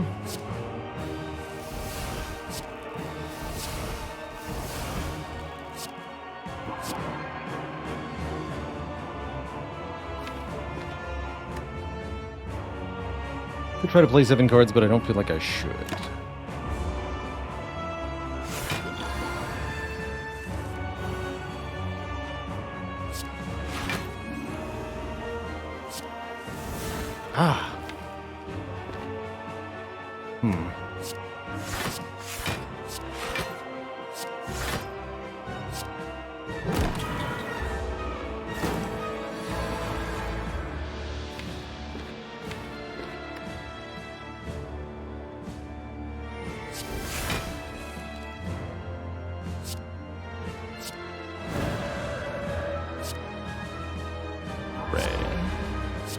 Lottery, signature, draw. Draw. Draw. Really hoping we'd draw back into signature move. I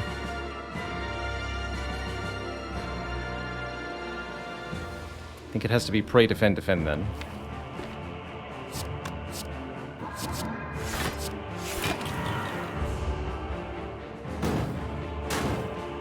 Ah! Help! Talk about cutting it close, chat. GG.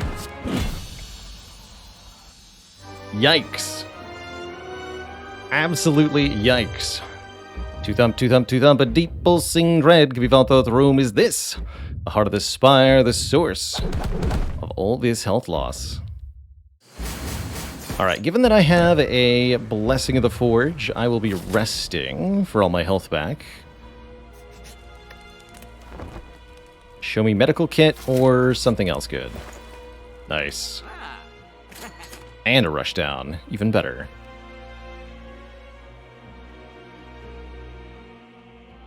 Cool. Medical Kit says we can now play unplayable status cards, notably the burns in the Shield and Spear fight, and everything against the heart. Gotta drop one more defend here. And I'll take the rush down. I think we have everything we need now. I can't even buy a potion, but I don't care. I think the set of cards we got was excellent. Do you hear me? Excellent!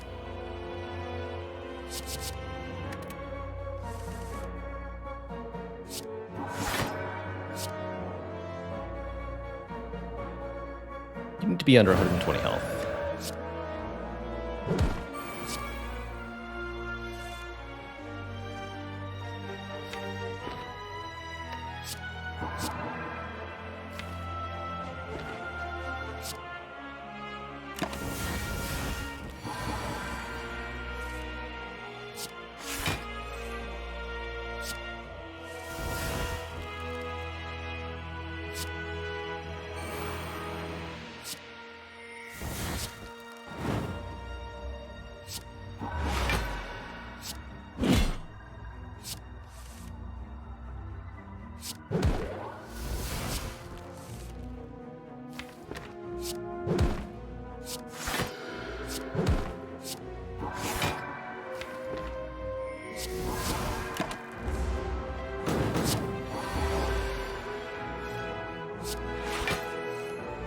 Ooh.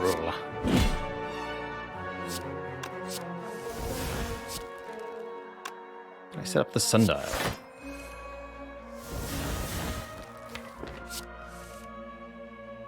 No.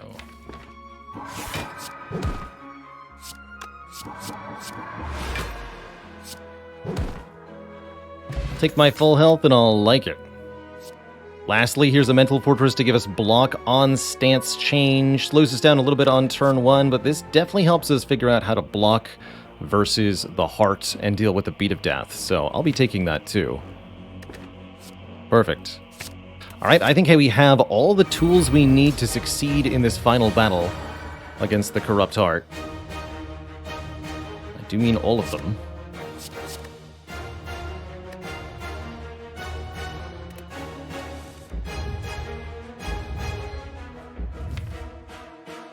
Let's upgrade Fortress.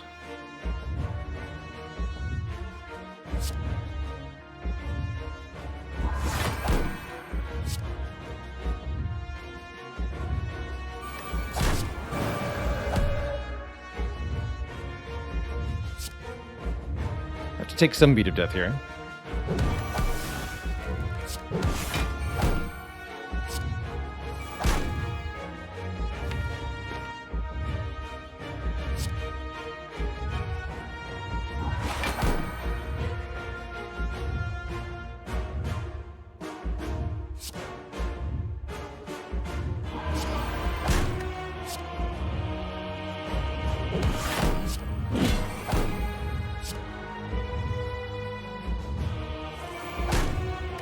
This is what I upgrade.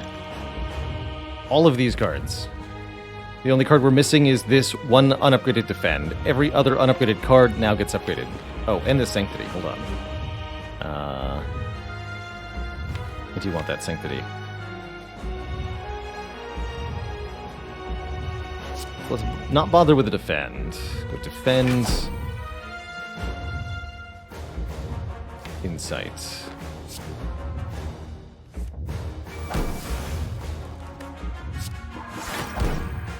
Upgrade everything.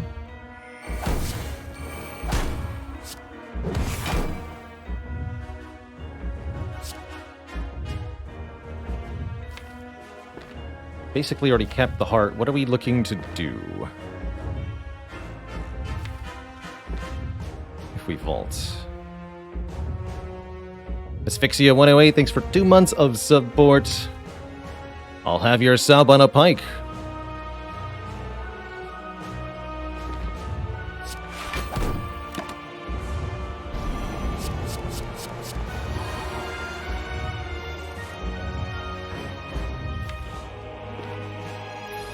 Ooh, that's a spooky one.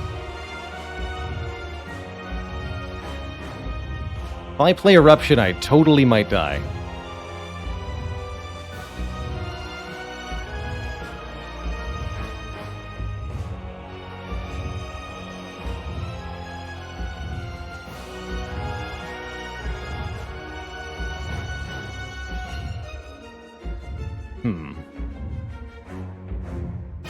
There's 2 draws, and there are 1, 2... 2 outs? It's not good enough. How much of the big hit from Heart be? Exactly enough to kill me.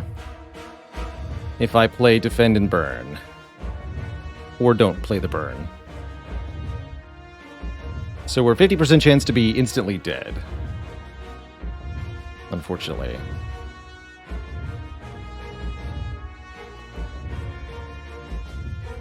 If I play Eruption, we're more than 50% chance to be instantly dead. So I guess we have to hope it's the multi-hit, and then still have to hope we survive next turn. I think we're actually just going to die.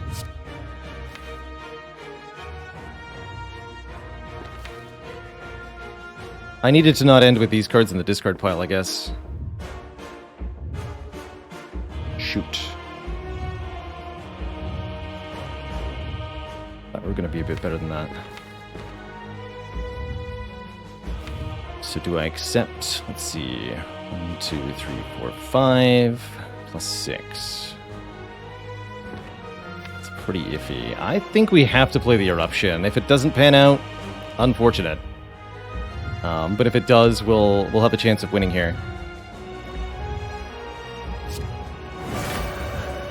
We got the Empty Mind. We're still alive, chat. All right. That worked out. That was very scary.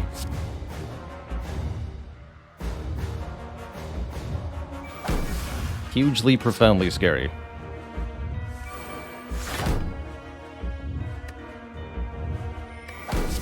Need this Impatience to work, so I have to play the signature move with Pendant.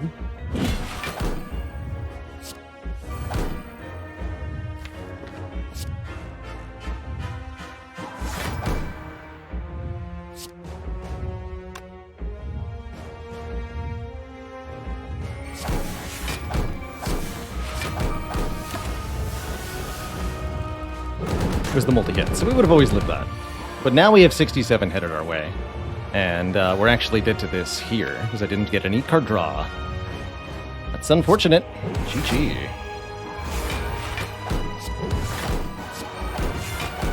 Not quite enough to take down the Heart. A classic when it comes to small decks. GG to the Watcher and to the Watcher's streak. Well fought, but it's over. GG. GG. Did seem like we were consistently plagued by slightly awkward draw orders there towards the end. I'm not 100% sure what we could have done. Maybe not having Prey in the deck might have been better. But otherwise, we pretty much skipped all the cards we could, added draw where we could, and removed a lot. Just wasn't enough. Maybe if we'd taken a Third Eye or a Cut-Through Fate earlier in the run, we would have had what it takes here, but didn't work that way. Did not work that way. GG.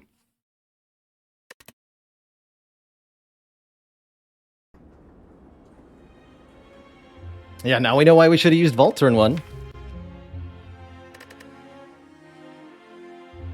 Bummer.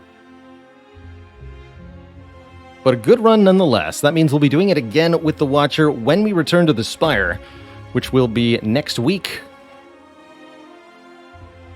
With our Tuesday show. For the rest of today, I'm going to wind us down with a bit more Battle Brothers. See if our brothers can't conclude the Noble War. Come, sit with me.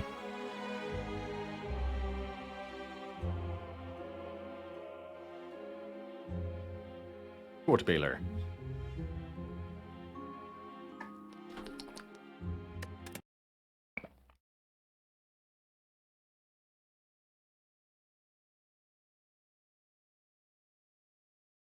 Hard to believe we're just a couple days away from show number 1000.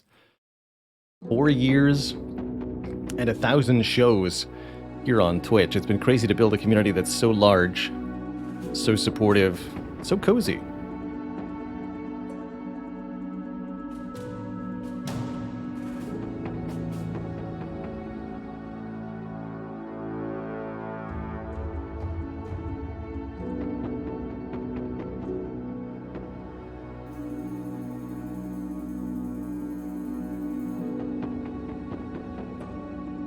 Battle Brothers is a pretty cozy game itself. A campaign-based sort of mercenary management game where we control a mercenary company as they adventure through this desolate and barren world looking for profitable employment. During our last session, we killed some more lindworms. We've been finding those very easy to dispatch. As well as fought another noble army. We've been working for House Gunfeld, is that their name? House Gunbald. Fighting House Armsburg and House Hedon in the War of the Nobles.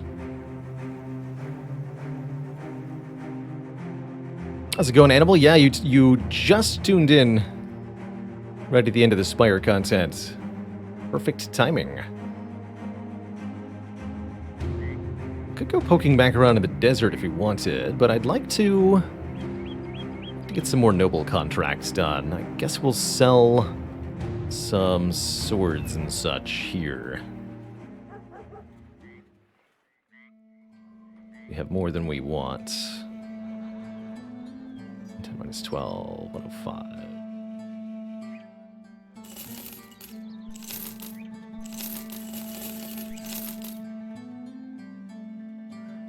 I'll hold on to the Battle Whip for now. Gonna try out the Battle Whip against a couple different opponents. See if it works the way that I want it to. Sell that hunting bow, I'm not using it. Okay. Back up to Alderstein.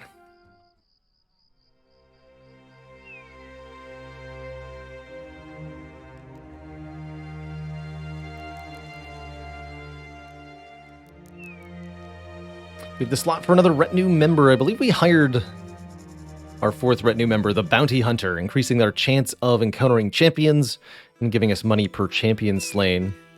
Could consider firing the Cartographer, as we're not doing a whole lot of exploring at the moment, but I'm sure I'll push into the Fog of War again at some point. Ooh, a 3-star contract from the house. There's been unhold attacks. I'd actually really like to fight some unholds. That sounds really fun.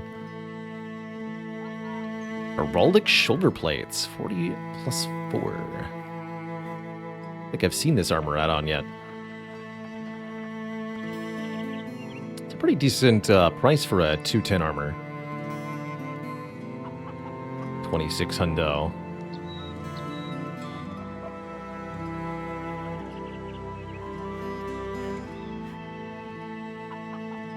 Not sure what to use those shimmering ashes for.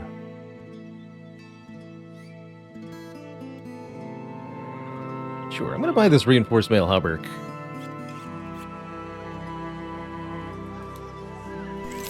It's a good price. Is Ghost still paranoid? Yes.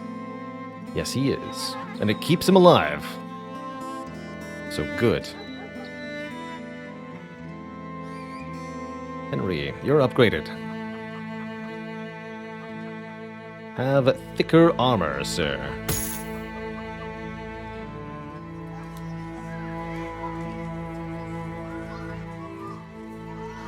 Alright, so you're telling me that this is an unhold hunting? Find this beast! A giant is afoot! 700 crowns for giant hunting. I accept this contract. That sounds fun as heck. Unholds monstrous beasts that charge into melee and rampage around. Got a pretty durable front line. I bet Eric with his fighting spears can be good at dealing with them. Should be a good set of men. We have our throwing specialist in here. That's not Pedro. Serpensky. Serpensky, I want you in. Pedro, you're out. Okay. Show me the unholds.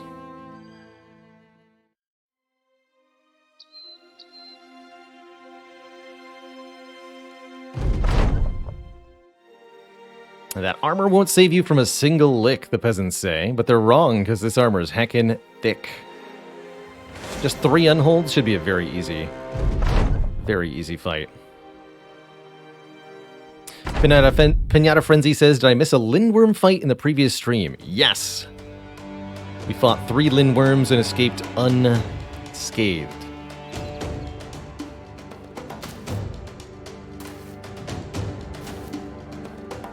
You've made a mistake, sir. So, unholds are big brutes. They've got 500 health, and what's even worse is that they regenerate each turn.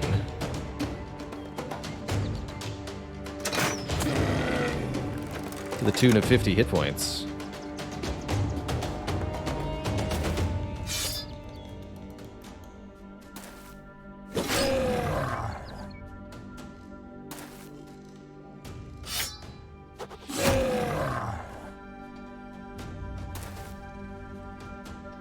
They can make large sweeping attacks. That could be a problem for us. Actually, I'm going to go there.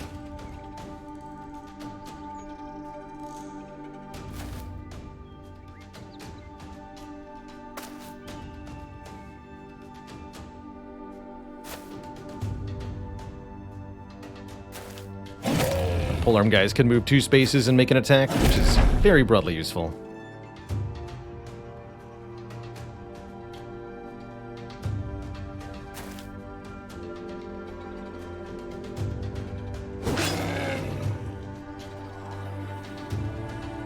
Poor guy's barely going to get a turn to do anything.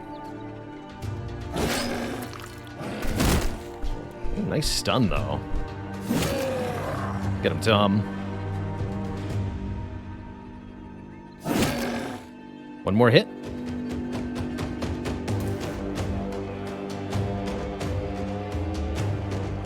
No clean lines of fire on him, though. So it's really up to Zizzy to finish this thing. Might hit my own men if I try to take a shot from here, so you're gonna wait. Alright, Zizzy, land the blow. 85. Nice shot. Superbly well done.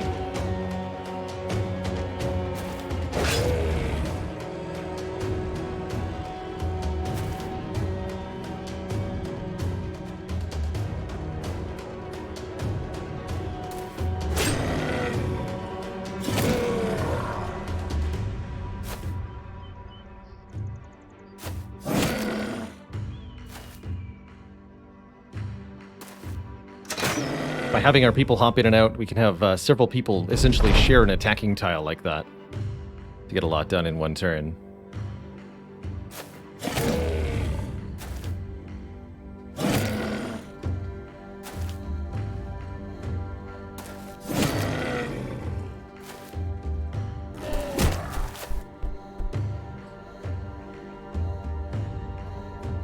Can't quite. Yeah, can't quite.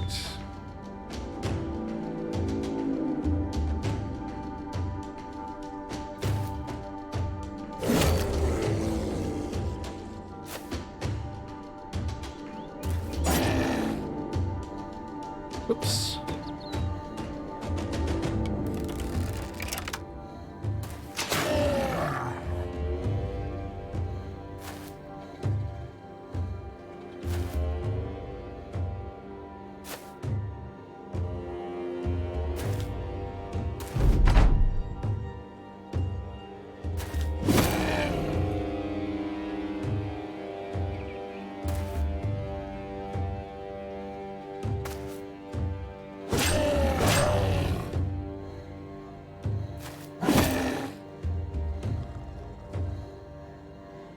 Gotta wait.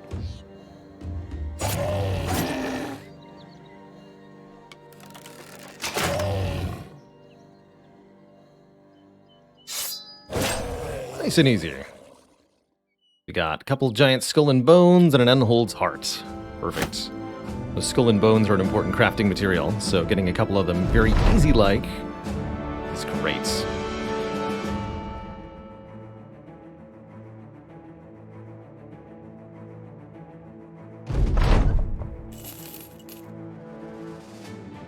What's this? Delivery? No thanks. What about you?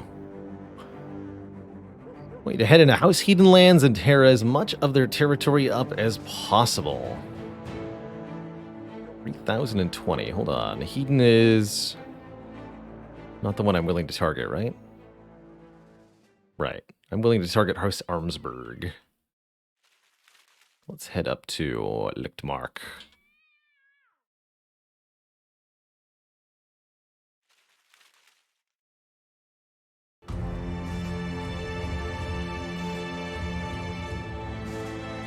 These footprints over here. Interesting. Hold on.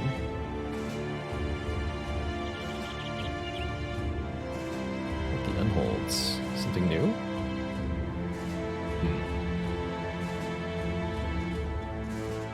Not sure.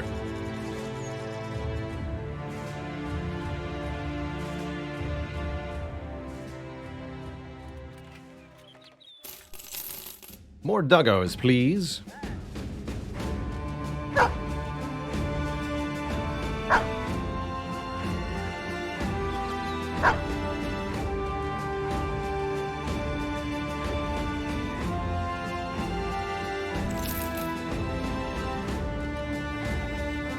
Nothing major here.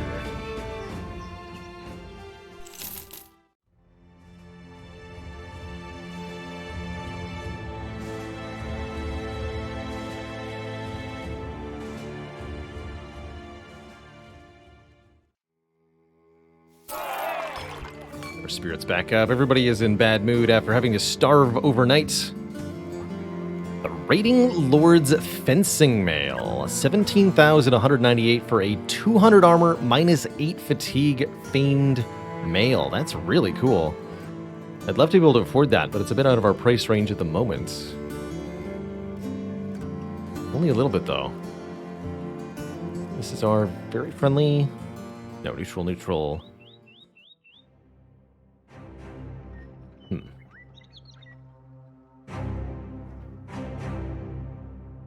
Did we ruin our friendly relations? Deeply unclear. Looks like it. What's this contract? Hanweir. We want to go back the way we came. Don't think so. Not what I'm looking to do.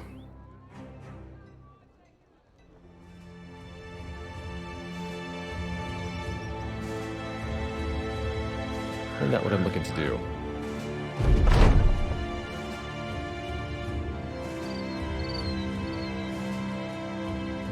Geralt of Rivia, always the sort to take one for the company, seems to have single-handedly helped the resolve of the men. As one sellsword explains it, I don't know how to explain it. As another more articulate mercenary says, it's like he's more than just a sword for hire, you know? He's someone we could depend on, like a brother, but not a whole brother, obviously. More like a half-brother, a bro, if you will. I will. Many of the men in the company get +1 resolve permanently, and we get good spirits. Geralt of Rivia is the best. Especially shirtless. Handsome alabaster skin. No contracts here, huh?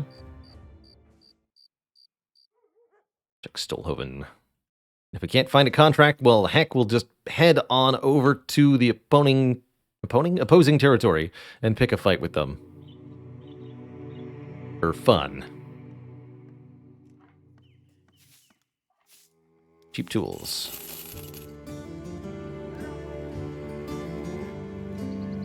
The Way of the Brigand. Defend Stolhoven and its outskirts from raiding parties. Interesting. So we wait for bandits to arrive, I suppose? Not what I expected.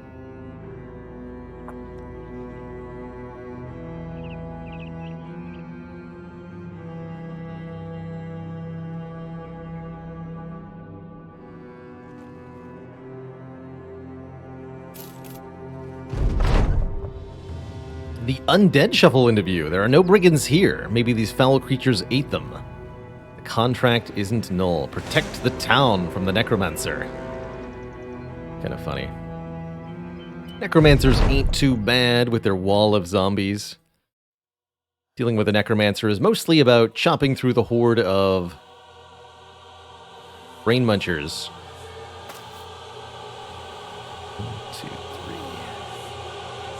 Perfect. Chopping through the horde of brain munchers fast enough to deal with them all.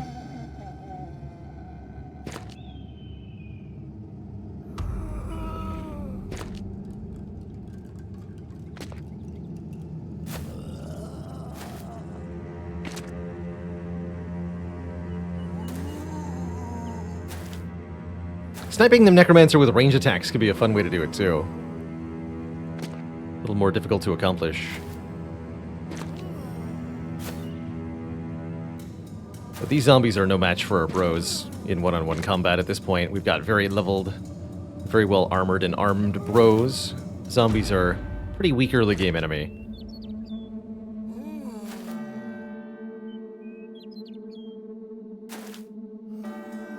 Not going to go well for them.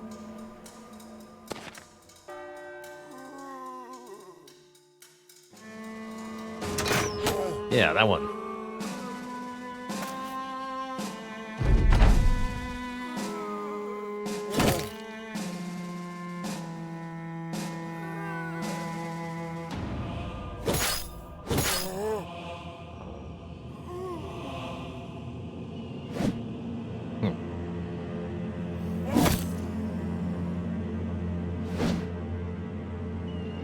Dodging my attacks. That's a paddling.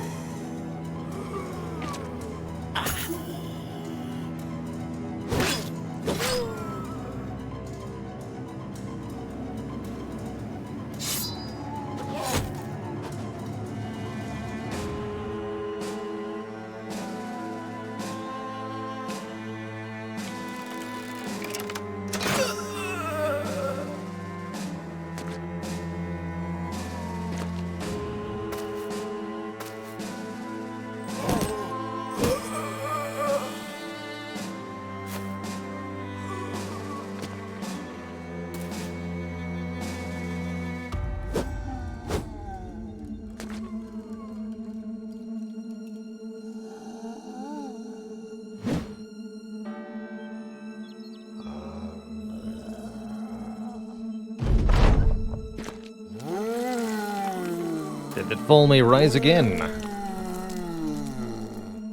Angrier than before. Unless their head gets chopped off, then they can't come back.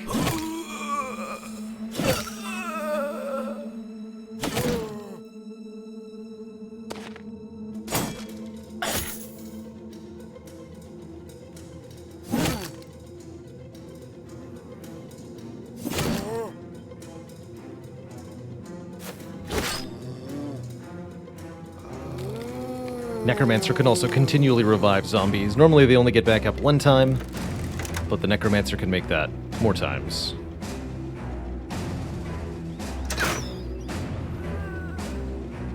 An attempt was made.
Get him.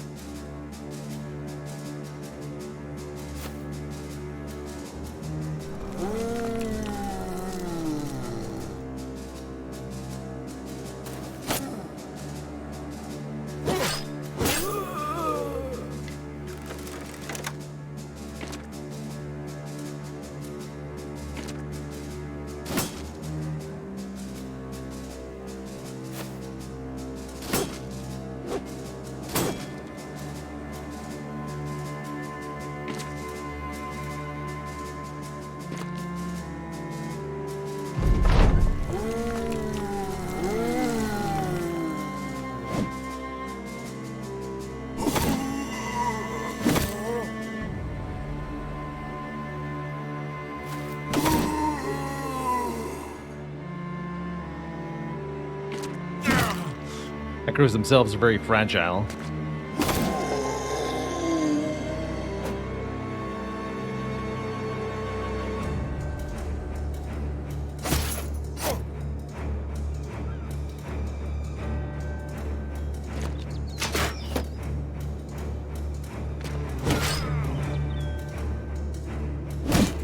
Right.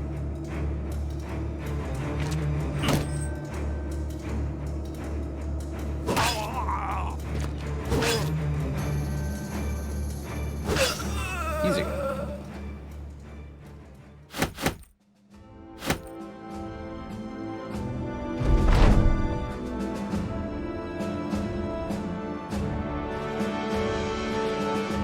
That's right. As chat notes, Nearly Wrath, the Necromancer cannot raise zombies if they've had their head removed, but can raise fallen heroes that have no head.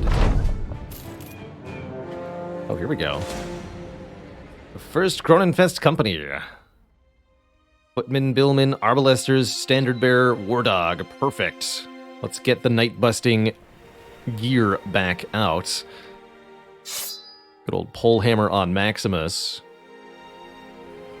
The fluffy bits behind.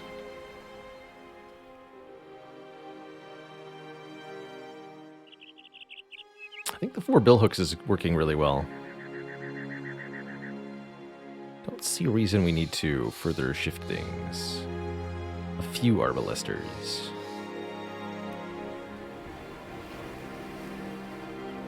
Fight. So this is us versus a proper military company. We'll have to advance to them because they've got the range attackers, although their dogs are going to rush at us, which is actually pretty good for us.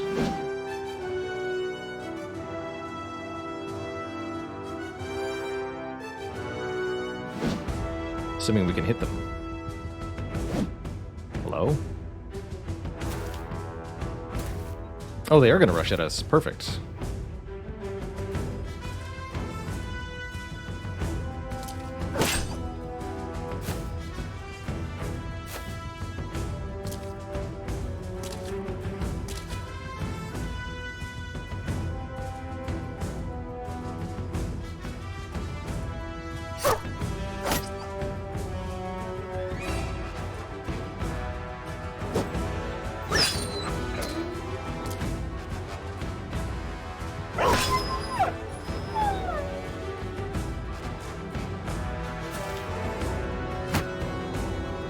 So they'll have a line of footmen. Footmen are pretty durable when they're in a line formation like this. But we need to break a hole by either surrounding and killing the ones in the end. I actually like pushing through here and hitting these billmen. Or... yeah, we're going to put Kazak here. Start bonking the billman.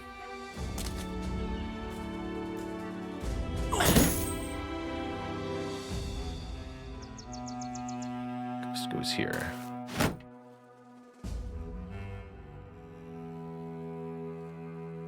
So who's the easiest target? 66, 59, 59. This guy is the easiest target currently. Bowling, you're in Maximus's attack tile, though. Please evacuate the area.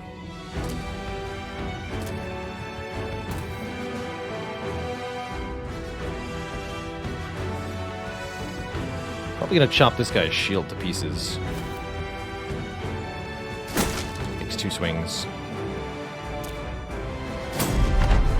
Unfortunate misses there.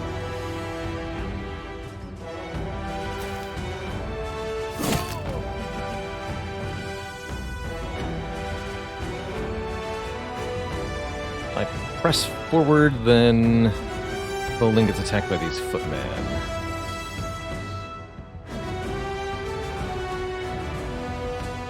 Should wait.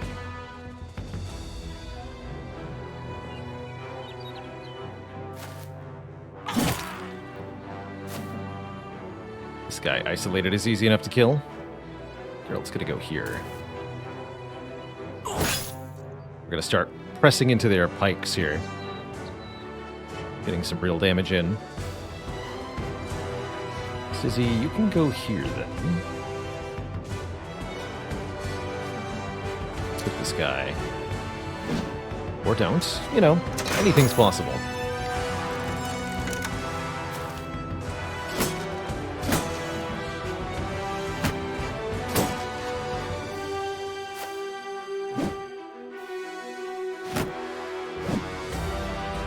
This guy will be easy to kill because he's surrounded. Fortunately, Eric getting brutalized by the crossbowman before he can even get into proper melee range. That Billman is the top priority to kill now. This guy X in 5 turns. There's no way I can kill him. So let's break your shield, sir.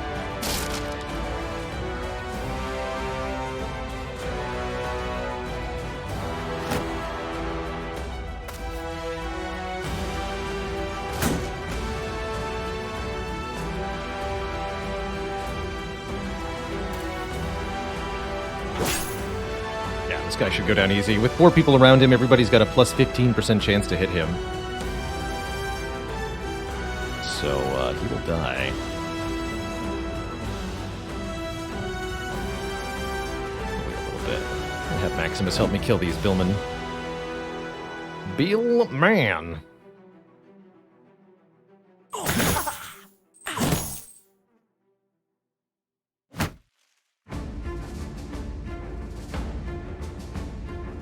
Keep your fatigue, sir.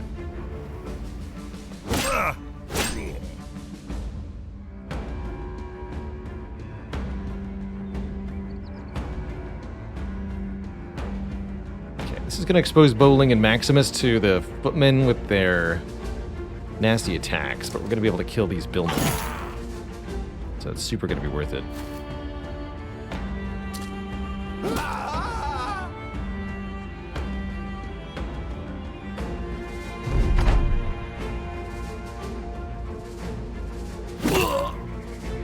Almost.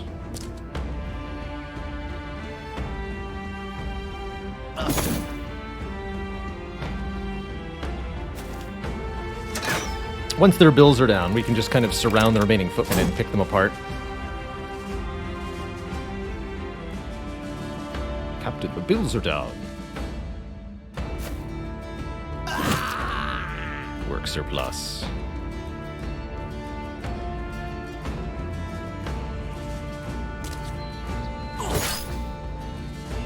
Have a dog.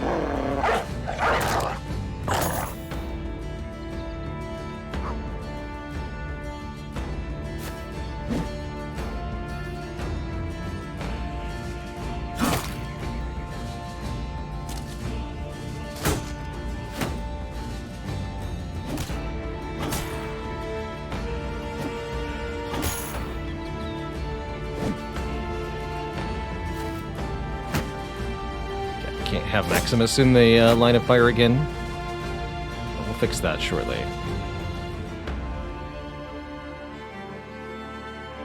May want to have somebody rotate out with him. Definitely put him in a little bit too much danger.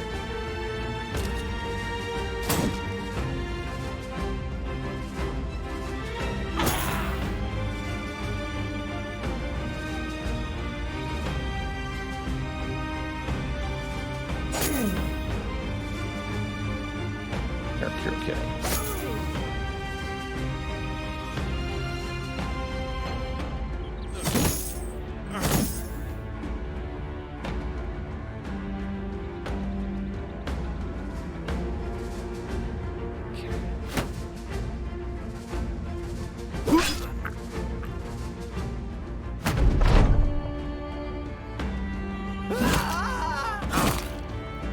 Okay. That should free up Maximus to not get destroyed.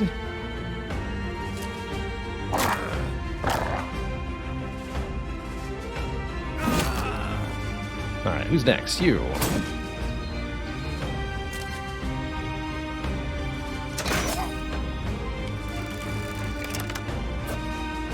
The Arbalester got it disrupted by the dog. That was good. Very good.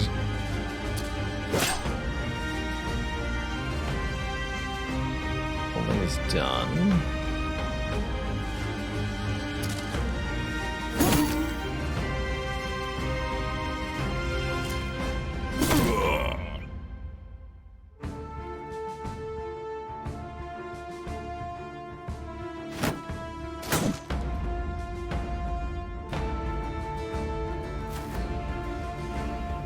Have more dogs.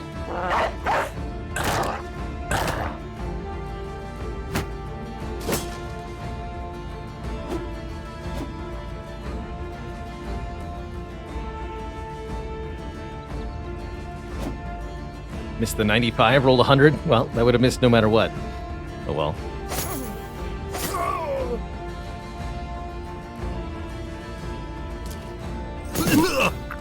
Flap.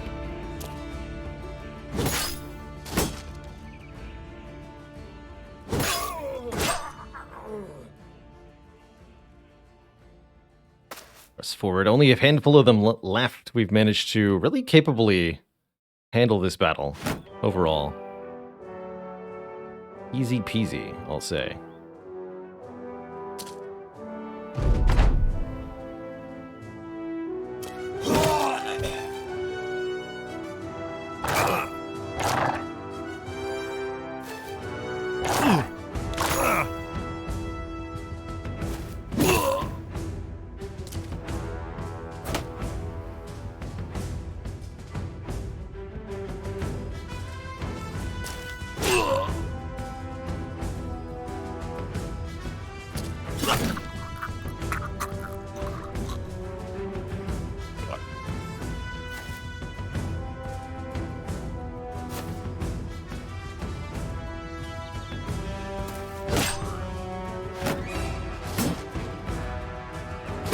Ghost being paranoid keeps him from getting hit at all. It's pretty good.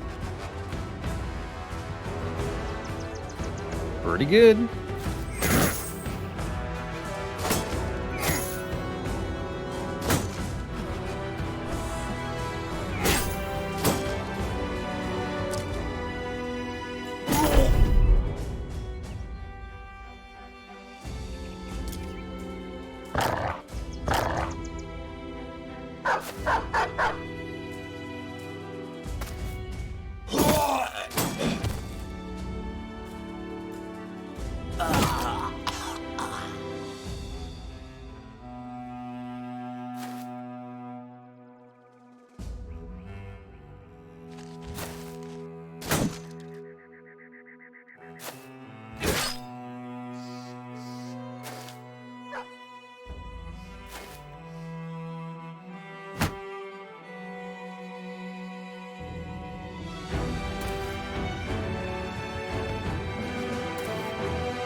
Yeah, bear in mind the risky move with our polearm units only works because they are a little bit durable. Maximus has the nimble perk, so he could have taken a decent amount more damage without dying. Only a decent amount, though.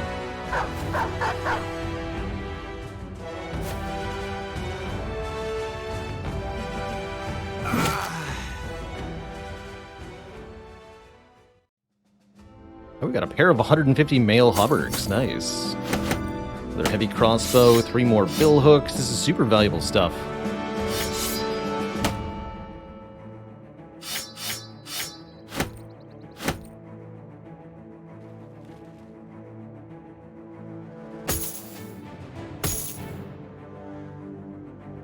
Your shields are worth more.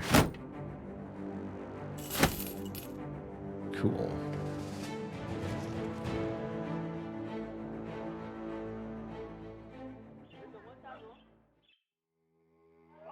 Thievery.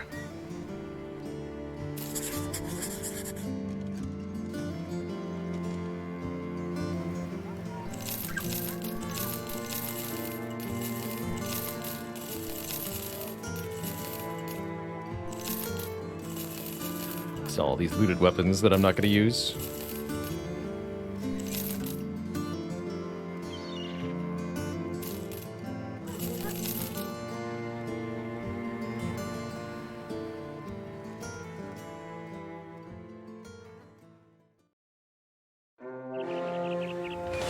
Of them.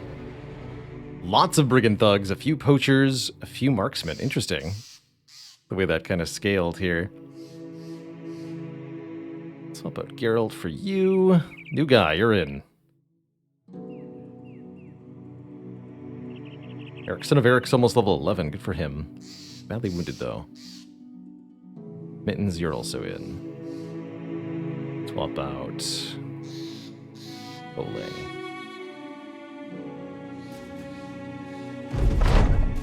Are the dead men engaging in this too?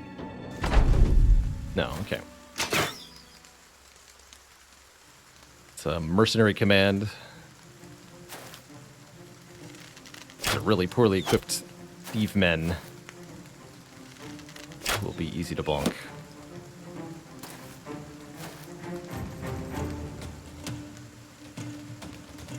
Just gonna kind of charge at them.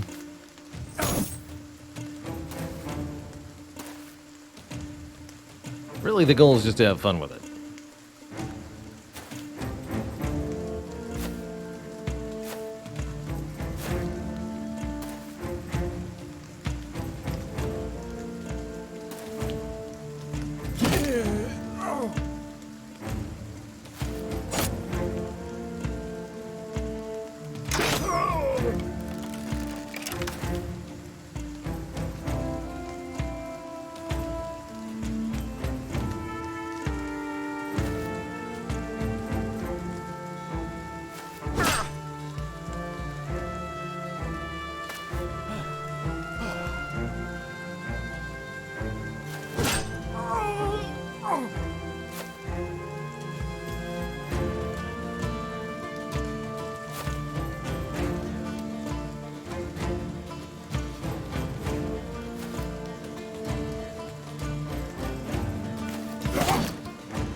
Don't break my stuff.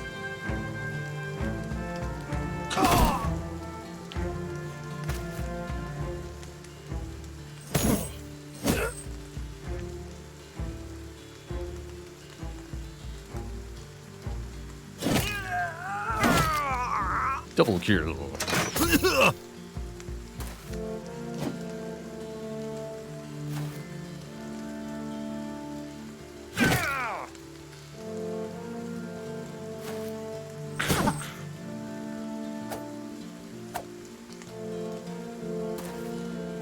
Early game is very brutal. I will note that in this campaign, we did load 1 or 2 saves early on, figuring out what a couple of the early enemies did.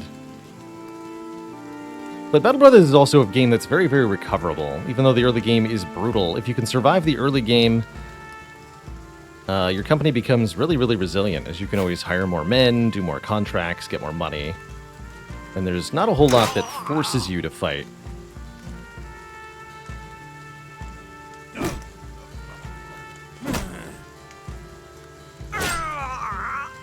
So you can kind of pick and choose your battles and pick only battles you're going to win.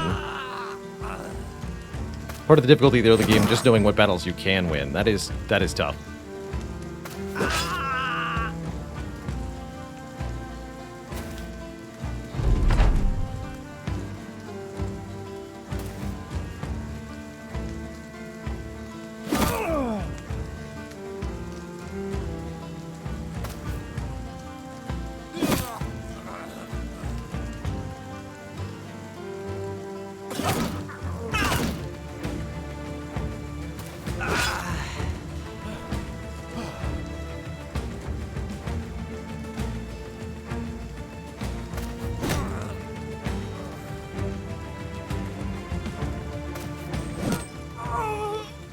Squished.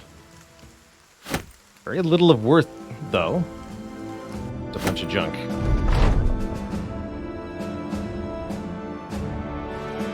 Vadrag, thanks for 27 months of support.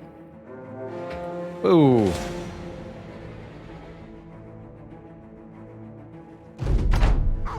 Surprise fight.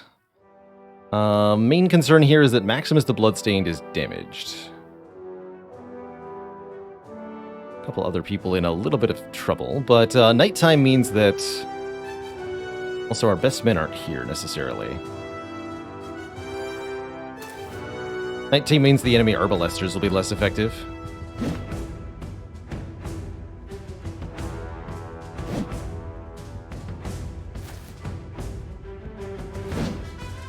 Same thing as last time. Can't hit those dogs.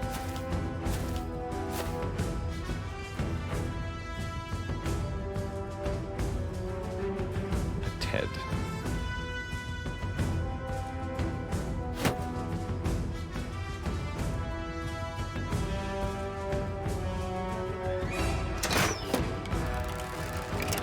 My lousy shots. What I don't want to do is have these billmen fight me with high ground advantage. Back up a little bit.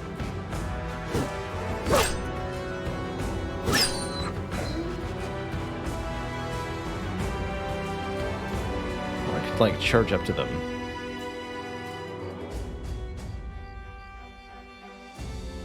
Actually, yeah, let's get the high ground ourselves.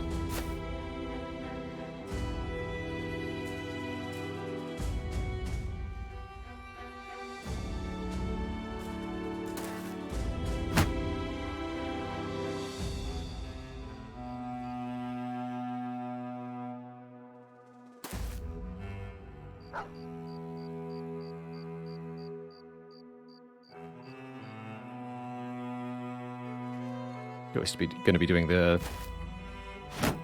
good important flank job again.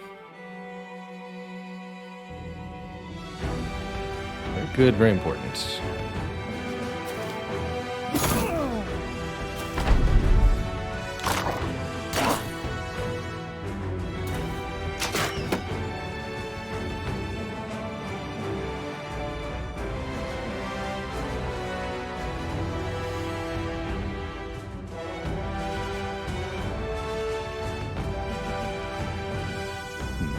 Worried about people taking that position. If I put Tom there, he's going to get murdered, though, especially with his body armor already hurts.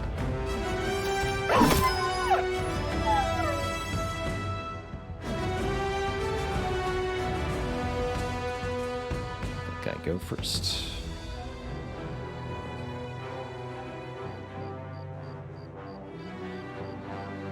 Those two wait. You can pop in, swing, and pop back out. Also try to hit this footman again. Killing one of their footmen seems like a pretty good start.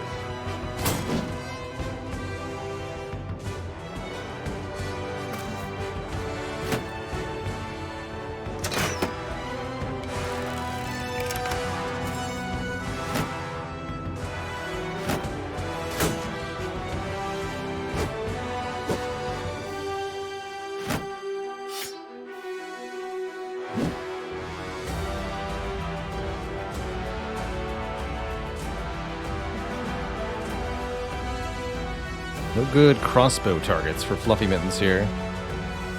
Just hang on for a bit. I was worried about that. That's not where I want you to go.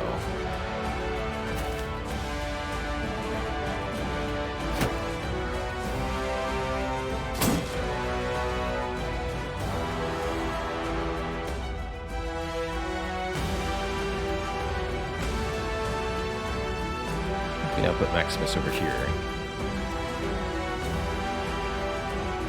Here, attacks this Bill man.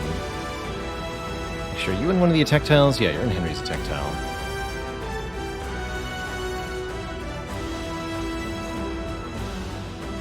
These are my two attack tiles. So go here.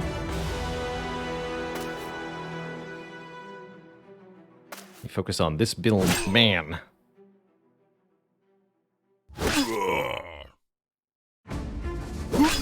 Nice.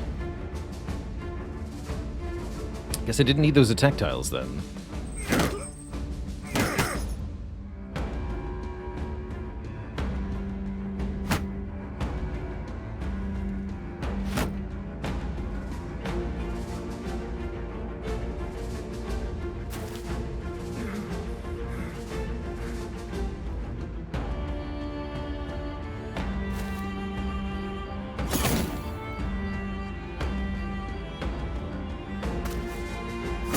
Nice. Hide to contribute over here? Yeah, I'm gonna flank around with the pikes. How is Fluffy Mittens gonna be able to contribute, though? Taking a pot shot at this guy.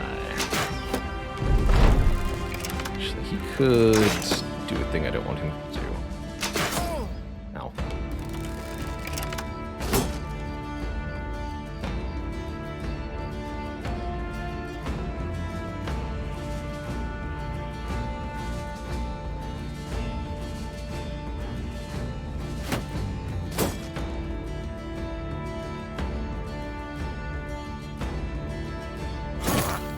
Nice.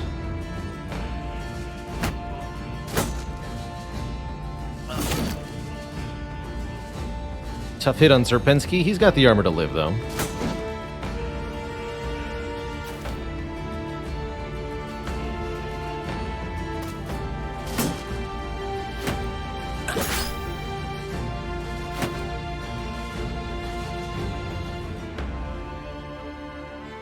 For 64.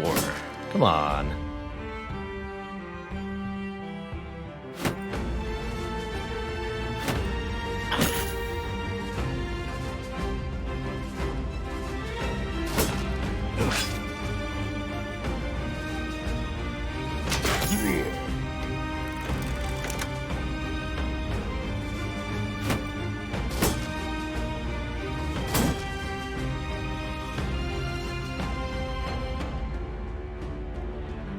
I think we want to take the attack to move forward here.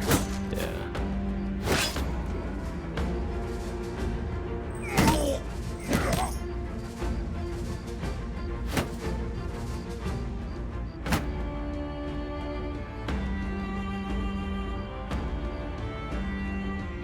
Risky move, but I'll do it.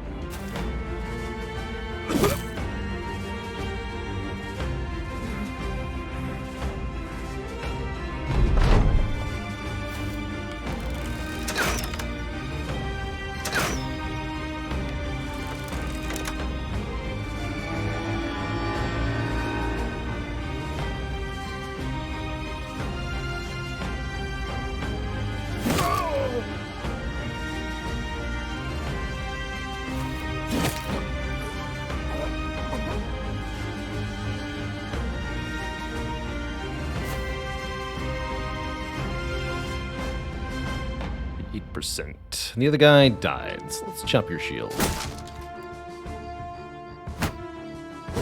Your sound seems wonky, Arenton lad. I highly recommend giving the stream a refresh. Known glitch that tends to happen. Nice shot. Yeah, the Twitch encoder got a bit of wonkitude to it.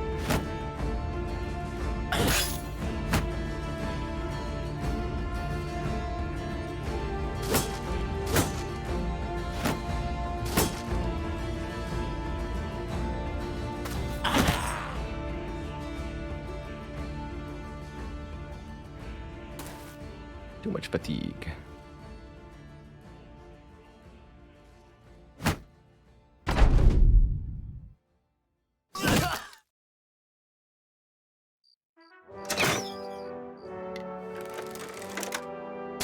All right, that guy has no shield now.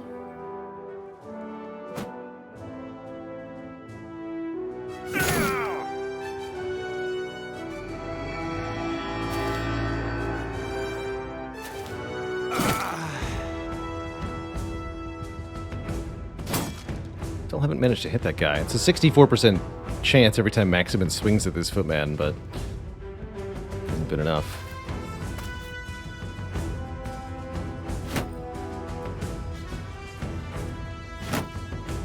I don't think Ghost has been hit. Oh, no, he's been hit one time. Exactly one time.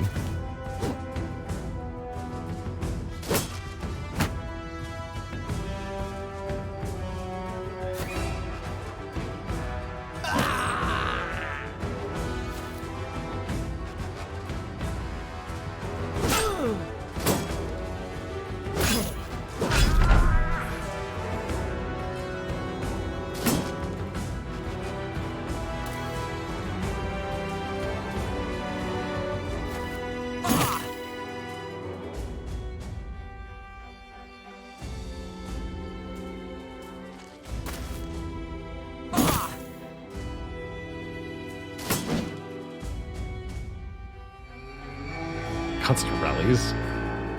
Such a bad use of that guy's turn.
Run him down.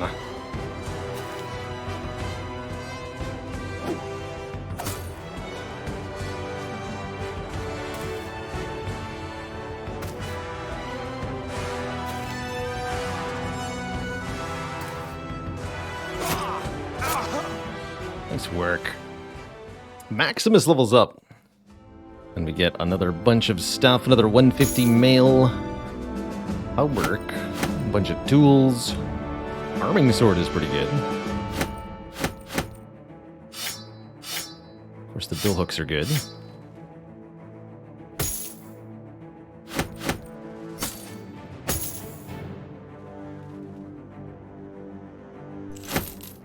Yeah, not much of a successful ambush, unfortunately for them.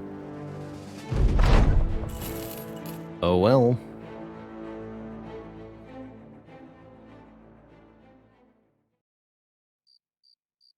We have lots of tools, finally.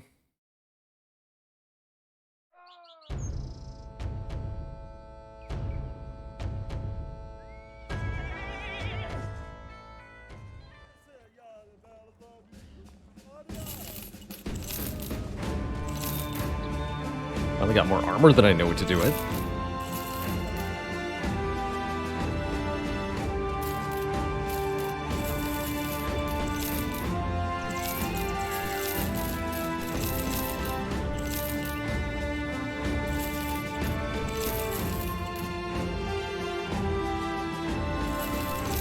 Whoops. That's not what I wanted to tell. Oh well.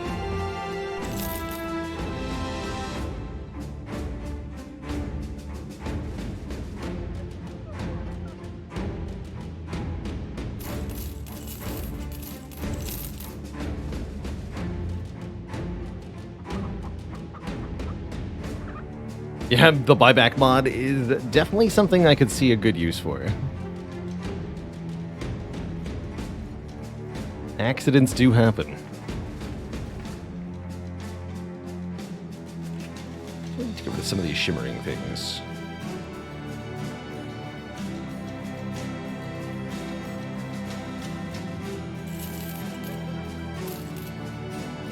The lowest people some bonus XP. Can you not rebuy it? No, you can't. Not for the same price. You could buy it back, but it'll cost you full market value.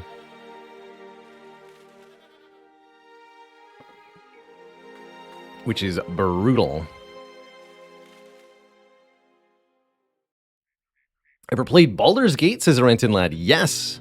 Baldur's Gate was one of the first games I played for the PC growing up, and one of my favorite RPGs. Company of the River Horse. Oh, a mercenary command. Let's tackle some mercenaries. They sound fun.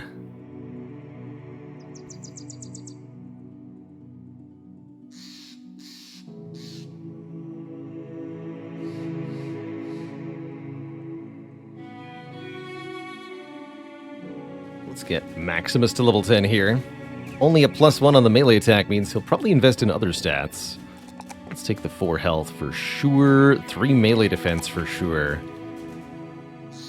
And probably the 3 fatigue. Actually, 4 range defense might be a decent idea. Just keep him a little bit less likely to get shot in the face with an arrow. Sounds good.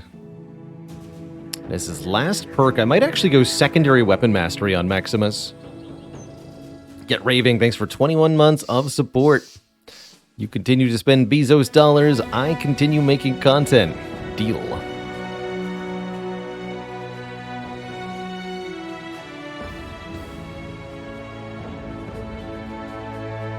Definite deal.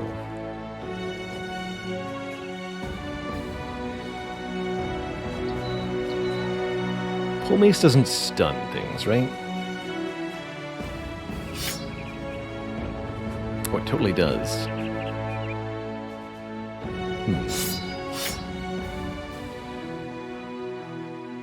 That's another reasonable perk here.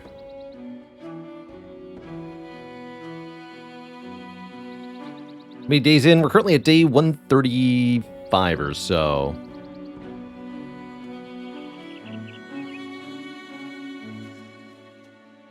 Wouldn't mind Pathfinder on him, actually.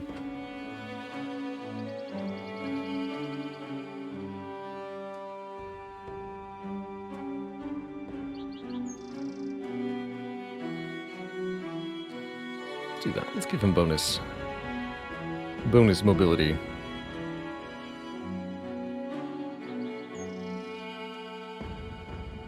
Quick save every 100 feet. Yeah, Baldur's Gate was a game that would mercilessly kill you with very little warning.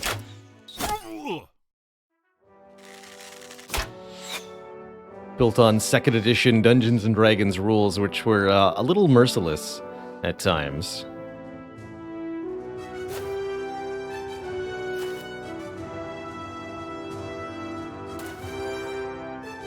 Got some nice helmets. 230 armor helmet there. Oh, this guy has 230 base body armor, a coat of plates. We want to kill him with armor-piercing damage. The guy with the billhook. Problem is, it's the guy with the billhook, so, you know, it's a slight issue.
Yeah, Thaco, basically 2-hit bonus, but it goes backwards and starts negative, or you want it to go negative. It's weird.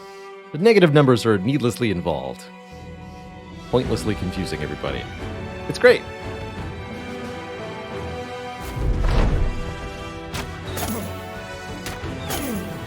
Ow?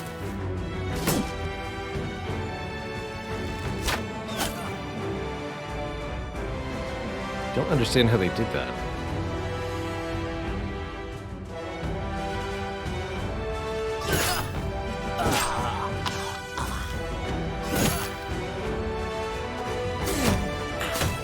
What on earth is happening here? Shot went astray. 67 though. Okay. Pretty good odds, actually. Spooky.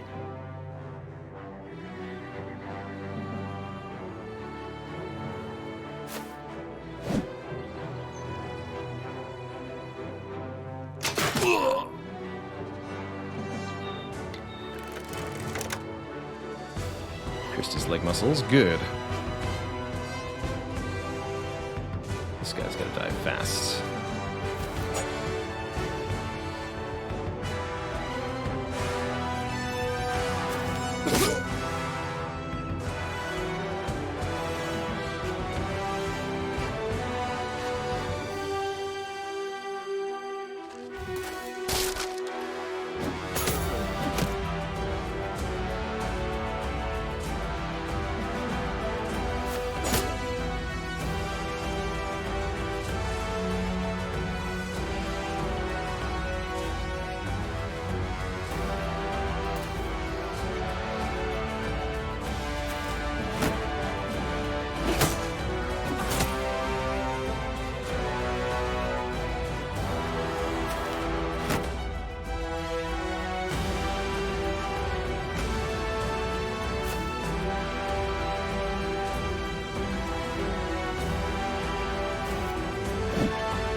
A little frightened by how many range attacks they've hit me with.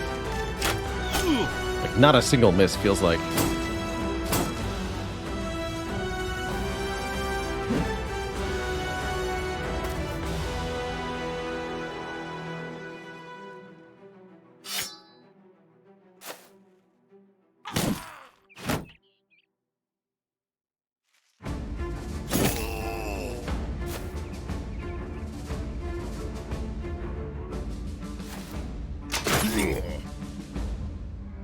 Pierced arm muscles.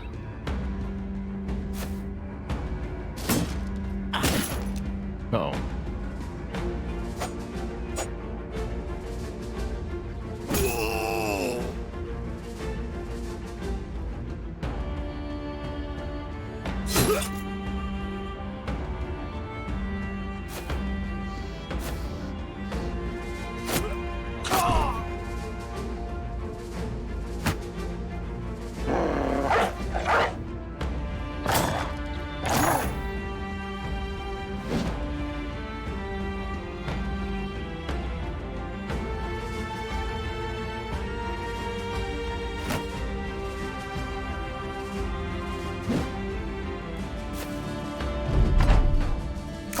Definitely high time to get out of there, Tom.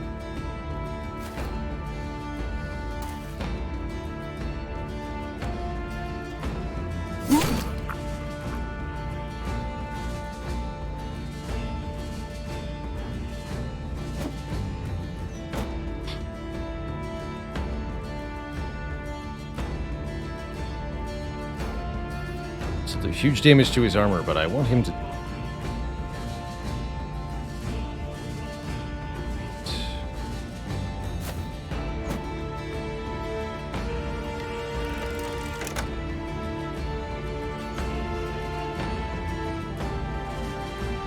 Spooky.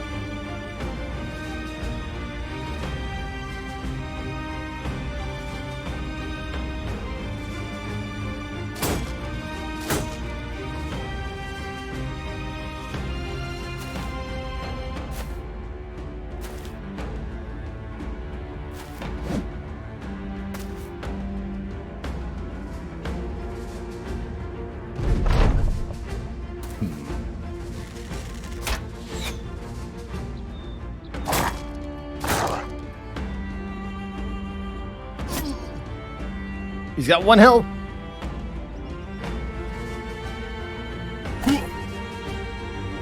I just gotta do 1 point of damage to him.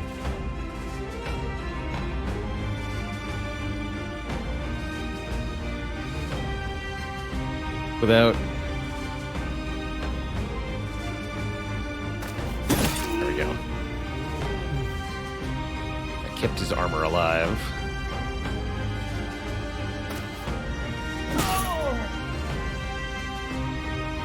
Bonk that guy in his very expensive helmet. That's another one, good one to kill without breaking the armor. Is that man.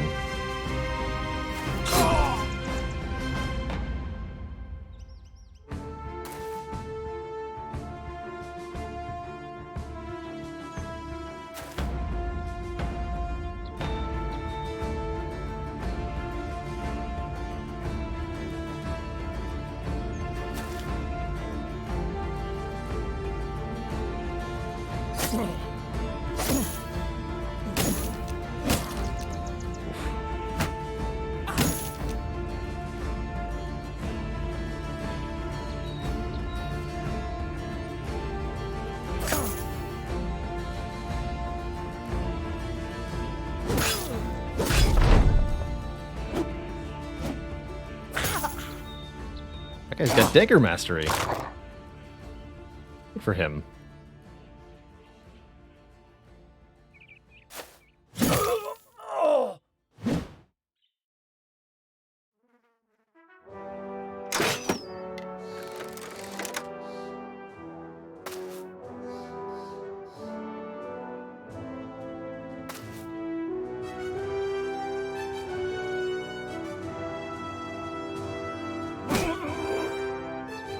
Got him in the head again.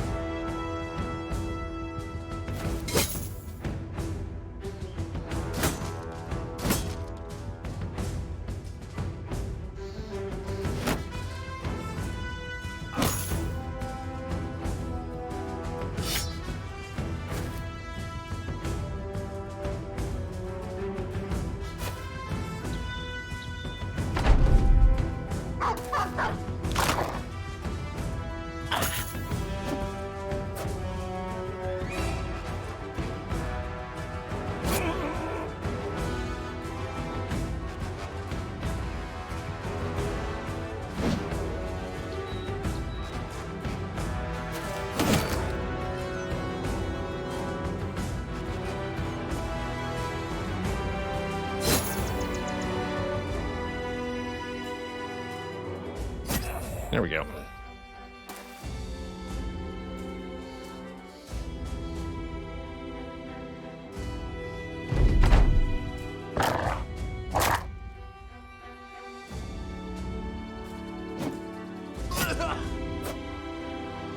My hand!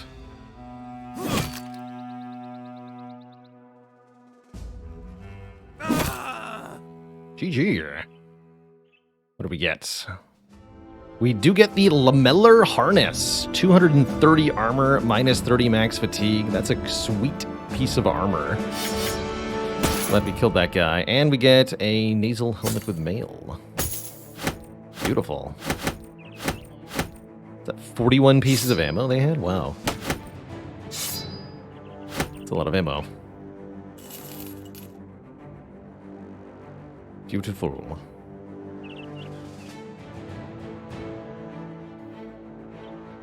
Nobody leveled up, as usual.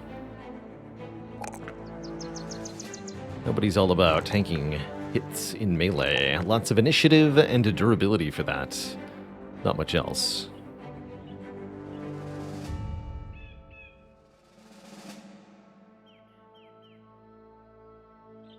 But nobody. You got promoted to even heavier armor.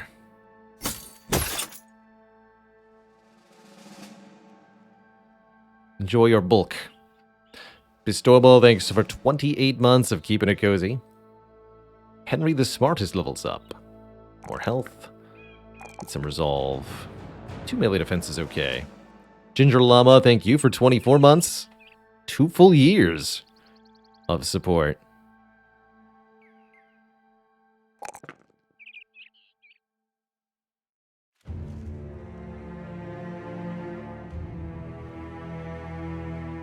Is Henry going to be brawny?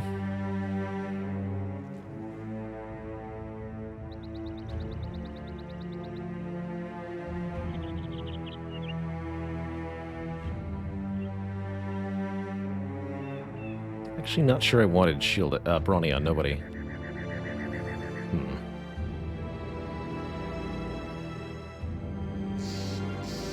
More rotators.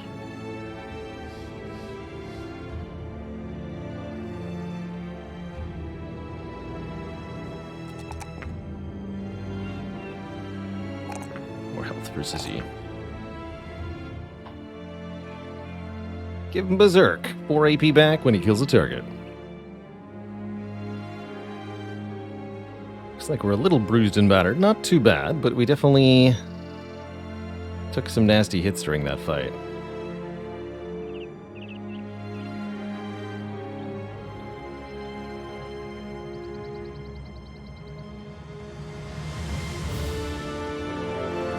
Ooh.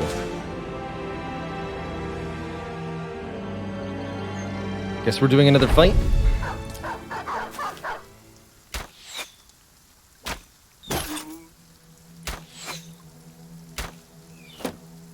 Wish they wouldn't make so many ranged attacks, though. Come on.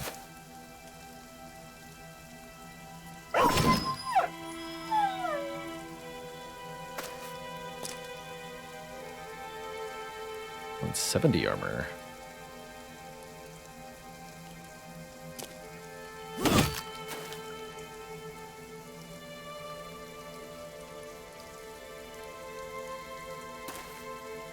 Ooh, that guy looks scary. 210 body armor. Only 100 head armor, though.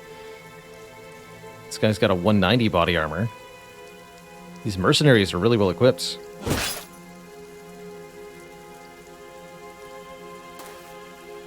Another guy with 190 body armor and a pole hammer. Spooky. That's max range.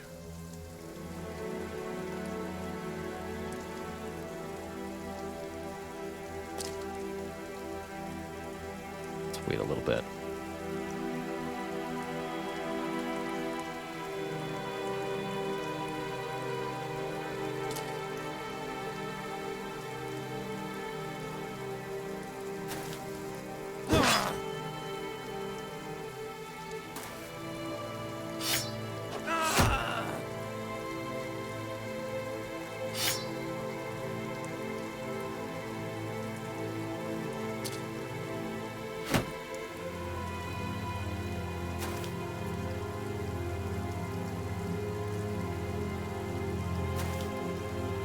Interesting place for their crossbowmen.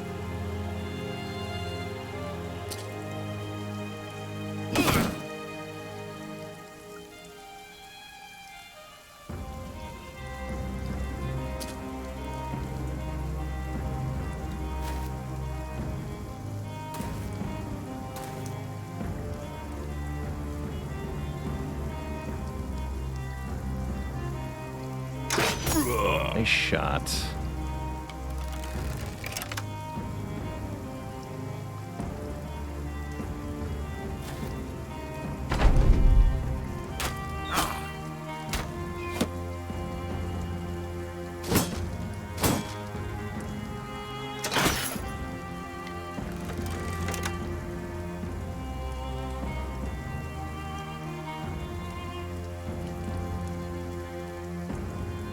Yeah, these two pole hammers are pretty spooky. Anybody who gets bonked is going to take massive armor damage and potentially significant armor piercing damage.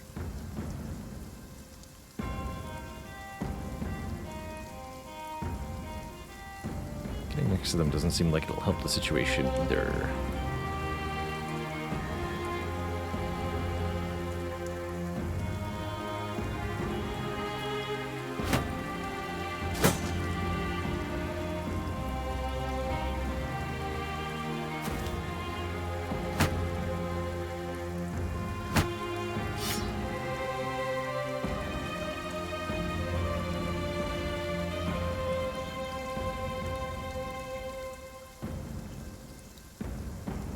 You're going to wait a little bit.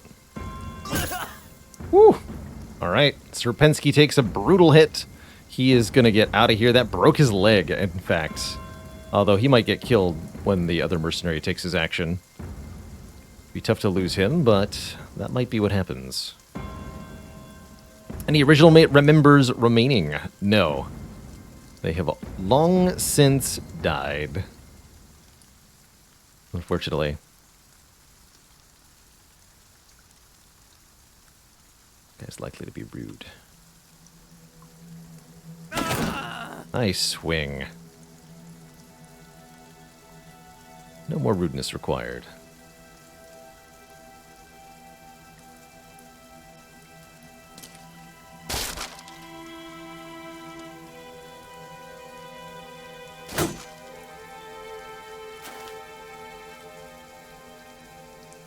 Lucky, lucky.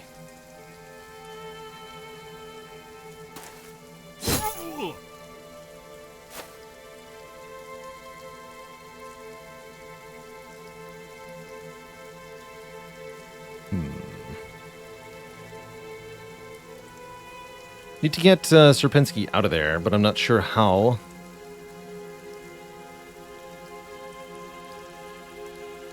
This guy's really durable.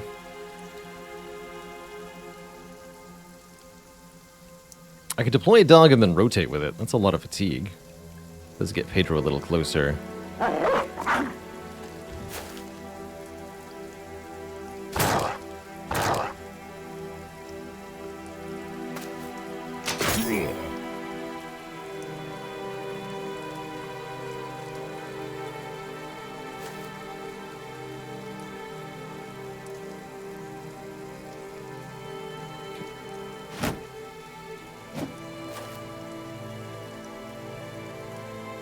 A little bit of luck goes a long way.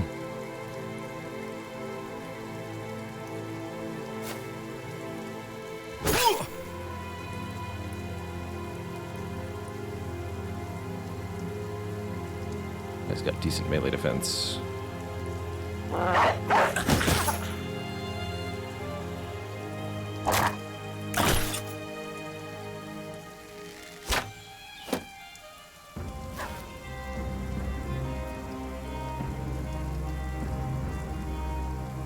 He will try to finish that guy, although I want to do it from there. Okay, one polar hammer down.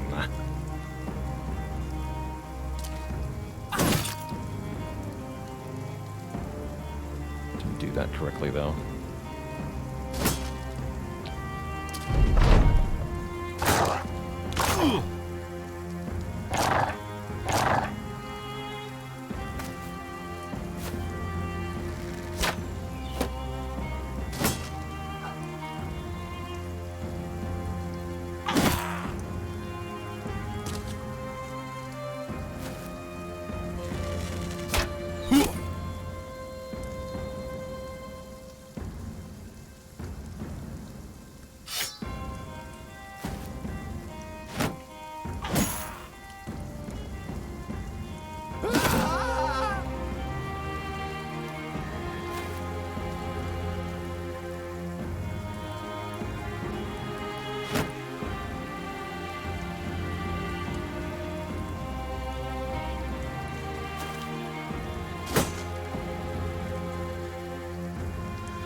Break his bones.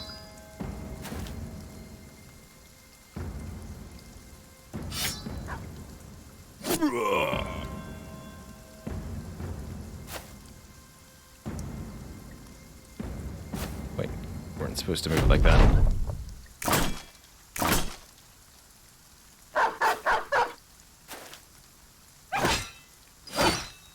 Please don't murder the dog.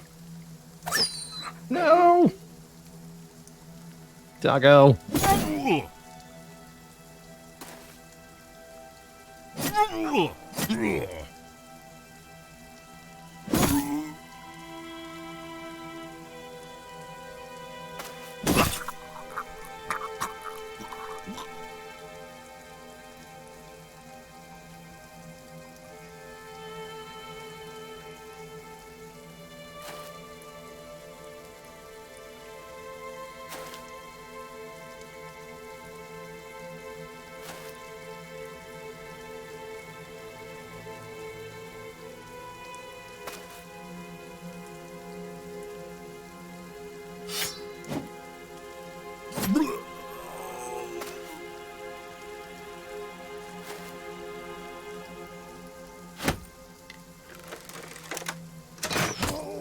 The noggin.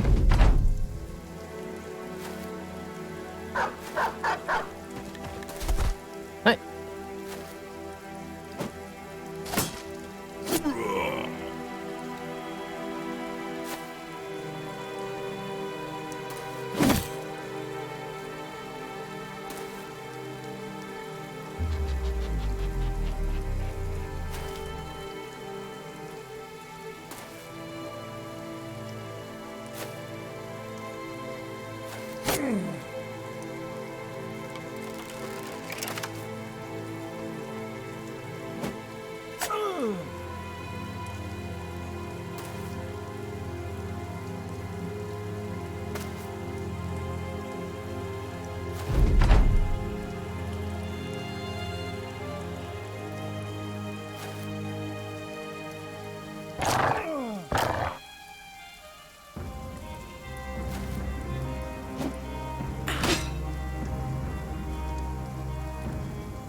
Not too bad. Another mercenary company dispatched. What do we get for loot? We get 1 reinforced mail hauberk, 210 armor. We get another laser helmet with mail, a flat top helmet, a 210 bassinet with mail. Slightly better than these things. A throwing net, way too much ammunition, good money, good stuff. And 2 pole hammers. Not that I needed 2 more.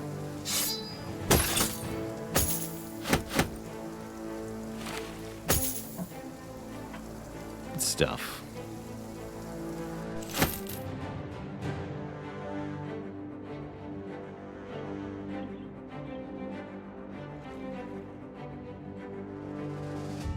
Let's check the new armor. See if any bros need heavier armor than they currently have.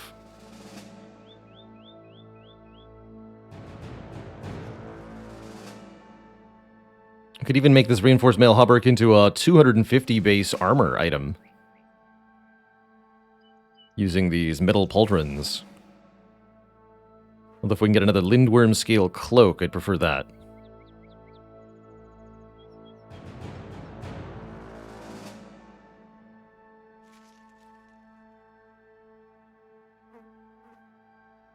Or we could put them on the harness and make it 270. Extra funny.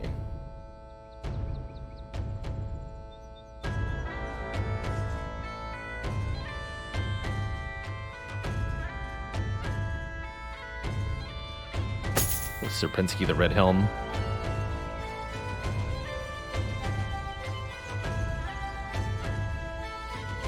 Yeah, so we've got a 320, a 260, and a 230 on the frontliners. Dynasty Incarnate is not nimble. I didn't realize you were not nimble, sir. Better armor for Adonis is a good idea, then.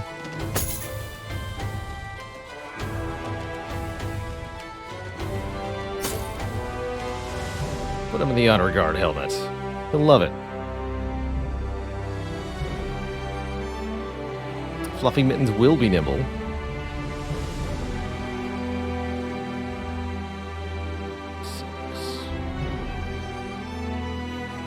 It's a pretty good shirt for him. Tom is nimble. Sizzy is not, but will be.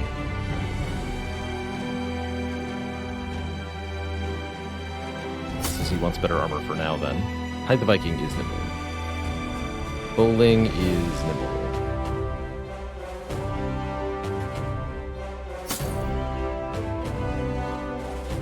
Son of Eric is nimble. Surplus the extra, not yet nimble, but will be. Actually, have these 150s then, sirs.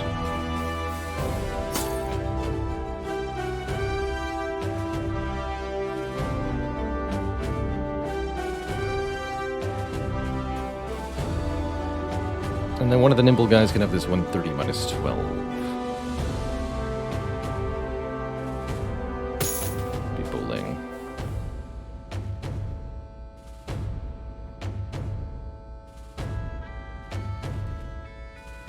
Prepare the stuff I'm going to sell.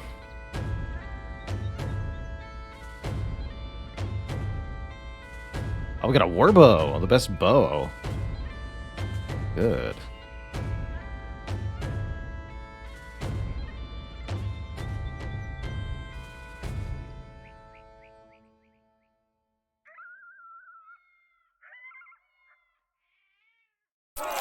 Ooze.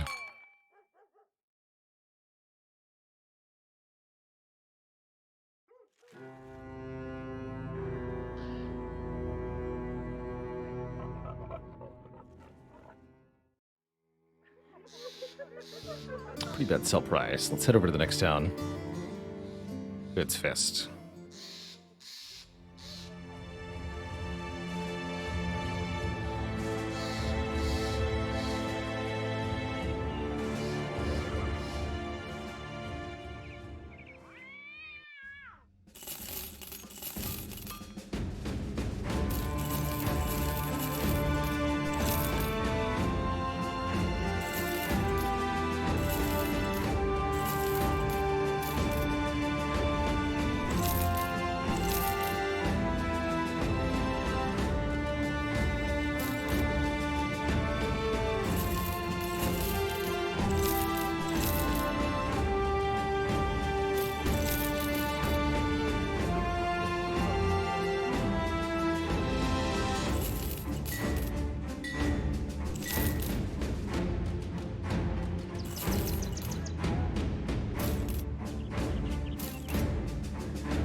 Very good money.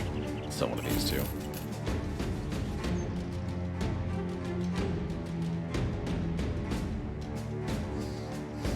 There's another Sellsword's armor, 260 base.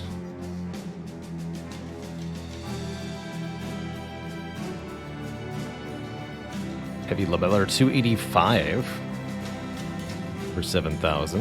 There's so many different types of armor in this game. It's pretty cool. Pretty cool indeed. Buy a few more tools. I'm going to make another wilderness push. So let's buy some long-lasting food. 3 units of goat cheese. Some fish.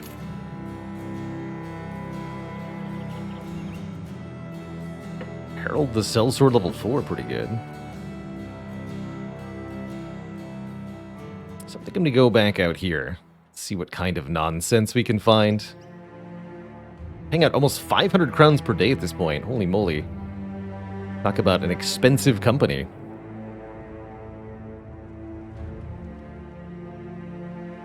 Into the wilderness we go.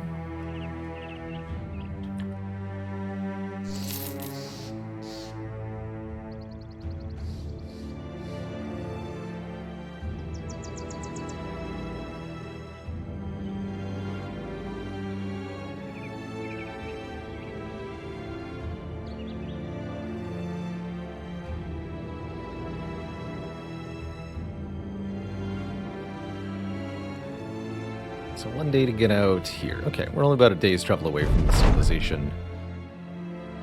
You find nobody the exile helping himself to a 3rd helping of food. That's far too much, and you demand that it be his last. Another brother joins in, mocking the man for his habits. The glutton, enraged, slams his food down and stands up. His stomach sways at a different pace than the rest of him, and the rather fattened man goes down a heap of flailing limbs. Can't help but wonder if the sellsword really has gotten too fat. Nobody is fat now, which is actually perfect. Gives him minus 10 max fatigue, but 10 more hit points, so he's even more durable than before.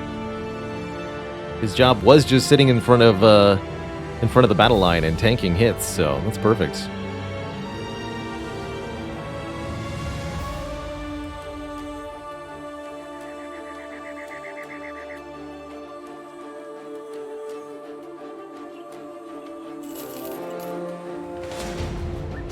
Vark Ghoul. A large and foul-smelling sea of tents with a warlord's tent and throne room in the middle. Orc Champion. Many Orc Berserkers, a plethora of Orc Young, Grug Zartum. That's a... I believe... that is very scary. That might be too many Orcs for us.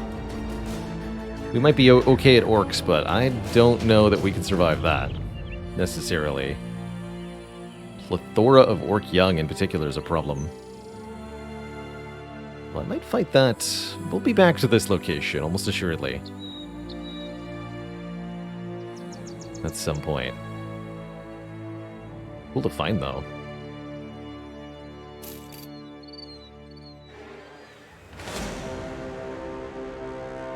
More orcs. Goblin hunters.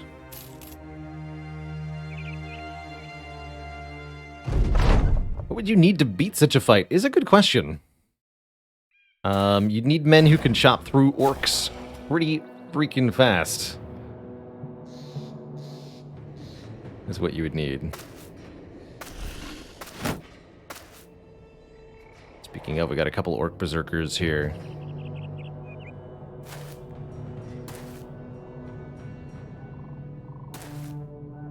I think the high ground is going to be good, though.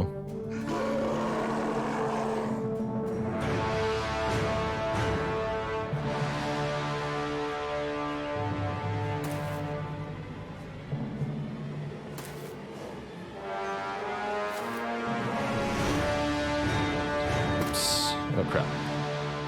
Not where I wanted to move, Pedro. I forgot you can't move through 2 ranks of adjacent dudes.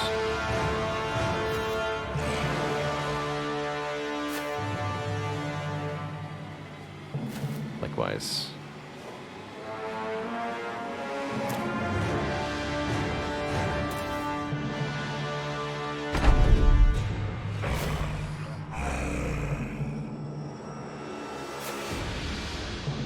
Okay. To kill those berserkers before they can do much of anything.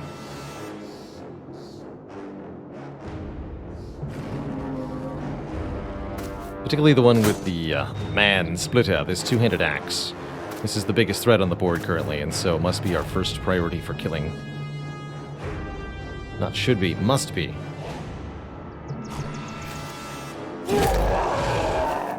Shouldn't be hard, though.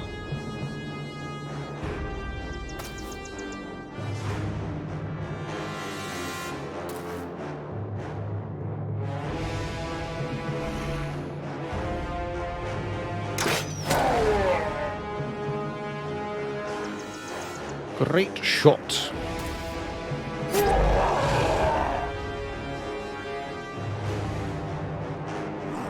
Maximus is a tactile.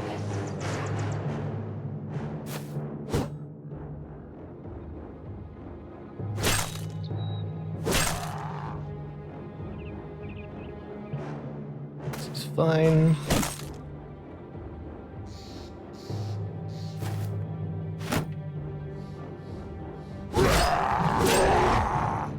He never gets a turn.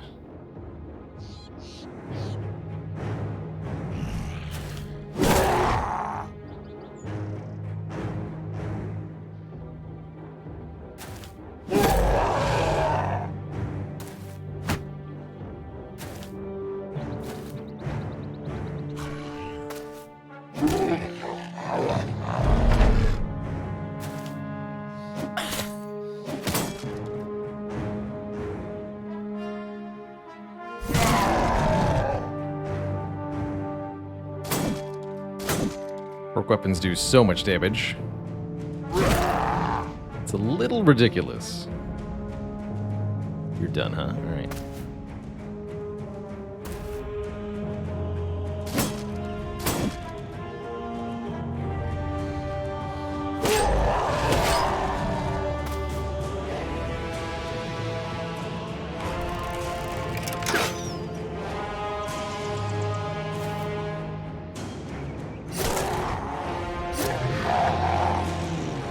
Just barely managing to kill those berserkers before they get a turn.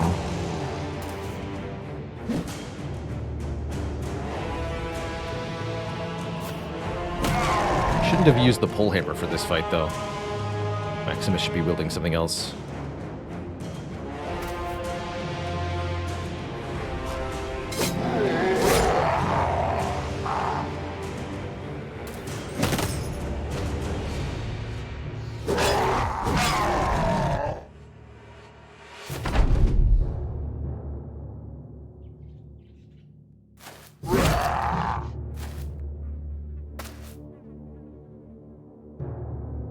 Cute.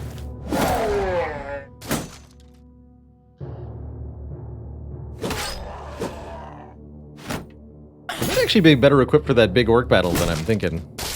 Ah! I got spares of those.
RPG friends. Some tools, some food we can eat. A couple head splitters and head choppers. Pretty valuable weapons. Strange mushrooms.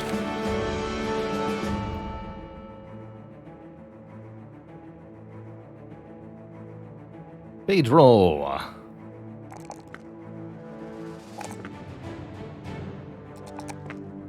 Pedro's got great melee attack. Pedro, you have got super heavy armor. Would you like to graduate to the Battleforge Club? Or do I make you a Nimble brother? With 75 base health, I don't think that's quite enough for Nimble to be really exciting. Become Battleforged. Now taking significantly reduced damage to your armor, which gives you good reason to put on the even bigger, better helmet.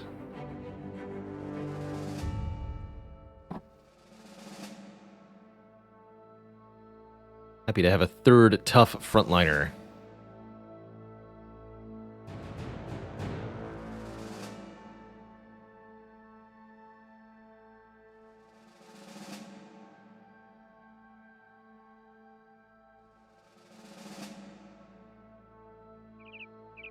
See if we can figure out where those goblins came from. That's right, we need a spare shield for Geralt. Easy.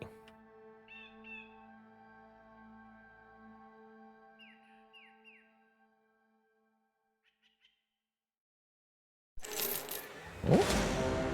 Deadlock Scrub. Many goblin ambushers, many goblin skirmishers, and a goblin shaman.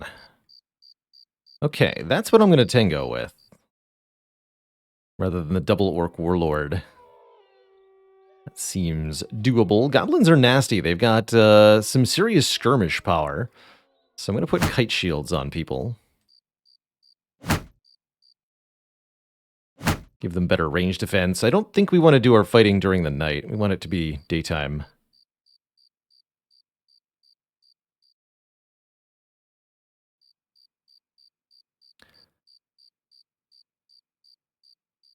Goblins don't take penalties for night.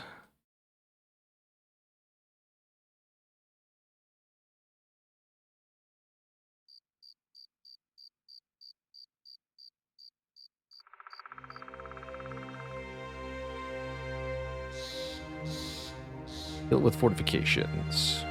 Many, many. Goblins are tricky and nimble, but they do fold quickly to melee attacks. Let's give Maximus the Bloodstained a different weapon, though. We could bring him back to the Warbrand, those fast attacks, or go for the reach of the poleaxe. Heck, I could even give him a billhook. He'd be pretty good with it. Go double axe again.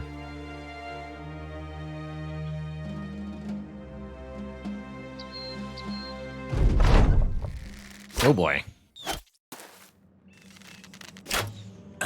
Talk about a hill. Yikes.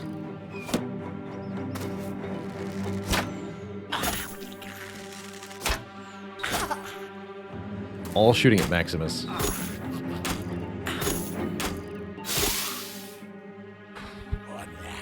Well, that doesn't feel very fair.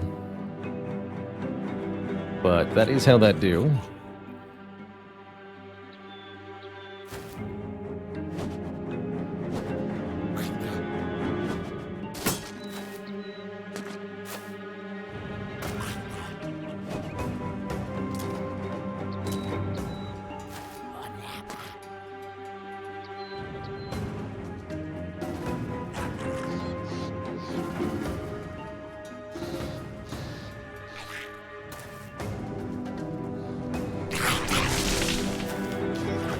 Trapped in vines.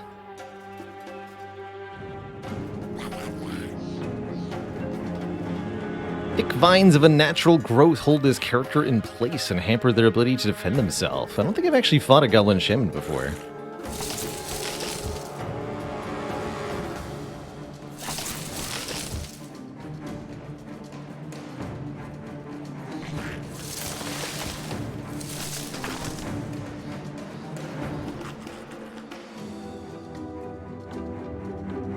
Chance here.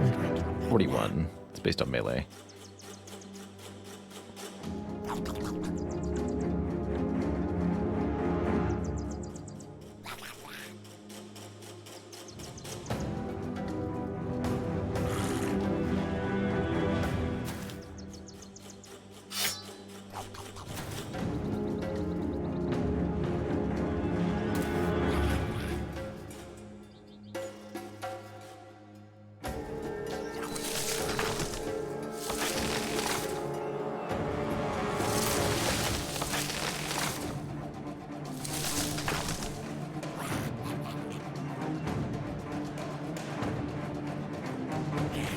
Pretty big bummer, man.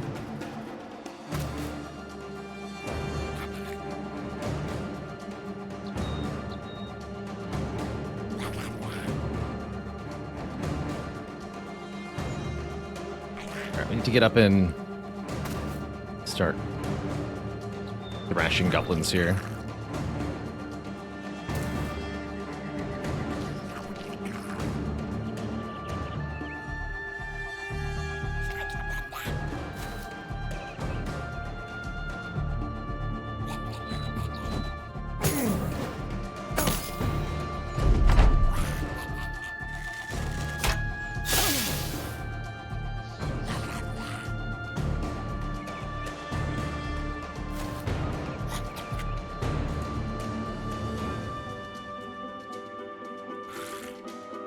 It's a shaman.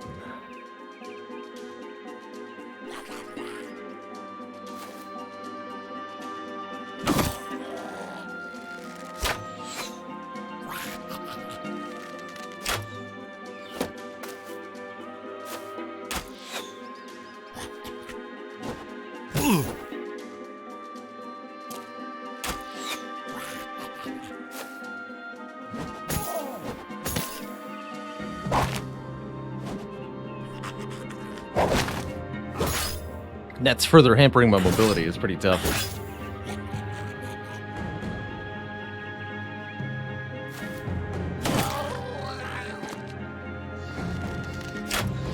Almost got the shaman, though. If we can kill the shaman quickly here, life's gonna be easy.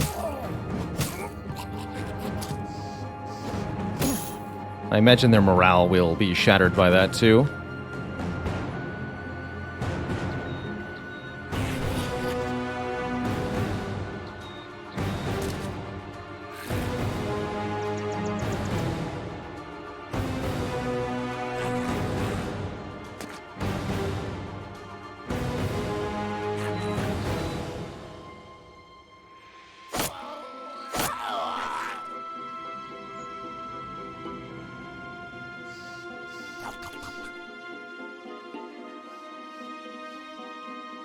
Getting a dog deployed sounds like a good idea. Oh, too much fatigue.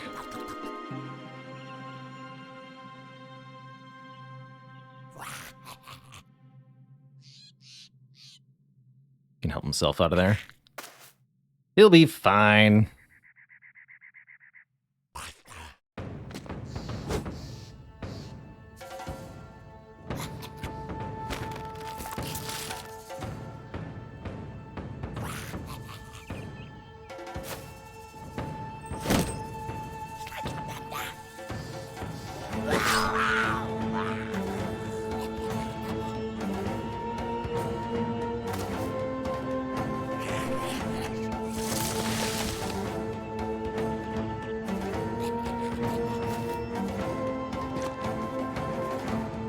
Dang.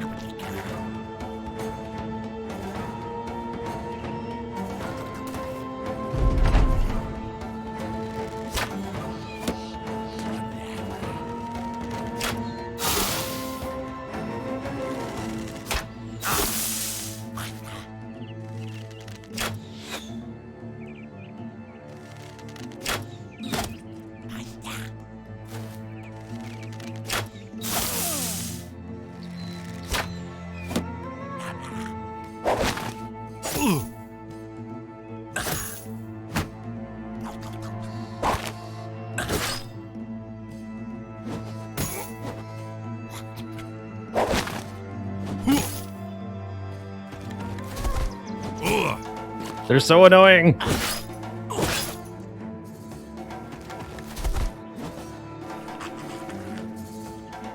many turns are they getting? Same as us, just one each.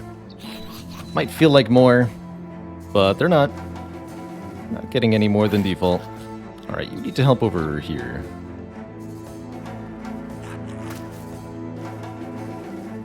$39, what? Melee defense. Ah. Problem is they're using their turns to negate my turns by entangling us and then making shots from high terrain. Really, really nasty stuff. Didn't think I'd be so completely unable to move up the hill.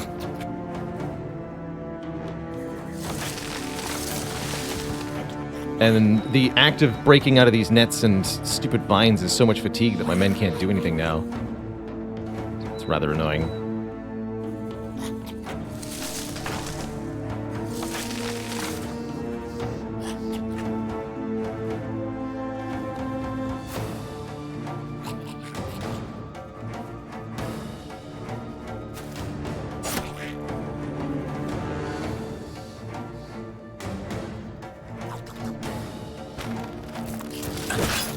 Yeah.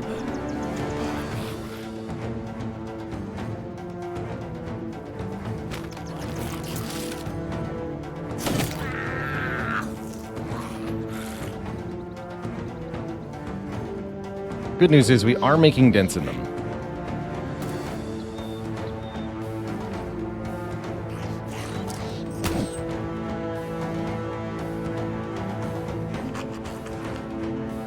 All right, Maximus, you're coming back in because I need all the help I can get right now.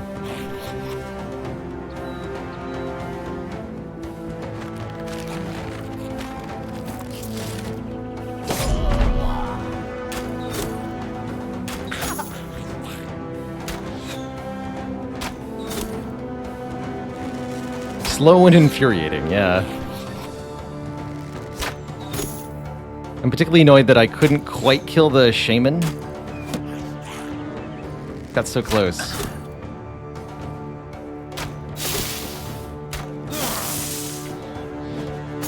Definitely gonna lose people in this.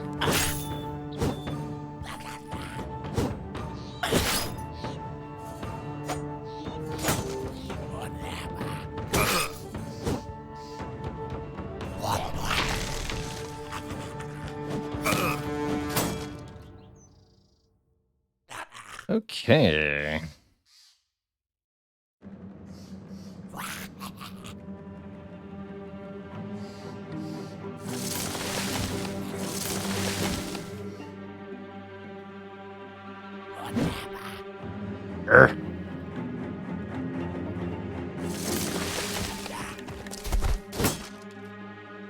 So annoying.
A little higher up.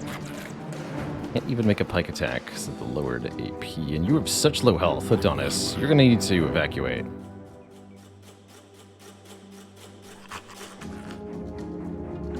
This way.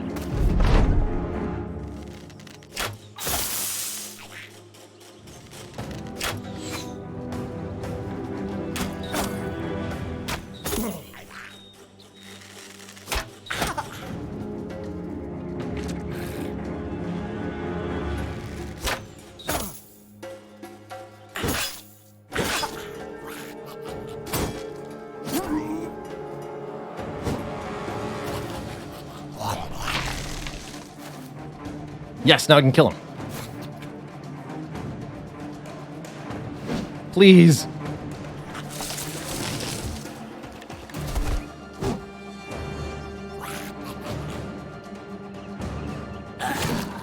There we go. Okay, no more entangles is what that means.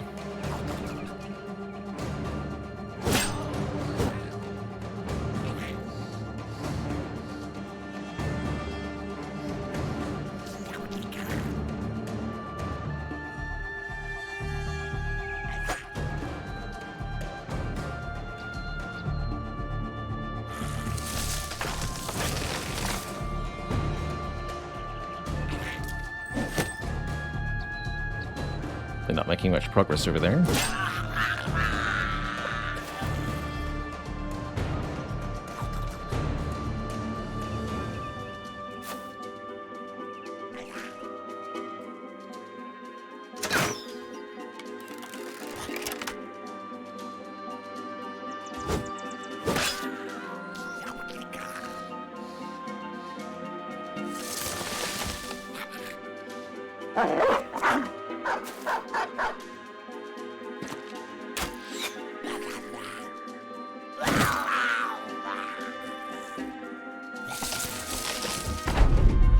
Okay, I think we've turned the tide here, finally.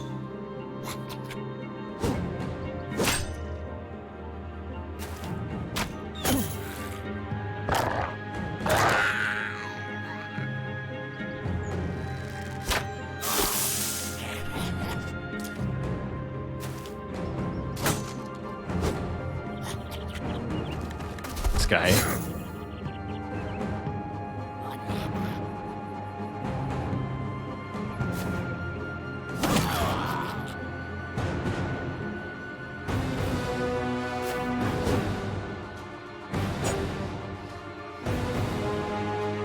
Dodgy sons of guns.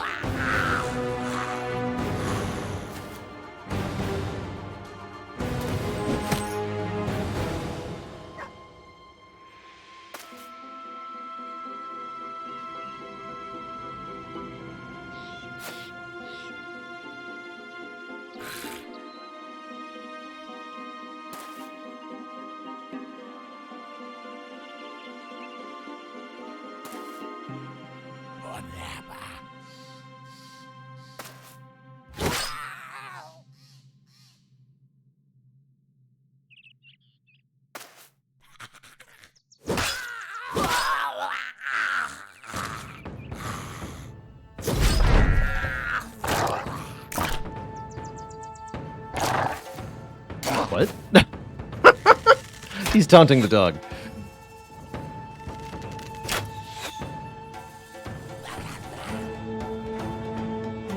Please do not taunt the dog.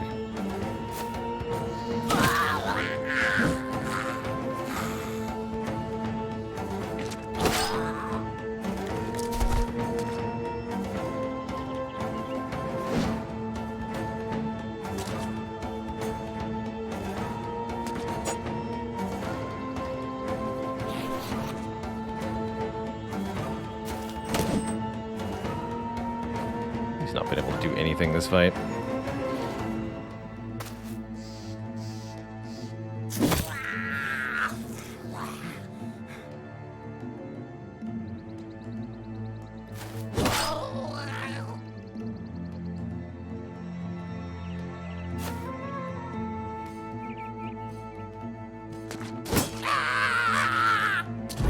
Run!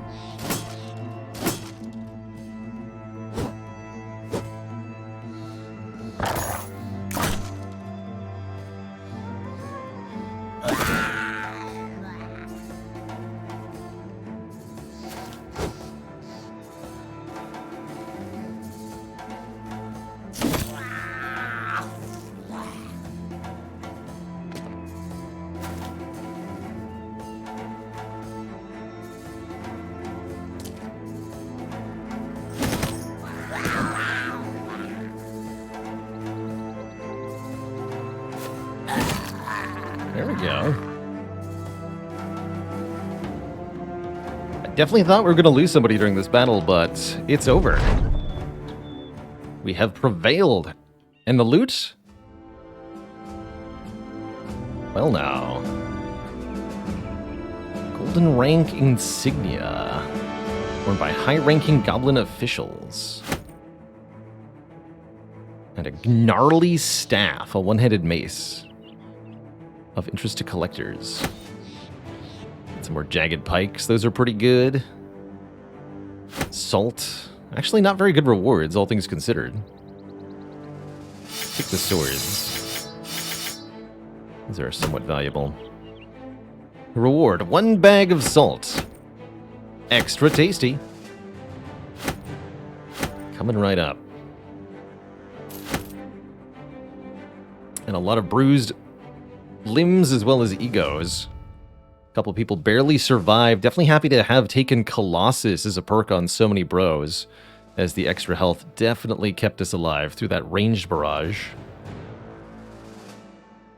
Good stuff.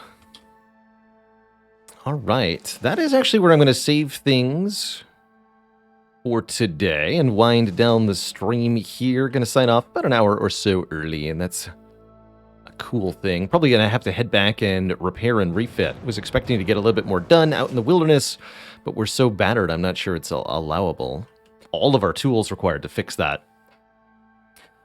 We will be back, of course, on Tuesday, not later than noon Eastern Time. That's going to be show number 1000 in a celebration of 4 years of streaming for me. Look forward to some Slay the Spire, probably, as well as, of course, our revisit to XCOM. You're playing XCOM 2, War of the Chosen, starting a new Impossible campaign there. That's the plan for the next couple of days anyway. Hope you all have a cozy one. Thanks for watching. Have a good one, Annabelle, Lord Snow, Arantan Lad, Mr. Pragmatic, Fluffy Mittens, Oakheart Monster, Atlas WW, and of course my lovely Lurker crew. So long, farewell, good night. See y'all in a couple of days. Till then, toodaloo, my gents. Have a great time. Bye-bye.